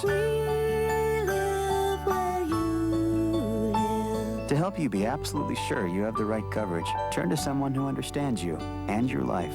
For life insurance, talk to your State Farm agent. Like a good neighbor, State Farm is there. Crescent Ford Trucks, the truck authority, is proud to celebrate Ford's 100th anniversary. A lot of things have changed over the past 100 years, but one thing that has remained the same is Crescent Ford Trucks' dedication to serving the Ford truck buyers. And the tradition continues with the all-new, totally redesigned F-150, now at Crescent Ford Trucks. For 100 years, Ford has been dedicated to automotive excellence, and that's what you can expect every day. At Crescent Ford Trucks on Jefferson Highway, down the street from Oshie. After all, they are the truck authority.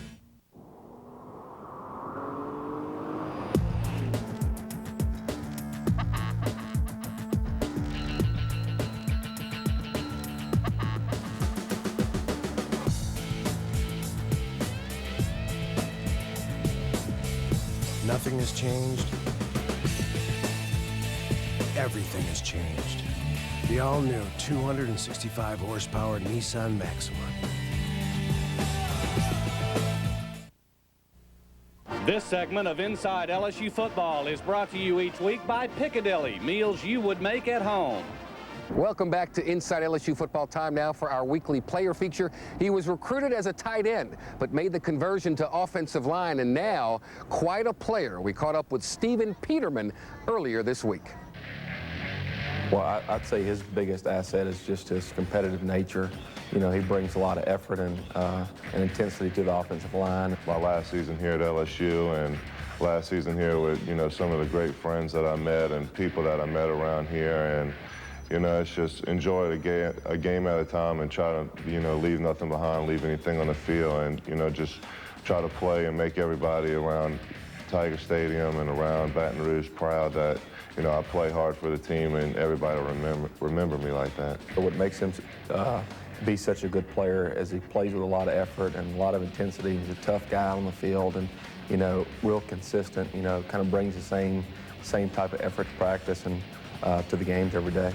The thing that really keeps me going is the motivation of my family. You know, I want to do the things that are right. I want to, you know, keep working towards graduating here at LSU. I want to play good on the field. No game has ever made me that nervous before I was, you know, up to the time we had the baby. And going to the SC championship game was, you know, a wonderful experience and a wonderful thing in my life. But when my child was born and, you know, saw that him and my wife was healthy and everything was fine with them, you know, I had more joy that moment than I've ever had in my life. The thing that he's really said is just the best feeling of his life. You know, he's got a lot of preseason accolades and, you know, winning the SEC championship and, you know, all those things, you know, he just tells me every day that, you know, nothing compares to, you know, watching his, you know, baby being born. So, you know, he's a real proud father, I can tell you that, and he talks about that, you know, kid all the time. you know, the whole staff has been fine. Coach Searles was calling me during the pregnancy, you know, and during the O-line's meeting, you know, I was telling them what's going on and stuff. And, you know, everybody's been great about it, everybody around LSU. I mean, I can't believe how, you know, already he's a couple days old and he's already gotten in papers and stuff by people, you know, wanting to find out about him and stuff. So, I mean, it's amazing how much interest people have taken into it. I wear a junior on my wristband. Last year I wore, my brother passed away right before I was born, and my cousin, so I had their names on. And I put, you know, my brother on my left and on my cousin. I put my son on my right, and it's, you know, it just gets us that time in the game when, you know, something's hurting you or you get a little tired or something, you know, I just look at that and remember, you know, I'm playing for them, you know, and I'm playing for my son and my wife. The thing I look forward to most is that the first game they get to come and, you know, they're at the walk and we get to walk down from the bus and come into the stadium. You know, I'll probably start crying or something because it'll be amazing knowing that my son's going to actually be at the game watching me. So just knowing that they're there watching me and stuff is, you know, a very good feeling. So Stephen Peterman, Coach, I think he brings that type of mental toughness and physical toughness that you're looking for in all your players. You know, Stephen Peterman's a great example for every player. You know, we recruited him as a tight end. We needed to play him on defense because we didn't have any defensive line when he was a freshman. He went and played tight end for a spring, then he ended up at offensive guard, and I think he started for 3 years now, and he's an outstanding player, but a good person and certainly a leader on our team. He's influenced a lot of other players in a positive way, and we're so happy for he and his family. His family was one of the first home visits I made when I took this job, and they were the nicest people, and they've continued to be the nicest people, and we'd just like to congratulate them on Stephen and his wife on their child and his family on their grandchild. There you go. All right, now, it's still, you know what time it is, right? It's time for your favorite part of the show. It's time for Ask the Coach. So without further ado, it's your nickel.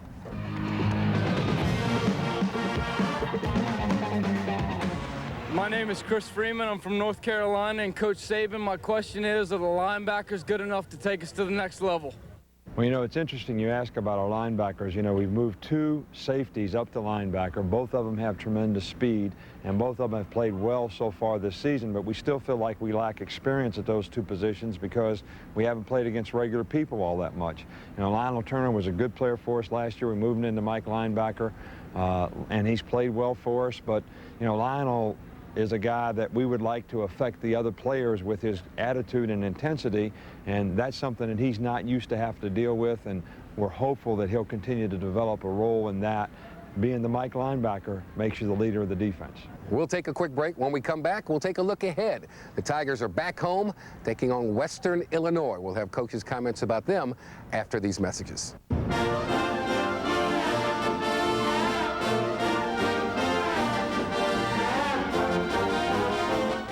If you talk on the phone as much as hold on.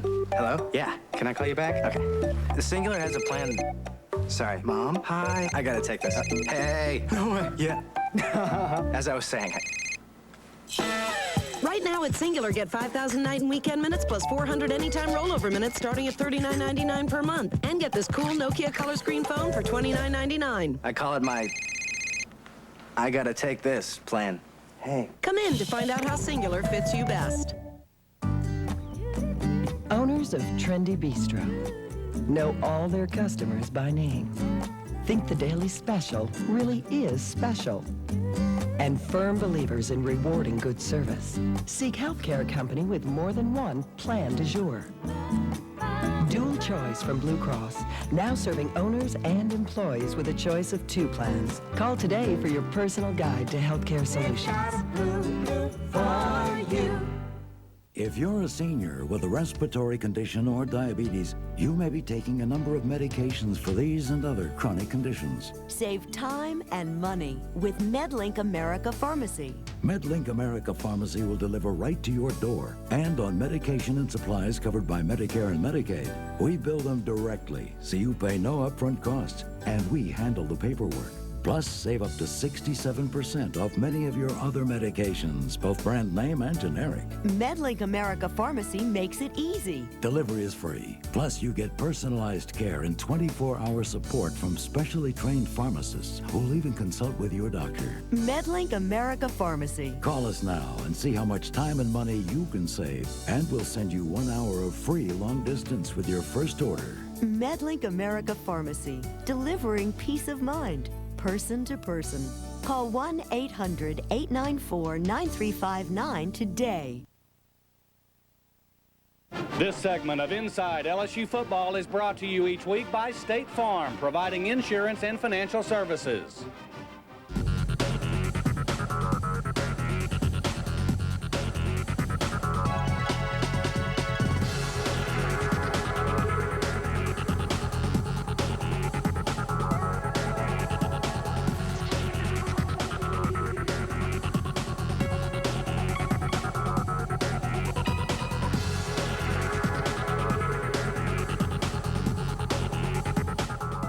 Welcome back to the finishing stages of Inside LSU Football. Coach, you get to go back home again in front of 92,000 fans. A very good 1AA club comes into Tiger Stadium in Western Illinois. Well, Western Illinois has been one of the top 1AA programs in the country. I think they were in the top 5 last year. They made it to the semis of their division playoff and are undefeated so far this year. In Eastern Michigan's a Mid-American Conference school, and they beat them pretty handily, 34-12 Thursday night. So this is one of the better 1AA, programs in the country, and probably better than a lot of the 1A teams that we've played in the past. So it'll be a real challenge for us. Well, congratulations on a big win on the road. Your team really made that next step, but there's still a lot more to come. Definitely a lot of steps to come, and consistency is going to be the key to the success of the future. And with that consistency, the motivation to aspire to be as good as we can be. And if we can do that, we could probably, and if we're fortunate and not get the key players injured, right, I think that we have a chance to have a good football team. All right, thank you very much, Coach. Thank you very much for watching Inside LSU Football. It's been different. We're here in Tucson. We'll be in the studio next week with all the highlights from LSU and Western Illinois. Until then, I'm Jordy Hultberg. For Nick Saban, thank you so much for watching. We'll see you next week.